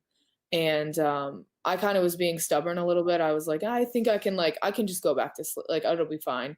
Like, we can just wait till tomorrow. But she really insisted after hearing what I had to say. And so I ended up in the emergency room that night. And then x-ray came back clear. And then I did a ultrasound that came back clear. And then eventually a CAT scan. And that's when they found that I had a bilateral pulmonary embolism, which essentially is like a blood clot in each of my lungs. And the one on the right was kind of cutting off some circulation through my lower quadrant in my lung, which is what was causing all of this pain. So it was an eye-opener for me. That was the last thing I expected any doctor to walk into the room and tell a 20-year-old that I had blood clots. And so my doctor, like my team doctor went with me. She met us, my trainer and I there, and like looked at me after she heard the results and was like, it was a really good thing that we didn't send you back home, because there's a good chance you may or may not have like woken up the next day because of how far along it's been. I don't usually complain about pain, or like I'm pretty much like fighting through something unless it's really bothering me. So when she said that, I kind of like had to take a step back and was very confused, and it like hit me really hard that like I might not have even made it through the night. So I'm very glad that I'm here today and very blessed for this opportunity to continue to play, because they told me that I might not even be able to return to play, because I mean, I'm 20 years old. They didn't really know how to go about it. I'm not a 60-year-old or 70-year-old who like can get these and they know exactly what to do. I'm so young. So it was really just not really what they were expecting either. So everybody was learning at the same time. But I'm just really, really blessed to be able to play the game I love today and be back here and just help the team as much as I can. Abby, thank you so much for taking the time to sit down with me and share your journey. Best of luck, and I can't wait to watch you ball out this season. Thank you so much. Welcome back to The Fight. I'm Vic Lombardi, and joining us now is a 4-time Monogram winner with the Notre Dame men's swimming and diving team, now serves as president of the Monogram Club. Let's welcome Don Casey to The Fight. Don, how are you? I'm good. I'm just one of those people who can get blood clots after listening to Abby. I mean, at 60. Yeah. It's a pretty inspirational story. Don, let me ask about your story, because your family's pretty connected, deeply connected to Notre Dame. Not only are you a Monogram winner, but you also have 2 kids. You're the proud parent of 2 other Monogram winners. 3 of them. 3. I mean, you have letters all over the house here. How does this work? That we were very lucky. And as a matter of fact, I have a brother who is a Notre Dame Monogram winner. But I think it's Notre Dame's been part of our family. We all swam, and we were blessed to. For me to get into Notre Dame was a dream come true, and had a very, very nice swimming career. And then, sure enough, when my kids started swimming and they'd been out to Notre Dame 100 times, boy, it would be great to swim out there. And they were able to compete at a high level, and Notre Dame is just as special to them as it is to my wife and I. Well, you could say it's special. We know it's special. For someone who's not familiar with Notre Dame, How do you describe special? You know, it's really interesting. People see Notre Dame from the outside. They see the brand, if you will. I think people who've gone through the experience in Notre Dame for 4 years. I actually got an MBA here, so I was here for 5. You just take away so much. You learn values, you learn friendships that endure. In my mind, perhaps the biggest lesson was you learn to become part of something that's much bigger than yourself. And whether that's fighting for student athletes, like we're talking about tonight, or fighting for social justice, or just being part of a force for good. And when you're an 18-year-old kid, you didn't understand that. And now I've been out since 1982, and every single day I look back at my Notre Dame experience and I take something away, that whether it's values or whether it's just the energy that I draw from the place, because I'm part of something I believe is very special. So how do you go from that to inspire yourself to become the president of the Monogram Club? How do you make that leap? Just like all Notre Dame people, just like you, by the way. I mean, this is the second or third time I've done media with you, so you can't get away from this place either. You volunteer. Look, the Notre Dame Monogram Club is just such an important part of, I think, the total athlete experience. And basically what we stand for is community, legacy, service, diversity, and excellence. And, what does that mean? Community, well, it's made up of a community of former student athletes and people like trainers and cheerleaders and others that really, committed to the athletic part of Notre Dame in a very, very special way. And legacy, it's honoring, whether it's like something like a Jess Harper Award for a great coach, or a Moose Crass Award for a Notre Dame Monogram winner that's made contributions to society at large. I mean, I was here when we gave Justice Alan Page an amazing award, the Moose Crass Award. It was just outstanding service. It's funny, whenever we have Monogram meetings or whenever Monogram people get together, there's always a service component, whether that's helping reach back and get student jobs, or helping current Monogram winners who've been out for 10, 20, 30 years network with each other. So a lot of service there. And diversity is one of the things that we're very, very focused on. I was privileged to be part of the Black Lives Matter march that Dalen Hayes led this year, and it made me so proud of what the university stands for. And then ultimately, what does Notre Dame Athletics stand for? It really stands for excellence. I mean, it's great. You hear every coach from Notre Dame always talk about, we're here to graduate champions, and every coach will tell you, hey, what was your GPA? So it's just outstanding. And we believe the Monogram Club is kind of a door back into the university as former student athletes leave, and it's an opportunity for them to become part of our community. And over time, we've now become part of the Rockney Fund as well, and we're looking to help.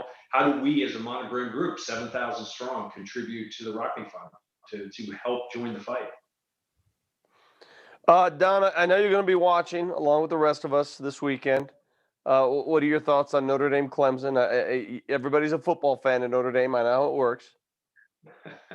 It's funny. Obviously, we're all watching social media. The best social media I saw today was all the Clemson logos. Oh, you're finally going to play the real Clemson. Oh, we're going to have all our players back. Oh, you didn't play Clemson without Trevor Lawrence. I have a funny feeling the offense and defense, the lines in particular, have seen all that. So I think it'll be very different from the other game. I think this is like a 21-17. Notre Dame shocks the world and basically gets the respect that they're due. That's where I'm going. That's beautifully said. I will save my prediction for later this week on our latest episode of Here Come the Irish. Hey, Don, thanks for what you do, and thanks for your time tonight on The Fight. Oh, thanks so much, and let's go Irish. All right, buddy. Let's kick it on over to Molly now. Molly? Now for the interview I've been looking forward to all night, and the man who is responsible for lighting the #1 sign on top of Grace Hall, the Heatherly Piani, Director of Track and Field and Cross Country, and my former coach, Matt Sparks. Hey, Molly, how you doing tonight? I'm good. Excited to have you on here. Coach, let's start by talking about your #1 ranked men's cross country team. Who are the guys on the team, and what have they done to earn this ranking? Yeah, it all starts with the young man you had on there earlier this evening, Yared Naguse. He makes the team roll, as you could probably guess, and his leadership through the last 2 or 3 years has really held the guys to where they are. But the inspiration behind Yared and this entire push that the men have had with cross country over the last 3 or 4 years is been Sean Carlson. He directs our men's distance program, and the chemistry he's built with those guys is the real key to success of taking these guys where they are this fall. Mm-hmm. Well, the cross country season looks a little bit different this year. Will both the men and the women have a chance to compete for a national championship? That's the plan now. It's especially unique in that we're in the middle of our cross country season. We had our conference championship on October 30th, where the men won the title there, and then we're a bit of a pause right now with the NCAA championship on tap for March 15th, which is the same weekend that the NCAA track championship, which is your cross-country kids also compete in track and field. So it's a bit of a tricky balance there we're going to have with cross-country kids and track kids competing at the same time. But we feel confident with the fitness that we've been able to gain over the 6 months that we didn't compete. And I think that's allowed us to get a little bit of leg up on where we were a year ago at this time. Mm-hmm. Yeah, obviously you guys are going to have a lot of strength going into the cross-country season. And then onto the track and field season. What does that look like, especially with a slightly varied indoor and outdoor season? And specifically, what members of the team are you going to count on most? Yeah, transitioning a little bit to the women's team talk here. We were going into the NCAA Indoor Championships a year ago in the middle of March, and literally 24 hours before the meet started, the championship was called off, and it was frustrating for especially Rachel Tankos. She was the NCAA leader in the weight throw going into the meet, and that would have been her first opportunity for a national championship. Yared Naguse was a favorite and was favored in 2 events, but especially feel for Rachel, who was a senior at the time or junior at the time, and kind of missed out on that chance. But she has now 2 years of eligibility left, with outdoor track coming up, and then this is what's called a waiver year for indoor track and field, where she can compete, and anybody can compete this fall or this winter in indoor track and field, and retain that year of eligibility, similar to what all our fall sport athletes had, and come back and compete as a 5th year is what she'll have next year, and lead the way for the women's team, not only at the national level, but she's a 2-time conference champion. And but like I said earlier, it's going to be a big balancing act with our cross country runners, which is the strength of our program, and running some of them throughout the indoor track season, while really having a big emphasis on that weekend at the middle of March, where there's the NCAA championship and the cross country championship. Cross country is in Stillwater, Oklahoma. Indoor track is in Fayetteville, Arkansas, which is I guess maybe a 3 or 4 hour drive. So if we want to get aggressive, we could do a double that weekend. That would wear some guys out, be a little tougher on them, but it's doable. Mm-hmm. Well, and despite the challenges, you've been able to see such success in the program, and specifically with Yared, who we spoke to earlier in the program. What does it take for someone like Yared to become a national champion, and what qualities does he have that you see exemplified in a champion? It's ironic that Molly Seidel, 4-time national champion, is asking me that question right now. So I turn and look at you and think about you and what that was with you. And both of you and Yared both have intangibles that coaches we can't instill in somebody. There's something that just burns deep inside Molly Seidel and Yared Naguse that make coaches look like we really know what we're doing. And especially the thing that both of you possessed is a skill set that you can do something the last 10% of the competition. We saw the highlights from Yared earlier tonight, what he was able to do the last we have races. It's what you did when you put the field away at the cross country national championship, the last 400 meters to win that, the last mile, the 10K that you won, that rare athletes have. We watch Ian Book in football this year find a way to get the win. And that's what's so unique about sport, is finding those intangibles that those elite athletes seem to possess. And as coaches, we get a lot of credit for that, but at the end of the day, it's you as athletes that find a way to come out of the blue and get second at the Olympic trials in your first marathon, that makes sports so fun, to find that that special skill set that, we don't necessarily see it in recruiting, but you make us look like geniuses when you come out and do it when it matters most. Well, I think good coaching goes a long way for everyone. But Sparks, it was so great getting to talk with you. We'll be back with more great stories following the break. Stick around.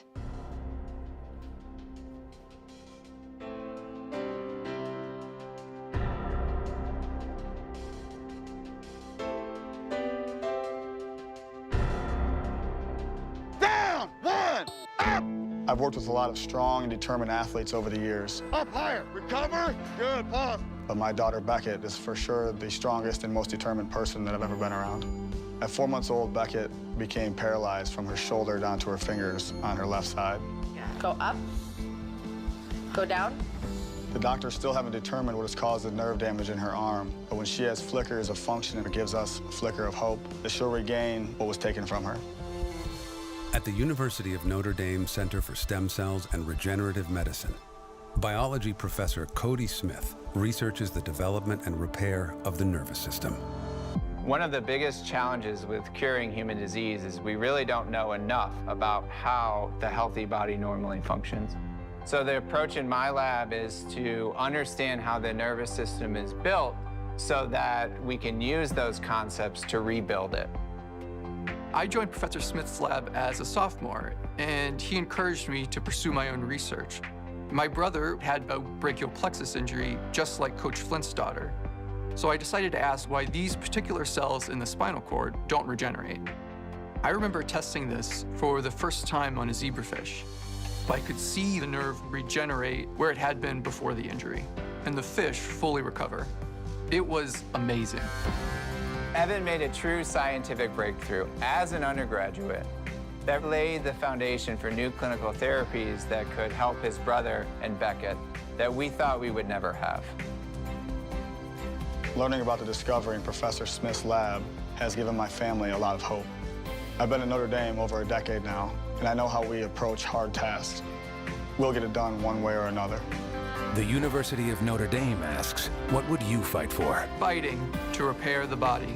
We are the Fighting Irish. Welcome back to The Fight. Joining us is one of the world's foremost authorities on hip and knee replacements, a 1976 graduate of the university and one of our great Rockney Athletic Fund donors, Dr. John Callahan. John, welcome to The Fight. Hey, thanks a lot, Malik. I just had to show you this sweatshirt first. This is my COVID quarantine shirt that I won off of Vic because I beat him on Vic's pick a few weeks back. So it's my prized possession for sure. Vic's been catching a lot of flack on the show so far, Vic. He can handle it. That's awesome. Well, John, you and your wife, Kim, are proud parents of two Notre Dame alums, Patrick and Katie. What can you tell us about your special kids? Yeah, they're really special. You know, it's kind of an amazing story because neither of them were going to come to Notre Dame. My daughter was born at Duke, and my son was always going to play tennis in the Southern California.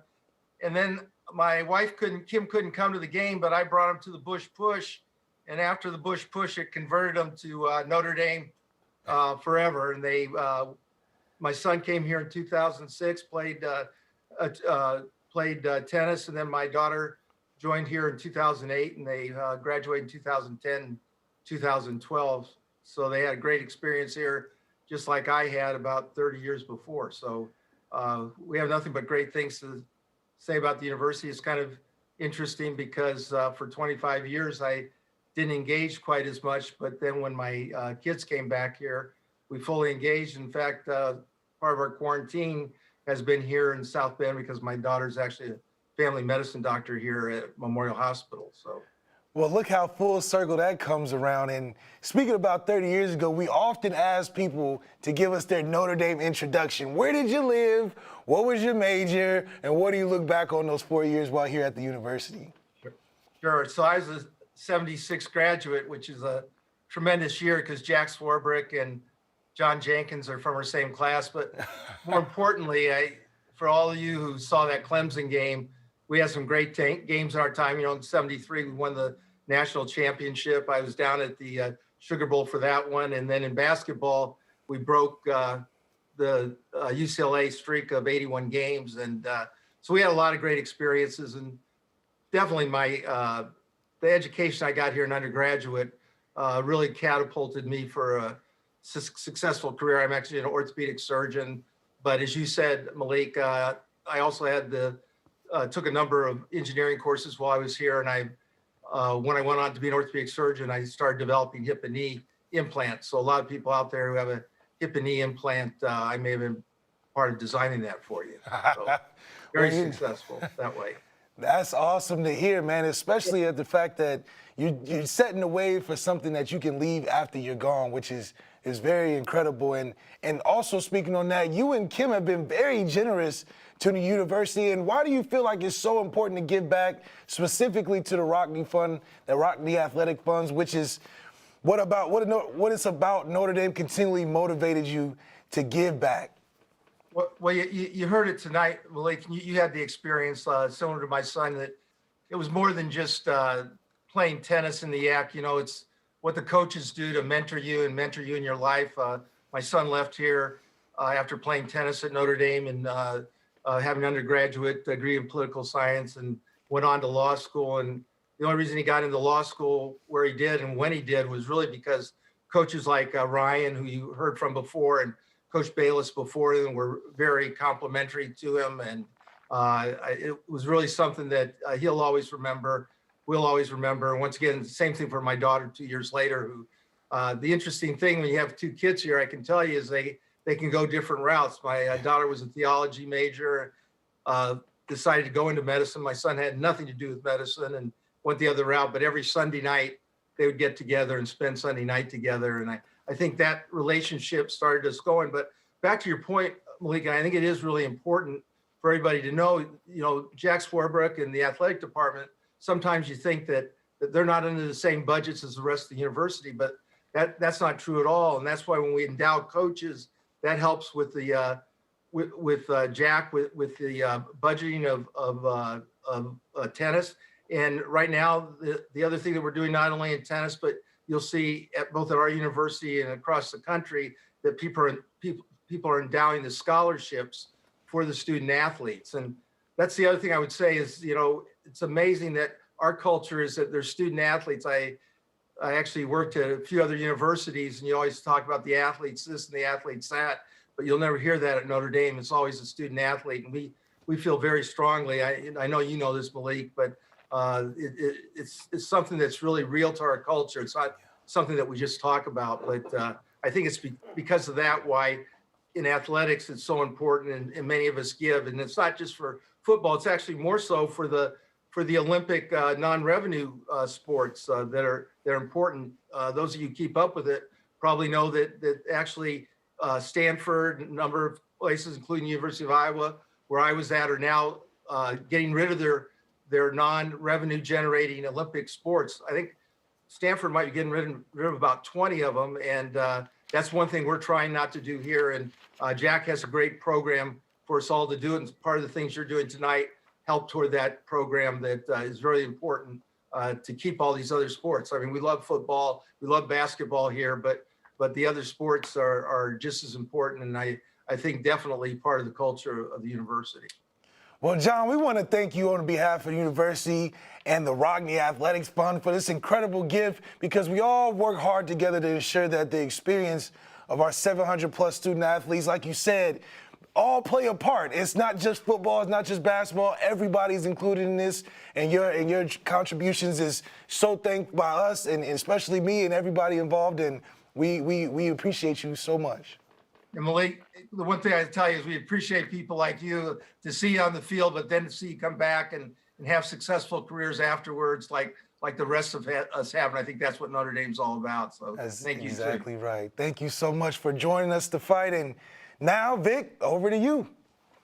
Thank you, Malik. And I hope John enjoys his free sweatshirt. Consider it a gift.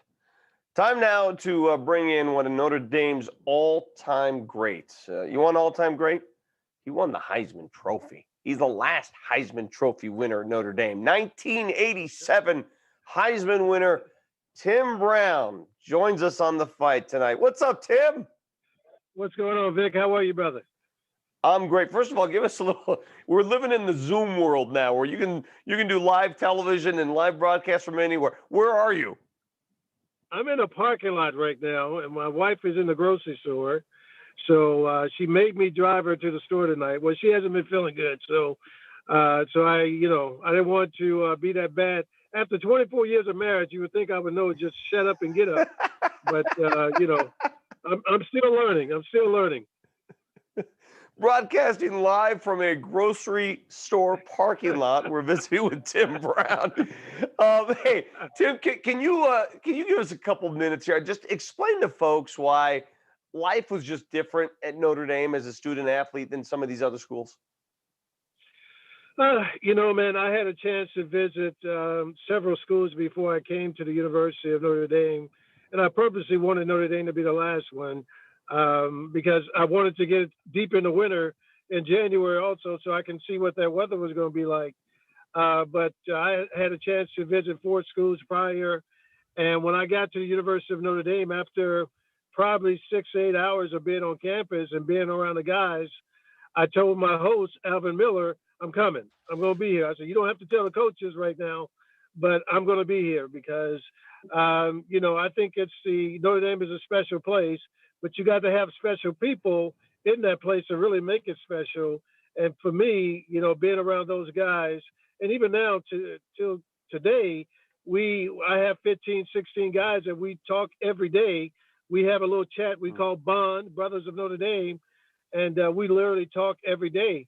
And, and these guys are doing special things in their lives, man. And, it just makes you keep thriving to do as much as you could possibly do because you don't want to get kicked out this group. You don't want to get left behind. Yeah. And, doing great things is what it's all about. That's great to hear. You did great things in the NFL. I mean, you got a gold jacket for crying out loud, 17 seasons as a professional football player. But I need to ask, when you're out and about, when Tim Brown is grocery shopping, as he is now, are you more recognized as a Raider or as a Domer? It really depends on where I am. If I'm in California, then obviously Raider Nation is pretty serious out there. So I'm Mr. Raider to those guys, right? And most of the Notre Dame people call me Touchdown Timmy. I think if I'm traveling, it's more Notre Dame than anything. But if I am in California or on TV, most of the time I'm being called Mr. Raider or something of that nature. You know the list of Notre Dame Heisman winners. It's long and proud and tradition rich. Did you ever think you'd be the last Heisman Trophy winner on this in this school? Absolutely not, man. I really thought that Rocket should have won the award. Brady had a chance to win. Tua had a chance to win. Some few years back. I think it's going to happen, no doubt about it. It will happen. Look, I think Ian should get some consideration this year for what he's done. But I think it's going to happen. I think Notre Dame hasn't been known for having these players who are super outstanding over the last few years, but they're really great football players, and they're going into the league and they're doing incredible things. So, it really, you have to be lucky and blessed and all of these great things, man, to be in that position to win a Heisman. And I just happened to be in that situation back in '87. Heard some doors slamming there. Is the missus back with the groceries? Yep, she's back. Nice. So nice. Hi.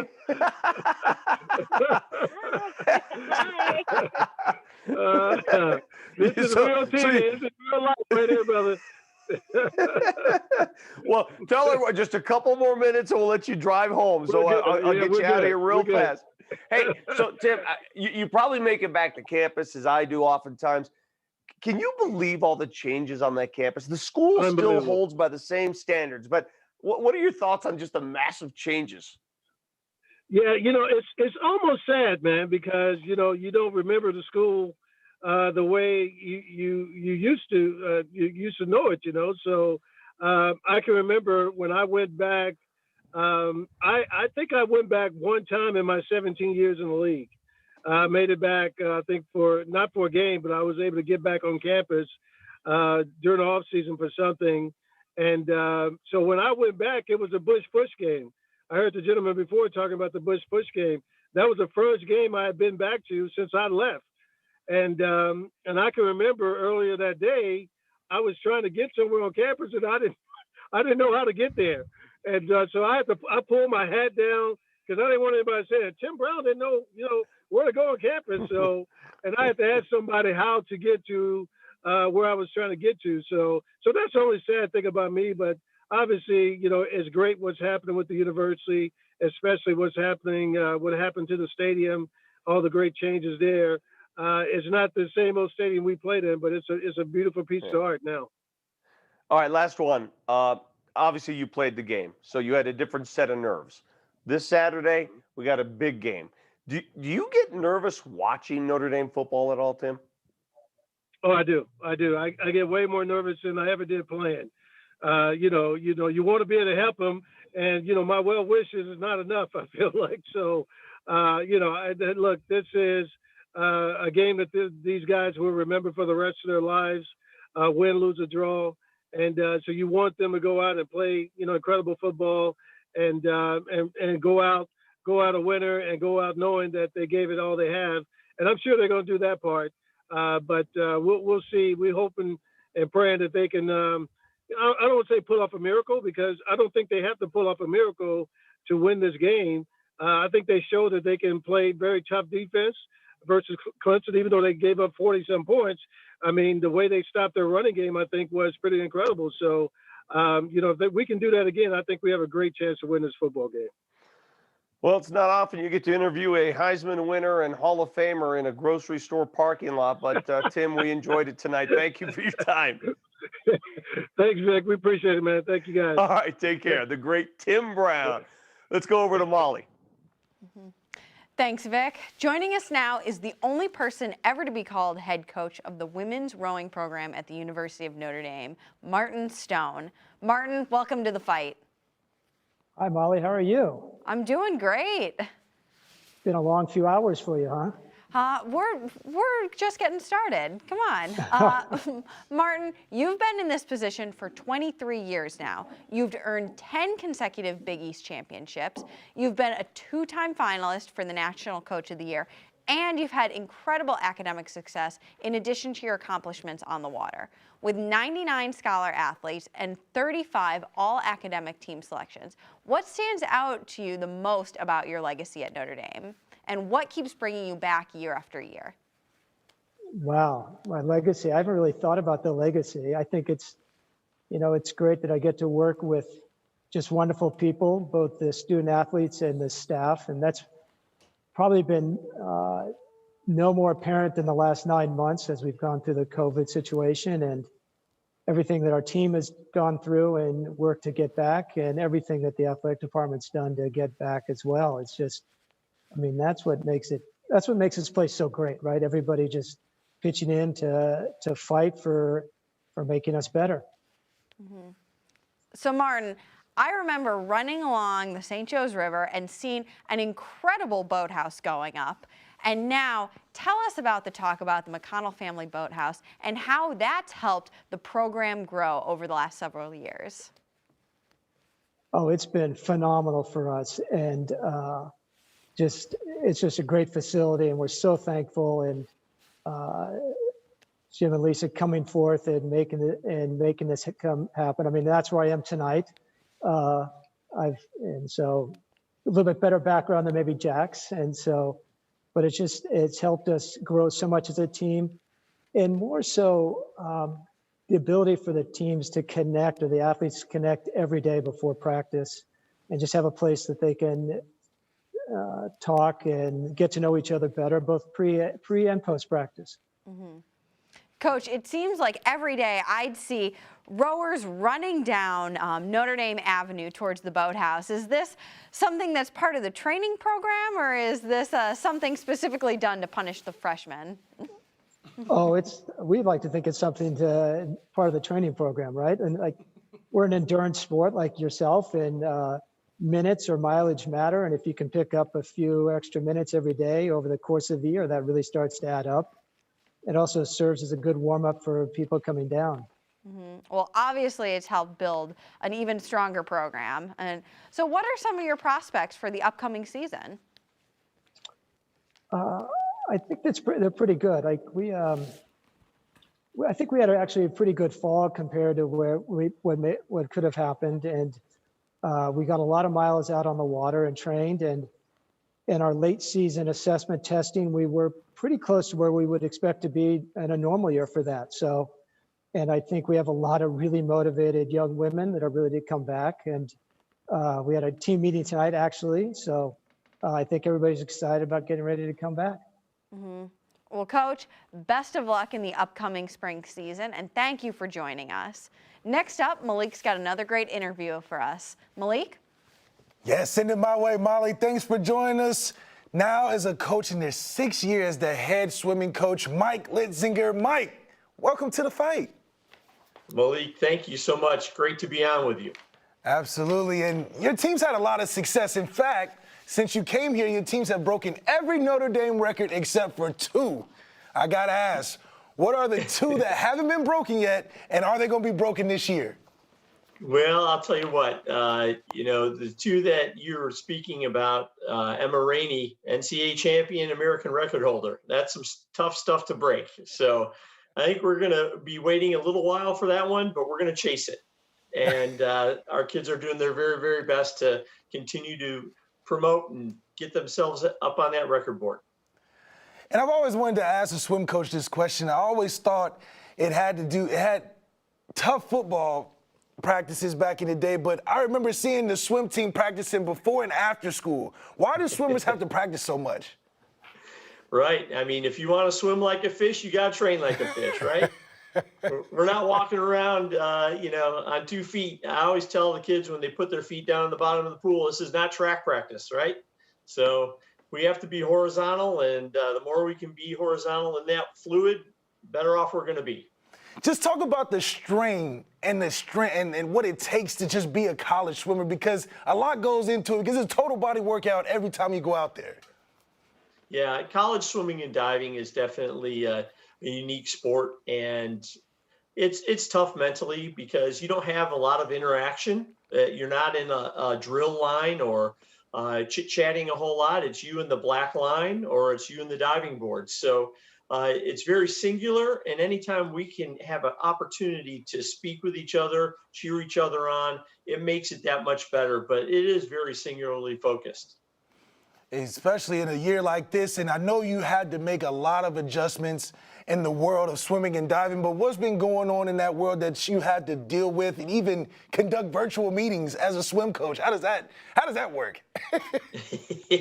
Sure. Yeah, we've had to be very creative this year, and to have a virtual meet, we just run an event schedule at the same time our opponents do, and then we kind of, through the miracle of the internet, of all things, right, we were able to exchange results and kind of come up with a score. And it's a little bit less motivating than a real competition. But again, we have to get creative until we can really match up with somebody. And we were able to match up with Cincinnati 2 Fridays ago. It was a great victory for our teams, and we're hoping to have some more, as we head into January and February.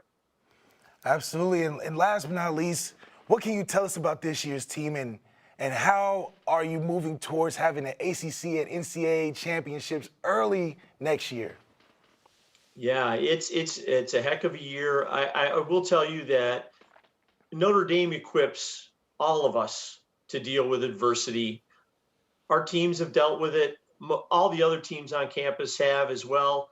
And they come to train every day. But the best part about their day is coming in to train with each other. And we really value that. We motivate each other. We know that we have the potential to have some incredible performances this year. Being in the ACC, when you have literally 6 or 8 teams that are ranked in the top 25 of the country, it's the toughest league out there. So we have to be prepared all the time, and we're working hard at doing that. Well, thank you so much for joining the fight, Mike. It's always good to catch up on the updates. Sounds good, Malik. Thanks for having me. Great to be with you. Absolutely. Now, Fighting Irish Media also has a collection of the top 10 rough touchdown plays, but we're going straight to number one in the history of Notre Dame football, and that's the one and only Reggie Brooks. Take a look. The option. Brooks on the pitch. Hit. Breaks free. Brooks. Touchdown. Watch and enjoy. Corwin Brown missing the tackle, nearly down another time, keeps his feet. Now watch right here at the goal line.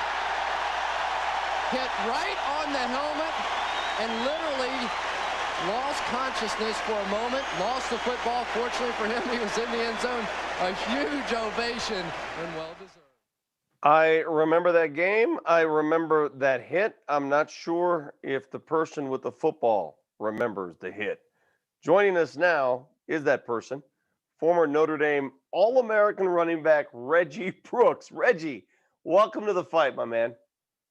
Thanks for having me. Why couldn't we use the Penn State one? That was a lot more exciting, and I was conscious. I would have definitely preferred that one over the Michigan one. And I know it's an exciting play, but getting knocked out is not cool. No, it's not cool at all. That's why I agree with you. That's why I'm very sensitive with that stuff. In today's age, when you see it, you sort of cringe. I mean, when you look back at it, how do you react? Again, I remember very little about that game just because of, back then it was, you just got your bell rung. I just remember coming to and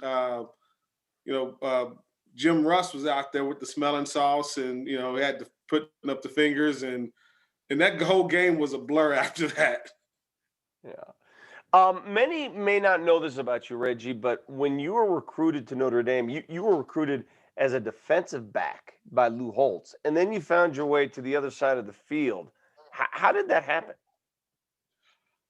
Originally, I came in as an athlete. So, that was one thing about Coach Holtz. He was pretty big on recruiting guys that could play both sides of the ball. I hadn't played defensive back in high school except since freshman year in high school. So it was one of those deals where, they didn't recruit any defensive backs the year I came in. So it was a kind of a gap, and we lost, several guys coming in my freshman year that were going as I was going into my sophomore year. You had Todd Light, who was still there, Pat Terrell, who was graduating, Stan Smagala graduating, Rod Smith. So we didn't have a lot of depth, and they recruited a lot of freshmen. So it was one of those deals where, you kind of, you have an opportunity to get on the field. I said, yeah, I play DB. I'll do whatever it takes to play and get out there and have an opportunity to play. So I transitioned, got on the field as a defensive back, started a few games, but really realized pretty quick that's not where I wanted to play. Well, you were so good, and there was so much talent on those teams. You just referenced some of the names. It's just comforting to hear the names from our era of Notre Dame football. All right, so Reggie, it was announced earlier this year that you're going to be leaving your role at the university to head up the Holtz's Heroes Foundation. What can you tell us about that? It's an organization that's geared around supporting the pillars that we learned while we were here under Coach Holtz.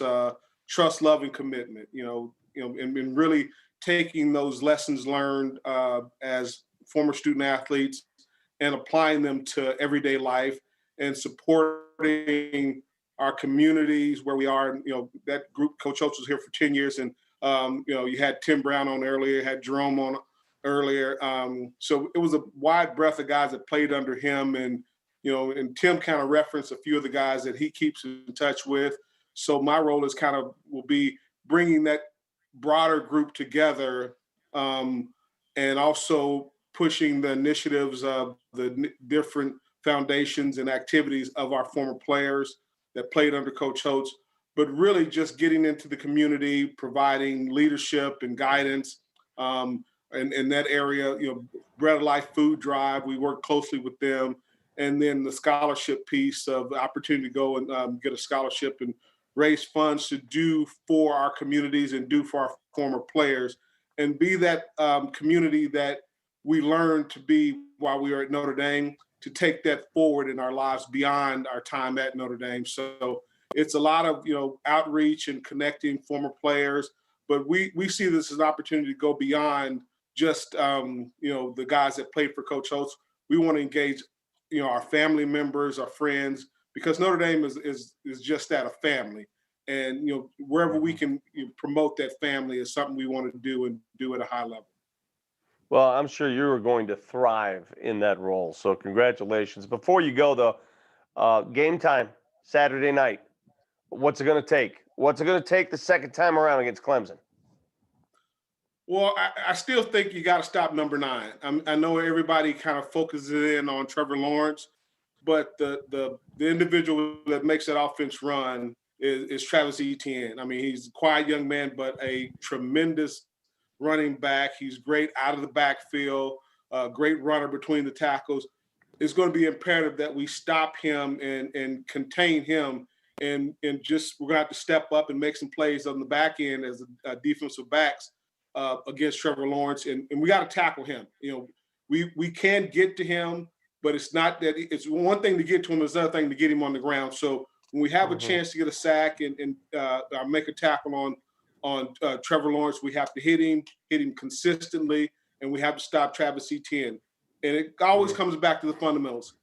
We have to be able to run the ball and stop the run.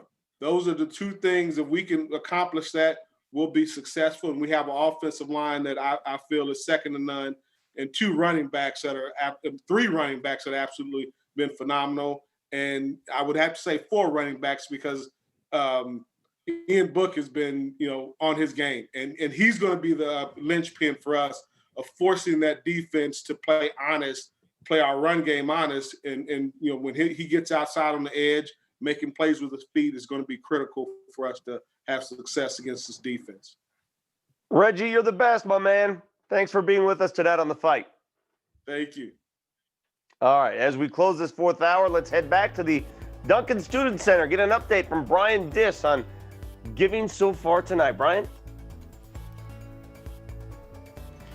Thank you, Vic, and thank you, Reggie. I've seen Reggie pick these games for years, so if Reggie feels good, I feel good about Saturday. Hello, everyone. My name is Brian Powell. I have the pleasure of serving on the athletics advancement team, as well as being married to a Notre Dame coach, and Katie Powell with the women's lacrosse program.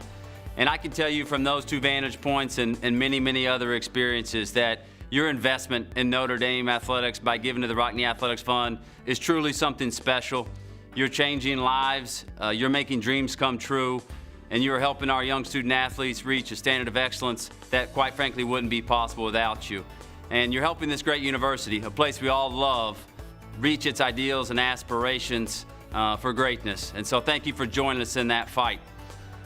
With that being said, where are we at tonight in the fight for our student athletes? Well, thank you to your generosity. We're now at $4.24 million, an incredible number. Thank you so much to all of you stepping up out there. It means a lot to us. Know if anything that you hear tonight, we're grateful for what you're doing. I want to give 4 special shout outs to people who've gone above and beyond to join us in the fight tonight. And that's John and Kim Callahan, who you just saw speak, tremendous supporters of the university. From Chicago, Illinois, by way of Iowa. I want to thank Ryan and Catherine Kavanaugh of Midland, Texas. We appreciate you. Todd Stroop of Atlanta, Georgia. You've always been there for us. Thank you for all that you do. And Bill Klisch of Chicago, Illinois. Thank all of you all so much for what you're doing. Everyone out there, you appreciate it, and go Irish. And join us for the last hour of the fight.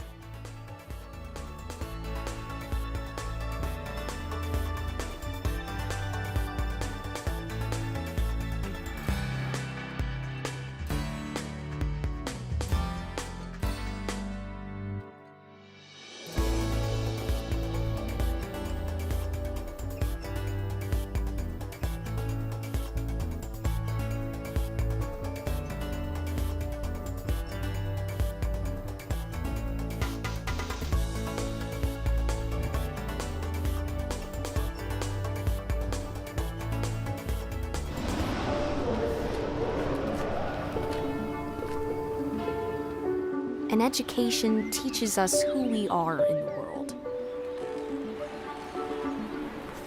teaches us what we can do and what we hope to become.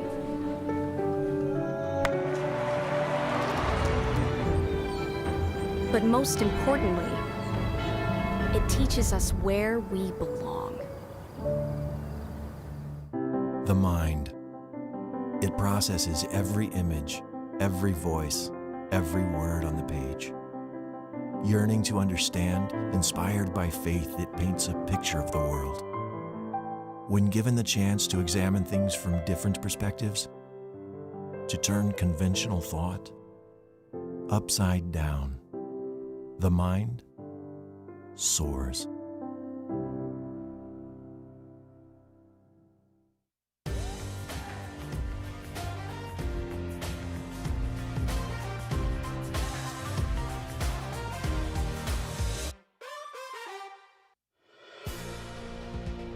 Hey everybody, welcome to the final hour of The Fight. It's the day we've been celebrating more than 700 Fighting Irish student athletes, raising funds to ensure their Notre Dame experience continues to be the most distinct in the country. The intersection of academics, athletics, and faith sets us apart in the landscape of college athletics, and it's a distinction we believe is worth fighting for. And that's what has brought us all together tonight. So thank you for joining us. I'm Vic Lombardi, 91 Notre Dame grad and an anchor reporter for Altitude Television in Denver. Now, I've spent my career covering sports, but my two co-hosts today, they know firsthand what it takes to be a Fighting Irish student athlete. That's right, Vic. And good evening, everyone. I'm Malik Zaire, and I played quarterback at Notre Dame before graduating from the university in 2017. I'm still involved with college football today as an analyst for CBS Sports, but there's nothing really like suiting up in that Irish blue and gold. I couldn't agree with you more, Malik. Welcome, everyone. I'm Molly Seidel, a member of the Notre Dame class of 2016. I won 4 national championships as a runner for Notre Dame, and I'll be competing at the 2021 Tokyo Olympics in the marathon. I'm so excited to be part of this show, showcasing all the amazing things that student athletes accomplish not only in competition, but in the community and in post-grad life as well. Throughout the night, we've heard from student athletes, coaches, monogram winners, and proud donors who are all passionate about the success of the Fighting Irish. Some of the very best still yet to come in this final hour of storytelling.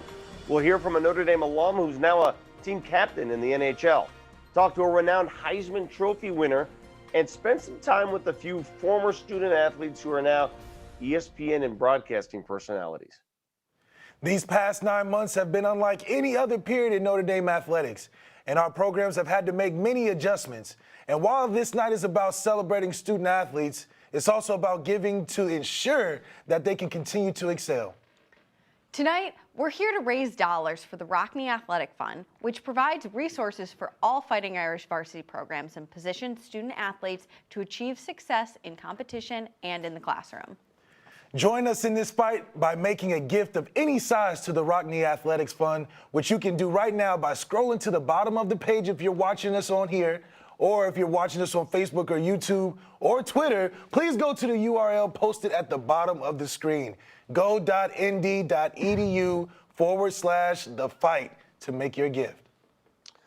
So before we get the hour started with those great stories we mentioned, let's kick things off with Lynette Wookey, who will now give us an update on the giving so far tonight. Lynette?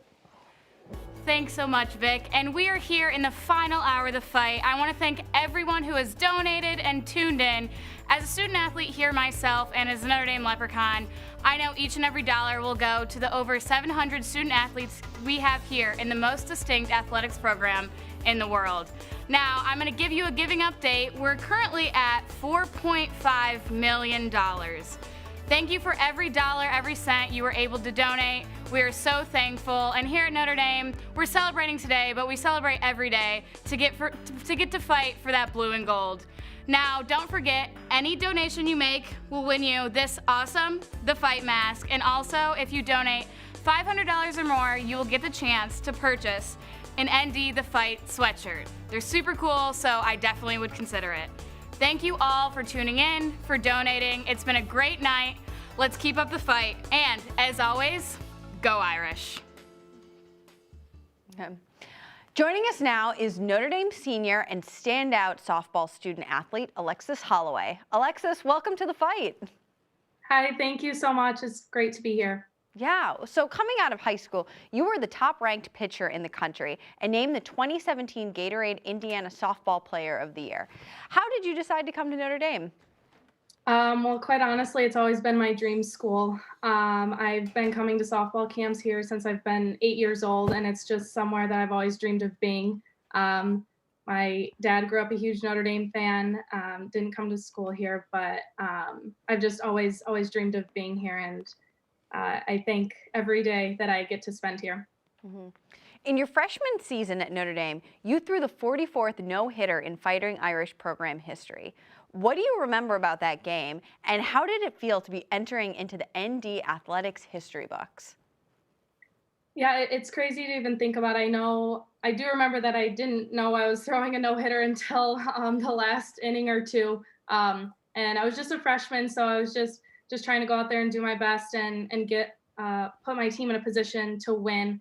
And so, yeah, I didn't even know it was happening, but looking back on it now, it's definitely going to be a memory that I have for a long time, to be next to some women that have been life-changing to this program. Mm-hmm. Alexis, we had your coach, Gianna Gumpf, on earlier in the show. What's her leadership meant to you and your development as a player? Coach is truly one of the best people that one of the best persons I've ever met in my life. She has truly changed me and cares about not only me, but every single girl that goes through her program as more than just a player. She shapes us into capable young women who will go into the workforce and whatever we choose to do and truly make a difference, because she develops a full person, and I can't thank her enough for that. And let's talk a moment about your sister, Anna, the number 32 player and one of the top shortstops in the country, and now a member of Notre Dame's 15th ranked recruiting class. Are you excited for her to be following in your footsteps? And were you at all surprised by her decision to attend ND? I'm super excited that she's going to be here next year. I couldn't be prouder of her, and I am super glad that she's choosing to follow my footsteps while also paving her own way. And yeah, I'm super excited that she chose to come here, because I think this is truly the best place that somebody could choose to go with both the education and the athletic experience. So I'm super proud of her, and I am looking forward to welcoming her to the team next year. Mm-hmm. Alexis, what are you looking forward to in this upcoming softball season? Honestly, just getting back on the field with my teammates. We got cut short, obviously, last year due to COVID, just like all the other spring sports did. And it's been a long haul since then. It's going to be about 11 months since we've played a real softball game against somebody that's not our own teammates. So I think we're all just really looking forward to being back together on the field, enjoying the sport that we love, and just getting ready to compete. Well, Alexis, good luck in the upcoming season, and thank you so much for joining us today on The Fight. Now Thank you so much for having me. Now let's throw it over to Sydney Sims, who's talking with Glenn and Stacy Murphy, the head basketball coach, Mike Bray. Let's take it away, Sydney. Thank you. I'm here with men's basketball coach, Mike Bray. Coach, how are you doing? You know, I'm doing great, Sydney, after a great win in Lexington, Kentucky, the first win our program has ever had in Rupp Arena. So we're looking to build on that and beat Duke on Wednesday. I love it. This year has been unlike any other year. How have you been able to keep the Notre Dame standard when you've faced so much adversity with your team? Well, I give a lot of credit to the young men I have on my team. Their focus, their discipline in obeying the protocols that we set up here when all the students were here. Of course, the students have left and we're still here in our bubble. And sacrificing social life and things that they would normally do so they could test negative and play basketball games. And I've been very, very proud of our leadership and our group and how they've kind of maneuvered through a semester and now a basketball season. How have you been able, or what resources should I say, that you have had that enables you to coach at such a high level in the ACC and to have your guys play at such a high level? You spoke on during the academic year and now in the bubble. Can you just talk on the resources that your team has here at Notre Dame? Well, the one thing that, I've loved is working with Jack Swarbrick, our director of athletics. He has given all of us in the athletic department, all of our coaches, the ammunition to compete in the ACC. When we signed up for the ACC 7-8 years ago, we needed more ammunition than we had in the Big East. And Jack realized that. Of course, we are in the Rolfs athletic facility, which is our new practice facility, which is absolutely the state of the art. We've been in it for 2 years now, and it just is a magnificent laboratory for our young men and women basketball players to get better in. Awesome. Well, I know you're entering ACC play. Best of luck to you, Coach, and we'll send it right back to the studio. Thanks, Sydney, and go Irish. Go Irish. Thank you, Sydney. We got a hooper on the show now. He is Notre Dame basketball's all-time shot blocker, 201 swats total, two-time Fighting Irish captain. He is Jordan Cornette. Welcome to the fight, Jordan. How are you? Vic, I'm doing well, man. When you guys reached out to me for an opportunity like this, I was super excited. Notre Dame means the world to me, being a student athlete there in my 4 years. Unforgettable times. Well, we've talked a lot of Notre Dame football tonight, but as a baller, we just heard from Mike Bray. How proud are you of the Notre Dame basketball program? It's a nice time to come on here and talk a little hoops, Vic, when you beat a team like Kentucky. I don't care how close it got in the second half there. A win on the road, heck, scheduling a game during this COVID era was worth 2 hat tips, to be honest. It's a tough challenge for any of these student athletes. That's why partly I wanted to jump on here and support in any way I can, because understanding the sacrifice that these young men and women are making within our athletic department, those involved with the athletic department and the student athletes and coaches, it really, I'm staring at a very resilient group every time I turn on the tube. That's not lost upon me at all. Yeah, that schedule. Whew, that is rough, but hopefully it all works out at the end for Mike Brain Company. All right, so Jordan, I'm looking at some stat sites here, and they list you officially No, at don't do 6'9" Vic, or don't look at 6'10". stats. Please don't look at stats. What's your official height, man? Come on, come clean. You know what? I feel good, Vic, about telling you my height. My weight, no shot am I answering that question on here. But for my height, yeah, it depends. If I'm out in an area, a rougher area, I might need to defend myself. I'm 6'9". But in reality, I'm truly 6'8". All right. Well, whatever it was, you blocked a lot of shots. Regardless of height, we know you're a great jumper, defensive player, all that stuff. Is that a skill that you learn, or is that a skill you're born with? You know, I think I was blessed enough to play with a lot of good offensive players. None of them could play a lick of defense. And because they couldn't guard, it put me in a position to erase some of their mistakes and block some shots. That is the most deceiving picture you may ever see, Vic, right there. That's Carmelo Anthony, who I think bucketed about 27 or 28 on me. I actually fouled him, but it looks great like I'm blocking the shot. So it pops up on my Instagram all the time. It's a real big Instagram flex, but I actually fouled him there.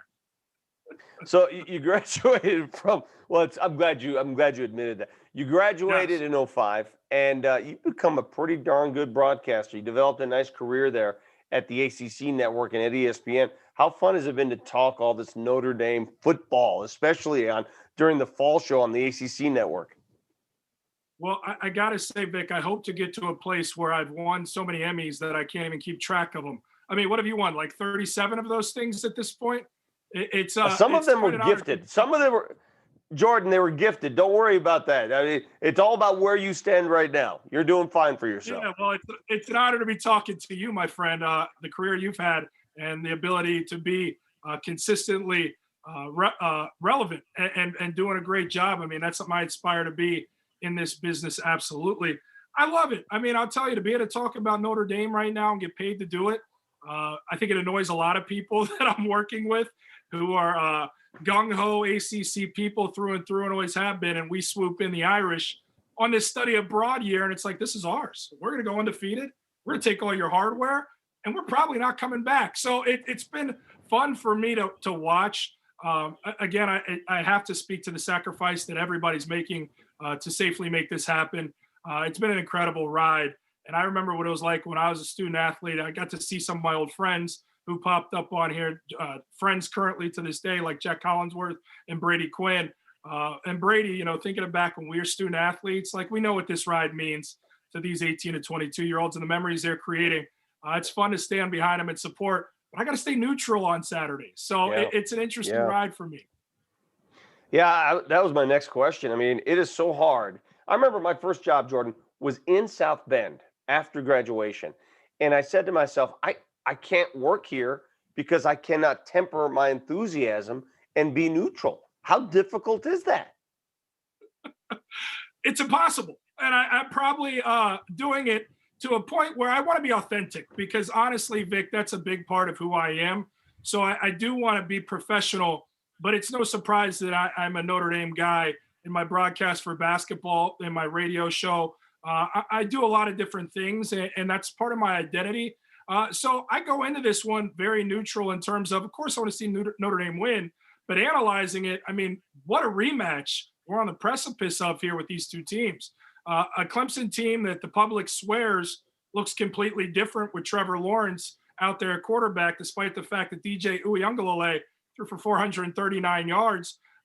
If I'm the defense for Notre Dame, if I'm Ian Book, I know Coach Kelly, that chip on the shoulder, I mean, it's a pretty robust chip right there. And once you get the confidence of beating a team like Clemson once, that helps you beyond any numeric value in a game. So they could be double figure underdogs. I'm sure that sits just fine with them. They've done this before this year, and they got to be riding high right now.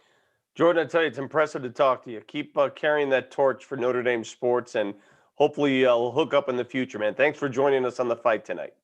Just give me one of the Emmys, Vic. I just need to put one by my jersey. You hook me up? You got it, buddy. It's all yours. Thanks again. Time now to talk a little hockey. Everybody. That's right. Let's talk some hockey with Malik. Go ahead. It's all yours, Malik.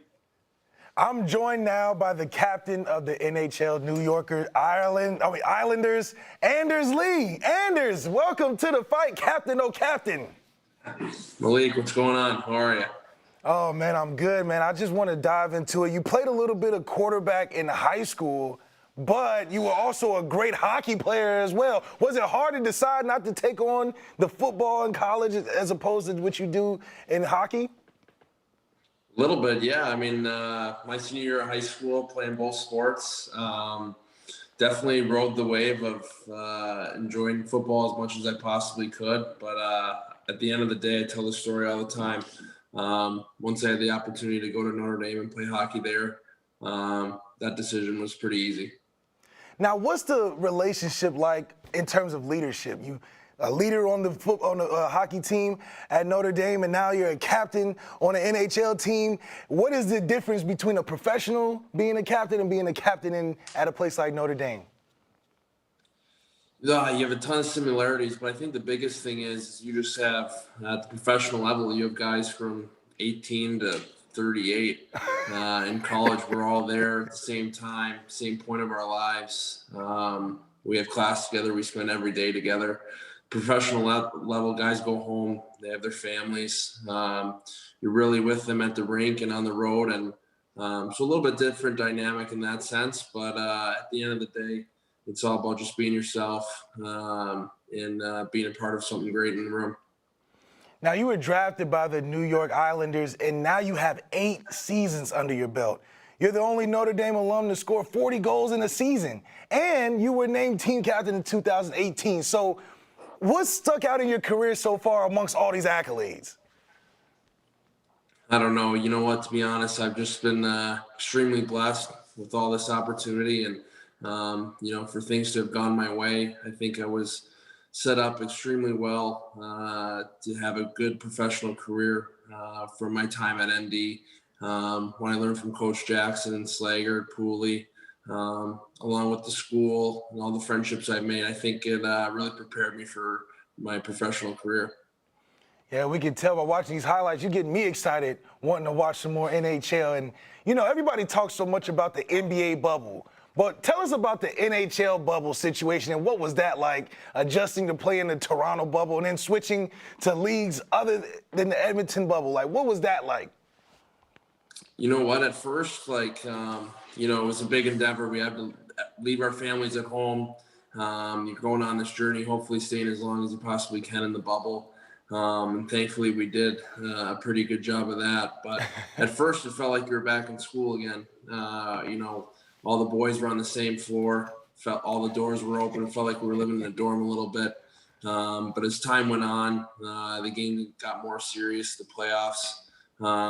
It got extremely intense, and you're still battling this feeling of being away from your family and not seeing them and your kids and all that stuff. So it became challenging at times, but I think sticking together with the guys and really putting our biggest focus obviously was on the ice. So kind of riding that wave got us through it for sure. Man, you're riding the wave strong, man, and it's looking good doing it. Big game this weekend, Notre Dame versus Clemson. You're a quarterback. I know this is a game you would probably love to be a part of, but what do you think from a quarterback's perspective it's going to take for Ian to get past Clemson this weekend? Man, he's been playing great football. It's been awesome to watch him play, and the whole squad. But the confidence that he has right now, I think every time he drops back, he's reading it really well. He's seeing it. That's going to be no different on Saturday. I'm excited for the game. My wife and I we're pumped. Can't wait for a big win. That's awesome, man. And Andersley, you made me a fan today and even moving forward. Thank you so much for joining us at the fight. Malik, thank you. Appreciate it. Now we're going to throw it back over to Molly. Molly, what you got good for us? You got somebody special coming. Oh, Malik, we've got a great one coming up. Joining us now is Mike Golick Jr., a former Notre Dame football student athlete and current radio host at ESPN. Mike, welcome to the fight. How you doing, Molly? Thanks for having me. We're excited to have you here, Mike. So it must have been so much fun walking around the hallways of ESPN this season, being able to brag about your school and how well they've been doing. What's that been like, and what's impressed you the most about this year's undefeated Irish team? It has been an absolute joy, Molly. Let me tell you, the sports media business is ripe with Syracuse and Northwestern grads, and so I have to get it from all directions at all times. And then when the ACC net comes online, a lot of people don't realize the ACC network's headquarters is located in Bristol, right by ESPN, right in ESPN's headquarters. And so I see them all day long. And when this move to the ACC happened this year, you can imagine not everyone is thrilled that we're coming into their backyard. And so I have very much enjoyed our ride through the conference right now. 1 year, one conference championship appearance, and getting to go along this ride with this year's Notre Dame team has been so much fun to watch. Obviously, watching Ian Book and his journey into the Notre Dame record books, watching Tommy Rees, my former teammate, now the offensive coordinator for this team, one of the youngest coordinators in the country, doing such a great job. And just really this year's unique identity for this team. They're an unbelievably fast, well-coached team on both sides of the ball. And they've really made all of us alumni, all of us former players proud with the way they've handled themselves in the course of an undefeated season so far. Mm-hmm. Yeah, so let's talk about our quarterback, Ian Book. He became the winningest quarterback in Notre Dame history against Syracuse, notching 30 victories overall. Does that surprise you that he hasn't been a bigger contender in this year's Heisman's race? It does a bit, just because in general, the formula for Heisman Trophy tends to be great quarterback on a playoff contending team. And Ian meets those criteria, especially in the big games he's shown up in. The way that he went out and balled on the big stage against Clemson in that matchup in South Bend, what he did against North Carolina, I mean, had LeBron James tweeting about him on the road in Chapel Hill with what they did to the Tar Heels. So I am a bit shocked, but this is a Notre Dame team and a quarterback, quite frankly, in Ian Book, that knows all about the difficulty in earning respect on these stages that Notre Dame's had. He was a part of the playoff run the last time around in 2018, and he knows what they're having to overcome public perception-wise. And the best part, it doesn't matter to him right now, because him and the rest of this team are focused on playing the winning football that they've done all year. Mm-hmm. Obviously, you have so much experience as a former offensive lineman for the Irish. Can you give us some insight in how you would be preparing to take on the Clemson front seven, given what you've seen already from the Tigers this season? Yeah, I think one of the biggest benefits, I know in my time back in 2012 and for these guys now, knowing Robert Hainsey and Liam Eichenberg and some of these great players we have up front, they're a unit that's really together. Our offensive line coach, when I was here, Harry Easton, always wanted us around one another, watching film together, eating meals together, spending time after practice together, because you build that continuity and that communication on and off the field. And I know this is a tremendously close group. And so you see that play out for them up front so often. And the Clemson game, the first time around, was a great testament to that. They saw everything the same. Brent Venables and that Clemson defense are going to throw a lot at you, but these guys were so prepared for it in addition to being physically up to the task. And so I think that's what we can expect again. This is a group that's incredibly experienced in so many ways on the field, but incredibly bonded in all the ways you need to go out there and execute at a high level against a team like Clemson. Mm-hmm. So what do you think it's going to take for the Irish to take down a healthy Tiger team during their second meeting this weekend? I think it's going to take every bit of the effort we got in the first game and then some, because now you've got an experienced signal caller on the other side. And I know DJ Uiagalelei came in and put up some historic numbers in Notre Dame Stadium, but Trevor Lawrence, a different breed. He's a better athlete. He's a guy that's an accomplished, high-level thinker in the college football game right now. And so Notre Dame's defense, who's been up to the task all year, is going to need that and then some. Jeremiah Owusu-Koramoah, Kyle Hamilton, having eyes not only on Travis Etienne, their star running back, but now their quarterback, who's just as viable of a run threat. But I think this unit on defense for Notre Dame is fast and furious. I think this offense for Notre Dame has taken huge leaps. Javon McKinley and what they've been able to do in that downfield passing game are going to end up being the biggest difference, because they've grown so much from that time until now. Well, I think we can all say that we're very excited to see how this weekend plays out. And Mike, thank you so much for taking the time to be with us today. Thanks for having me. Go Irish. Mm-hmm. During this break, let's get hyped for the upcoming ACC Championship with some of the top Irish players and take a look back at that first double overtime victory over Clemson. This is football, all right? It takes 4 quarters. This is never going to be easy. You got to fight. Trust each other and do your job. That's all you can rely on. You can only rely on the guy next to you doing his job.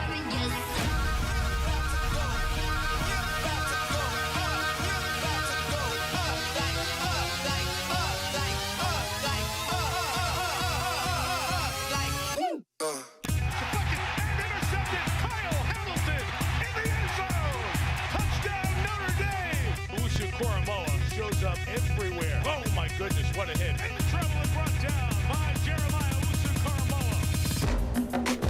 The champ is here. Travis on the roll, gonna fire it for the interception. Sean Crawford. Side look out. Dalen Hayes dropped back. Big hit. Bork steps into the throw. Up for grabs and Ben Skoranek on his way with his second touchdown of the day.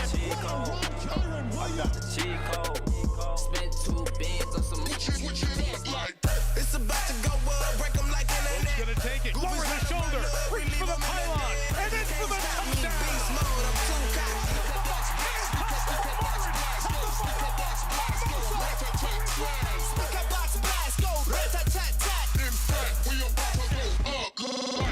The champ is here.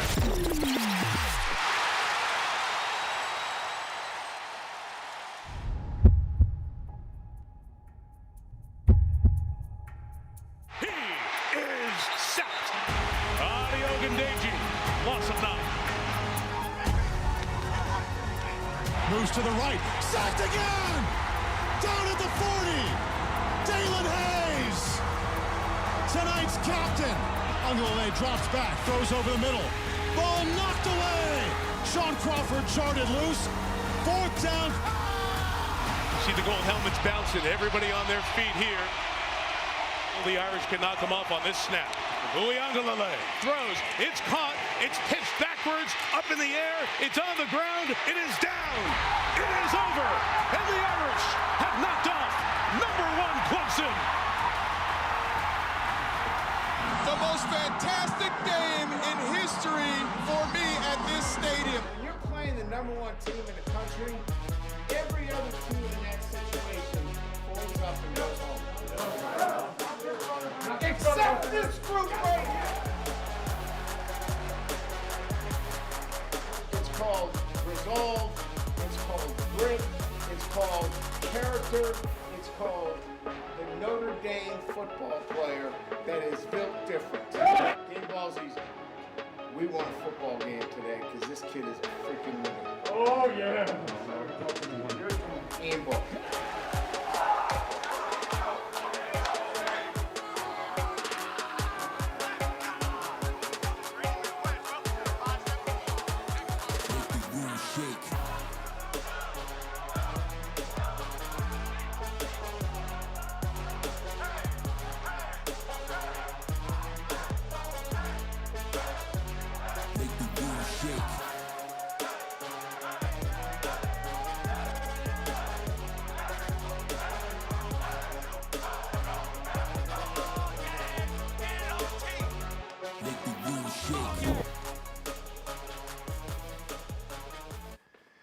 Now let's kick it over to Jack Nolan, who's interviewing one of the season's most talked about coaches, the Dick Corbett head football coach, one of my coaches, Brian Kelly. Take it away, Jack. Thank you. I am here with Irish head coach Brian Kelly, who has just completed guiding the Irish to their fourth consecutive 10-win season and a berth in the ACC championship game. Brian, thank you for joining us tonight on The Fight. My pleasure, Jack. Thanks for having me on. A lot of huge challenges await your team the rest of this month, but one thing you do not have to worry about that you normally do at this time of year is final exams. Those took place the week before Thanksgiving, and classes are over until February. It's all football for the rest of the season. How helpful is that for your players and coaches? Well, I think it's good. But we're in a pandemic too. And so the other problem that you have is what do you do with your guys all day and even into the evening? We were fortunate that a bunch of our guys went to the women's basketball game the other night, and the university and athletics is made tickets available for our players to see some of the games. But that to me is probably the biggest concern that I have now, is that we're going to be here through the holidays, and there's only so many times that I can have you dress up as Santa Claus, Jack. So we've got to find things to do and be, really understanding that they're sacrificing the holidays to be here and, play for Notre Dame. I know they want to do it. They want to be part of this championship run, but without academics, that's great. But there are some holes there that we have to fill with things to do as well. Now, Clemson will be healthier and Trevor Lawrence will be back. Without giving away any specifics, does your game plan need to change much from the one you used to beat Clemson last month? Yeah, there'll be some tweaks, but as I mentioned to you before, I think, when you talk about playing a team like Clemson and then playing a team like Notre Dame, this will come down to the fundamentals. It's going to come down to a couple of plays, and those half dozen plays, it's generally about individual players making plays and then the fundamentals of the game. So nobody's going to out coach anybody here. This is not going to be we out schemed you. This is going to be about players making plays and then the fundamentals of the game itself, and blocking and tackling and getting guys on the ground and taking care of the football. So when we talk about big games are big guys making big plays and also an attention to the details. That to me is what a big game's all about. Now, you can't say this, but I will.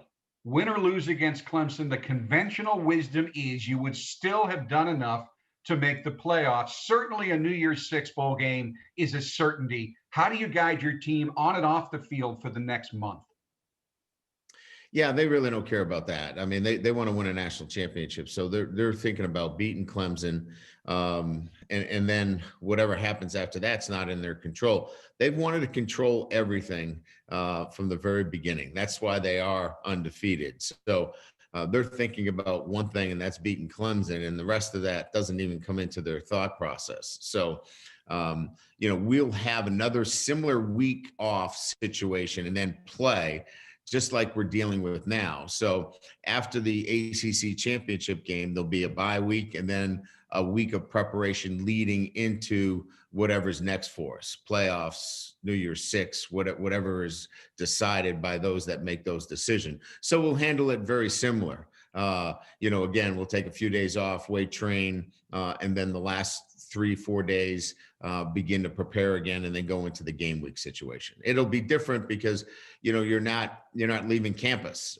So again, that's why I say, as I said earlier, then it's trying to find some things for the guys to do, because they're usually at bowl sites, they're usually at championship sites where there's things to do. We're going to have to be creative here in Michiana to keep our guys occupied. Now, it's been a remarkable season for your team in so many ways, not the least of which is the fact you were able to pull this off during the most difficult circumstances of any college football season in history, while still managing to provide all your players with the unique Notre Dame student-athlete experience. Yeah, certainly the year was one that was unique. There's no doubt about it. And I don't know that we can paint it any other way. But what was important to point out is that our university backed up this commitment of opening up and giving our student athletes this opportunity to play with the resources. And as you know, when you're not selling tickets and you're not able to do the kind of marketing necessary, it's a drain. And so we need to continue to provide those resources to our student athletes at a high level. And when you have a championship level program, you need to back it up with championship level resources for the student athletes here at Notre Dame. And I know that's exactly why you are taking the time tonight to appear on The Fight, a night of storytelling about the many great stories involving Notre Dame student athletes, because the money raised tonight will do what you just talked about, allow you to continue to provide your players with that distinct Notre Dame experience that they quite honestly have come to expect, and is the reason they come here to begin with. No doubt. And look, we're not talking about brick and mortar here. What we're talking about is the resources necessary through nutrition. We're talking about the resources necessary towards strength training.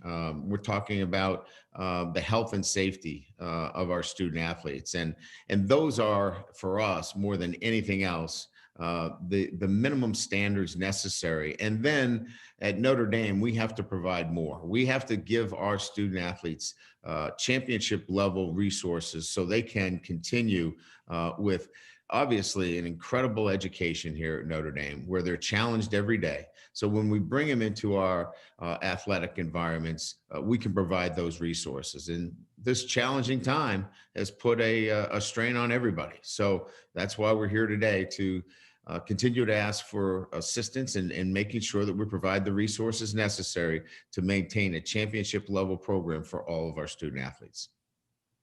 Coach, thank you so much for taking the time to join us here on The Fight. Thanks, Jack. Thanks for having me on. Now let's send it back to our The Fight studio. Always great to hear from the great Jack Nolan, and of course the coach himself during one of these incredible Notre Dame seasons that we will soon never forget. I'm Vic Lombardi. We're back on The Fight, and we're going to stay on football now. And joining us next is a former Notre Dame football student athlete himself, a 2007 graduate, Super Bowl champion with the Denver Broncos, and fellow Denver sports guy, my buddy Ryan Harris, joins us tonight. Ryan, what's up, man? Vic, you're up past your bedtime. How are you, dude? Hey, we're going on over 5 hours, and I'm going to tell you this. I am wide awake because any chance I get to share some of these stories and hear from student athletes at Notre Dame, it just I mean, I am refreshed by it. I know you are too. I think some of the most amazing stories come away from the football team too, Vic. It's really the stories of perseverance, of success. It really goes beyond Notre Dame football, and it makes me so honored to be a member of the Monogram Club, because it just puts you in that family of athletes. And we already, as Notre Dame graduates, all of us are a different breed. So it's fun to be home with family, and I'm sure you're enjoying campus. I'm sure many people know you call the Fighting Irish games on the radio. You've called them for a couple seasons now, so you've seen and analyzed this team. You've watched it closely. Let's get together now. Get your thoughts on this rematch against Clemson. How hard is it the second time around, Ryan? Well, it can be hard if you've got the wrong team. But the year we won the Super Bowl, we were the only team in NFL history to beat the Patriots twice in the same season. These are the kinds of things you have to do to be a champion. One of the things I loved is that Ian Book, after the Clemson game, said, we at no point did we think about losing that game. That's what the greats do. And when you look at how Javon McKinley has come along the last few weeks, as well as the defense continuing to improve, there's a knowledge, not just a belief by Notre Dame that they can beat Clemson. And if you're a Notre Dame player, this is exactly why you came to Notre Dame. You want Trevor Lawrence, you want Clemson, and it doesn't matter where or when. I think they will be successful. I can't remember who said it earlier, but he made a great point. With Trevor Lawrence in there, he's one of those guys who's slippery. I think it's going to be important, and you might agree, to get him to the ground. I mean, lasso him and make sure he doesn't get loose. Yeah, Ade Ogundeji is going to play a big role. Dalen Hayes as well. The defensive line really has gotten after every quarterback that they've faced. And Trevor Lawrence, when you have bigger quarterbacks, I played with Ben Roethlisberger. Those guys, you don't distract them when you hit them. You've got to bring them down. I mean, it's a great point by you. Also, something people are overlooking, a lot of the secondary for Notre Dame was burnt a little bit. There's 400 yards that were given up on defense for Notre Dame. But what that does for this game is now Tariq Bracy and Kyle Hamilton, all those guys, they know what it's like to see a 30-yard ball in the air. So they're aware of going deep like Clemson does. Clemson says they love to throw to win, and that means they're going for big chunk plays. Notre Dame really didn't face a team that took chunks like that until Clemson. They'll be ready for it this time. And also, Trevor Lawrence, though, Vic, a lot of people think it's his arm. Absolutely. When he steps back and the Angels are playing the harps in his hair and he throws the football, it's amazing. But where he really makes a difference is with his legs running the football. And I anticipate that's something that he'll do early to try and throw off Notre Dame's defense. Man, but he does have great hair now that you talk about it. Hey, unbelievable.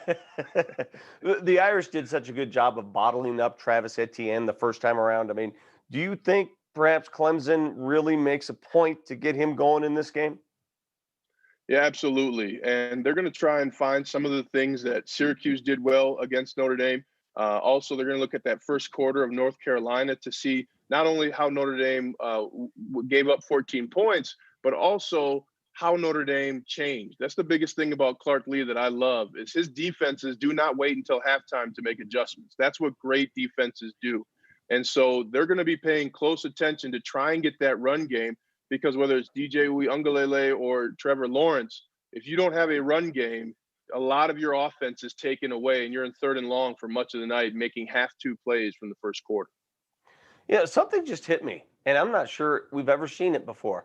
There's a chance both teams play in the ACC championship game, and there's a chance both teams advance to the CFP, and there's a chance that Notre Dame and Clemson could possibly face each other a third time this season in the national championship.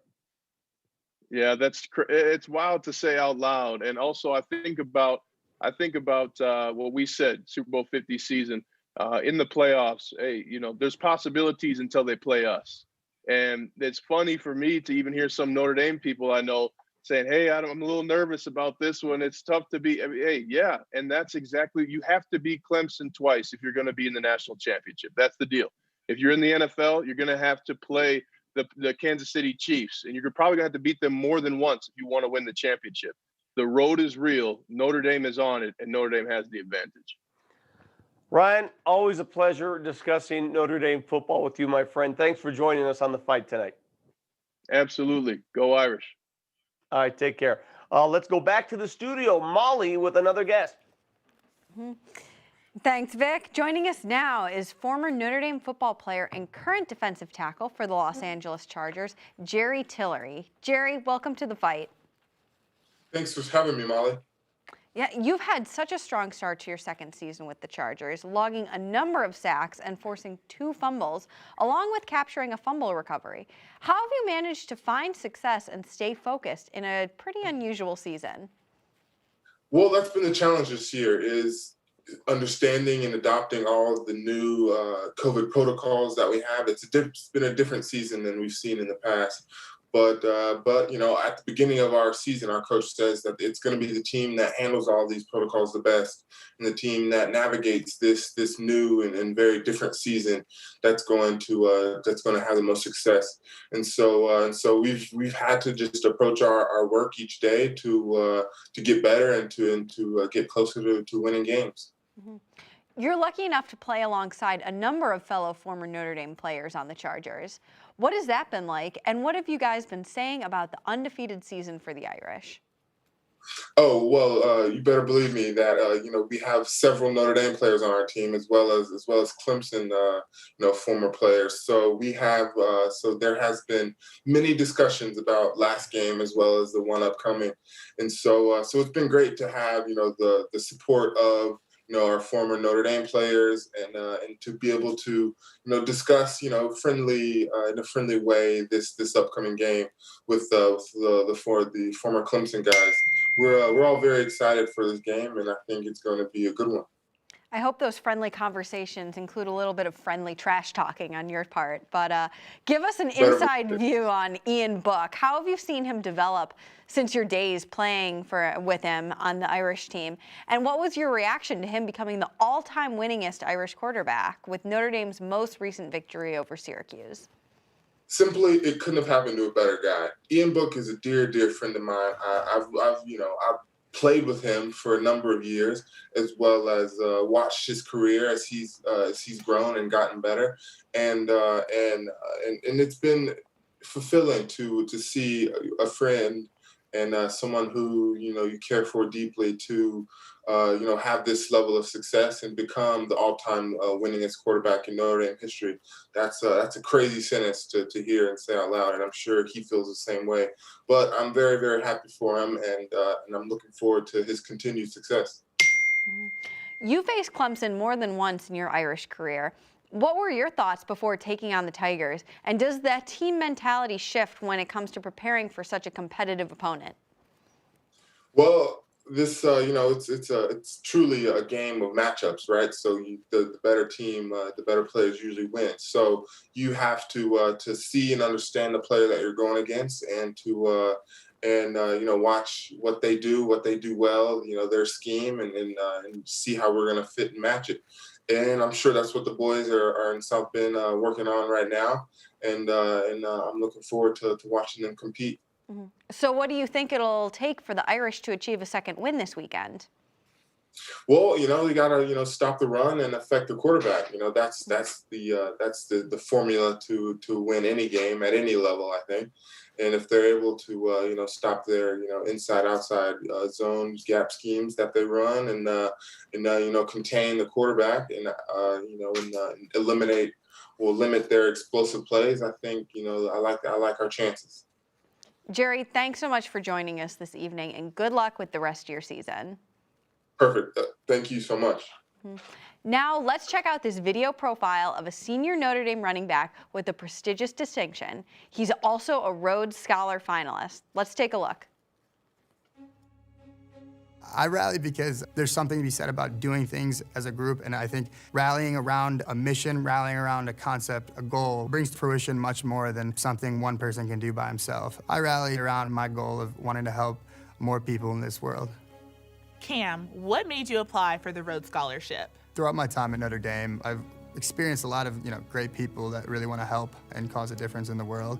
And I've realized there's no shortage of these people, but these good people are limited by things outside of their reach, whether it's financials or policy or funding. And as I wanting to be a doctor going into surgery, I was offset and put off by this issue of being constrained by something other than your compassion. What were your emotions when you found out that you were a finalist? I got the email before a lift, and I actually told Ian this came in. He's known about that I was in the process, and he was like, open it right now. And I was actually in the locker room, and I opened it, and Ian was very happy for me, and all the other guys, once I told them, were very happy for me. They all swarmed me and showed me their appreciation and happiness. What lasting impact do you want to leave on the world?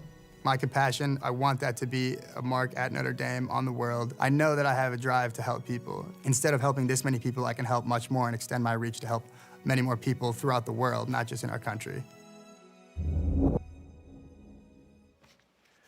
Welcome back to The Fight. I'm Malik Zaire, and joining us now is 1964 Heisman Trophy winner and College Football Hall of Famer John Heward. John, welcome to The Fight.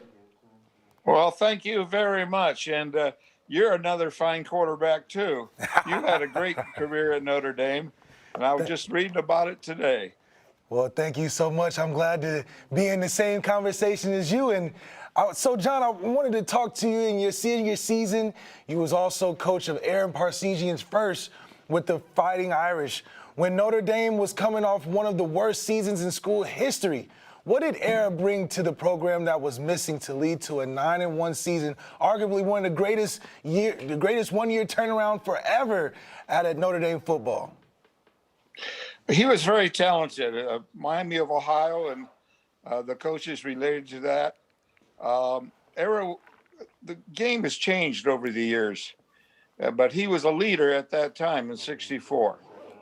Tom Pagna, John Ray, Doc Schultz, and several others, just fine coaches. But he was very organized. We had a strong spring practice. We did have personnel. We had quite a few guys who went in the pros. So Era organized it, and off we went. Our first game was Wisconsin. They were heavily favored, and we beat them by about 3 touchdowns. Then we went right through the next 8 games and won them all. We did lose one game in the last few minutes to the Trojans, which hurts me to this day. And in 1964, you made Notre Dame history when you became the university's 6th Heisman Trophy winner. What was that moment like for you at a time like that? Well, it's really amazing. I was a totally unknown starting in the beginning of the year, but we won game after game. I had a strong year. All the numbers were strong on passing and so on. And my name started to be mentioned after about the 7th or 8th game. And then I didn't pay too much attention to it because I was just concentrating on practicing well and playing well. And we did that. So it was quite a big surprise to me and the sports world that I ended up with Heisman Trophy. But we did have a schedule. We played 3 schools on the West Coast. We played Navy and Pittsburgh back east. Of course, the Midwest schools, Michigan State and Iowa and Purdue. So a lot of people saw our team. And I think that was an important reason that we got the votes. Yeah, I mean, we were one of the few teams that were playing nationally at the time, and you're throwing for over 2,000 yards back then. And when you look past the past 3 Heisman winners, they each threw for 4,000 yards. So you won it with 2,000. Now you have to do double that just to get in the conversation. What do you make of the progression of the quarterback over these years? Right. The numbers have really changed. It's wide open now. No doubt, no doubt. And from quarterback to quarterback, let's talk about Notre Dame's all-time winningest QB, Ian Book. Are you surprised he hasn't been a bigger part of the conversation in this year's Heisman race? Well, it's hard to say. It has to do with your schedule and exposure and TV exposure. He's an excellent quarterback. I think the chips will fall where they may. He's sure showing me that he can play very well. And I would expect that he might do very well in the next step.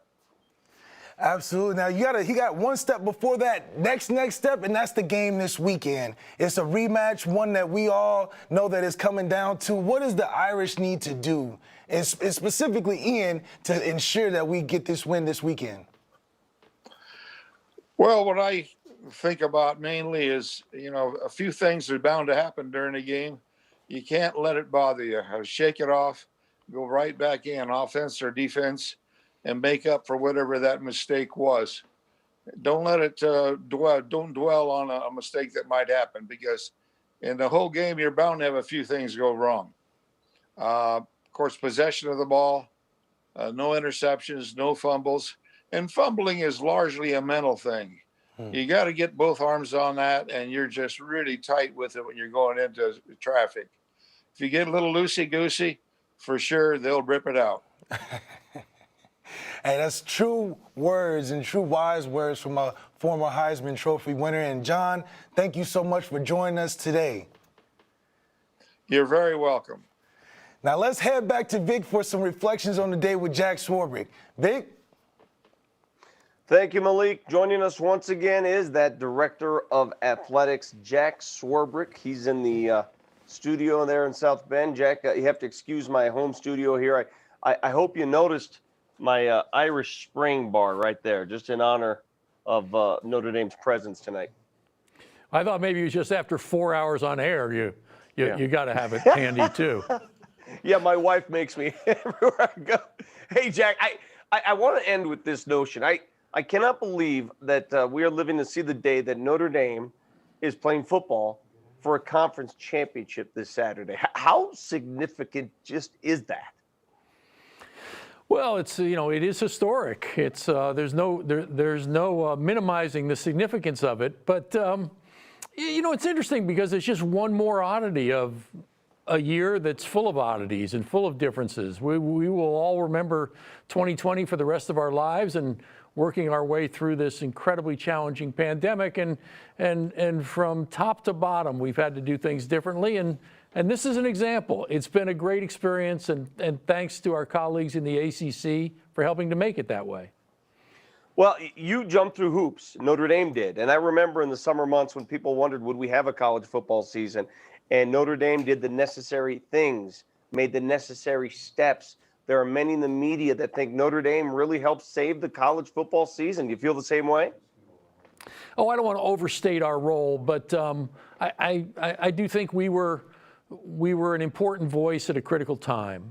It started with Father John's decision to come back to campus, to say to the world that we believed we could engage in our residential educational mission successfully during this pandemic. That leadership set the tone for Notre Dame Athletics, but also gave confidence to other schools that put us in a position when others decided not to go forward where we could. And so, starting with Father John, Notre Dame played a very important role. Yeah. Football is one thing. We cherish our football at Notre Dame, but it's all these other sports, all these other athletes and coaches that we spoke to tonight, all about the fight. Is any other school doing what we just did tonight? Anybody approaching this? Well, I think people do versions of this and do a lot of great things. What I think is fundamentally different is what it reflects in terms of our approach to athletics at Notre Dame. Ours is an increasingly unique perspective, an increasingly unique mission. We don't view athletics as ancillary to the university's educational mission. We view it as central to it. It's a core way to deliver education. Our audience didn't hear tonight from coaches and athletes. They heard from educator, coaches, and student athletes who are committed to the academic mission, the educational mission of this university. And all the support we got tonight makes that possible. It allows us to have study abroad programs. It allows us to have a world-class career services program for student athletes. It allows us to have the unprecedented honor of leading the country in the graduation success rate for 14 consecutive years. That's what this support does, and that's what's unique about Notre Dame's model. Yeah, and there are athletic programs across the country, unfortunately, that were forced to cut a lot of sports. Notre Dame is unique, and I gather a night like this is a reason why you've been able to save a lot of sports. Well, we hope so. This support is critical. Everyone who chooses to be part of supporting Notre Dame Athletics, whether as a ticket buyer in years when we can have fans, or as someone who supports us through the Rockne Athletic Fund, puts us in a position to do more for our student athletes, to meet our commitment to them, and hopefully to have success competitively as well. Jack, a lot of great donations still coming in tonight. Where will these generous donors, where will they see this money go? Who will it affect? Well, it'll mainly affect those mission-critical things that I talked about. This isn't money to support salaries or to pay directly for student aid. This is the money that allows us to do that special programming that sets Notre Dame apart. allows us to make sure we meet the health needs of every student athlete, mental health and physical health, nutritional needs, strength and conditioning, educational services. It's all of those additional things that really distinguish our commitment to our student athletes. That's what these funds will do. Does the director of athletics show up at the game this Saturday? How do you watch this game? Where do you watch the game? Well, I will be in the stadium. In my 14 years, I've never missed a game, home or away, and I certainly won't start now. Although it'll be a lonely experience. Not many people travel. I've had the oddity of being in suites around the country this year where I'm the only person in the suite. But that's okay. It gives me more room to pace. You have believed in Brian Kelly and his vision for Notre Dame football. How proud are you today with where he has brought this football team? Oh, I couldn't be more proud. We knew from day one that Brian was a great coach, but a great coach who fit the Notre Dame model. And that's what I'm most proud of. It's the culture of this program. It's a culture that reflects most of our sport programs, but it's a remarkable group of young men who care about each other, care about this university. And that's what's distinguished them this year. Yes, it's a phenomenal record. Third time Brian's had an undefeated season here. But more than that, it's the culture of this team and how it's represented this university. The challenge of competing in a pandemic year really is what separated teams. You needed a great culture to manage this year, and this team has had a great culture. Jack, I think I speak for everybody. It's been a wonderful evening. The brainchild of which the vision, the execution. Thanks for allowing us to be a small part of it tonight. Well, listen, I want to thank you. I want to thank Malik and Molly for being superb hosts. You really made this thing work tonight. I want to thank Lou Nani, the Vice President for University Relations, and his team, Jim Small, Kim Borza-Donaldson, and others who all worked so hard to make tonight happen. Special thanks to everyone at ND Studios and Fighting Irish Media. This looked sort of seamless and easy when you're looking on your computer, or in my case, in my office on my television. But behind the scenes, it was a ton of people doing a lot of work to make tonight happen. It's representative of the way this university works. We come together for common goals, whether they be athletic or something related to another aspect of the university. And it's been a special night in that regard. And thanks especially to everyone who chose to support Notre Dame Athletics tonight. You made a difference, and you're going to make a difference in our future. Jack, very well said. Thanks again. And now, one final update on the giving on the fight. The moment we've all been waiting for, the final number update. What do we have?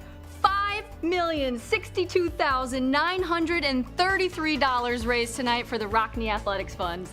That is absolutely outstanding. We couldn't have done it without all of you. A couple of quick shout outs before we wrap up. Bryant and Kristen Young, you were gracious with your time tonight on The Fight with your interview. You were generous with your support of the Rockne Athletics Fund, so thank you so much. Lou and Claire Blakey, couldn't wrap the show without a special thanks to you.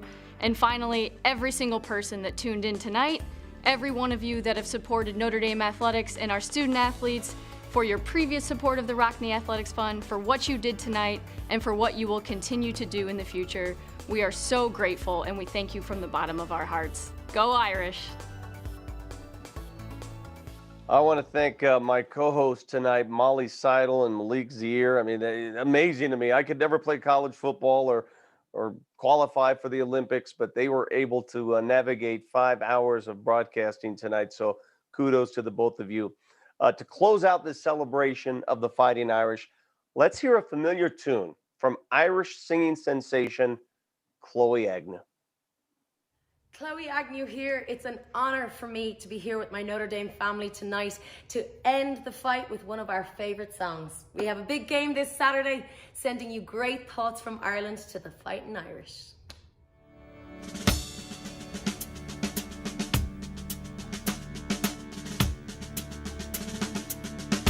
Well, I remember the leaves are falling.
Clemson again. Woo!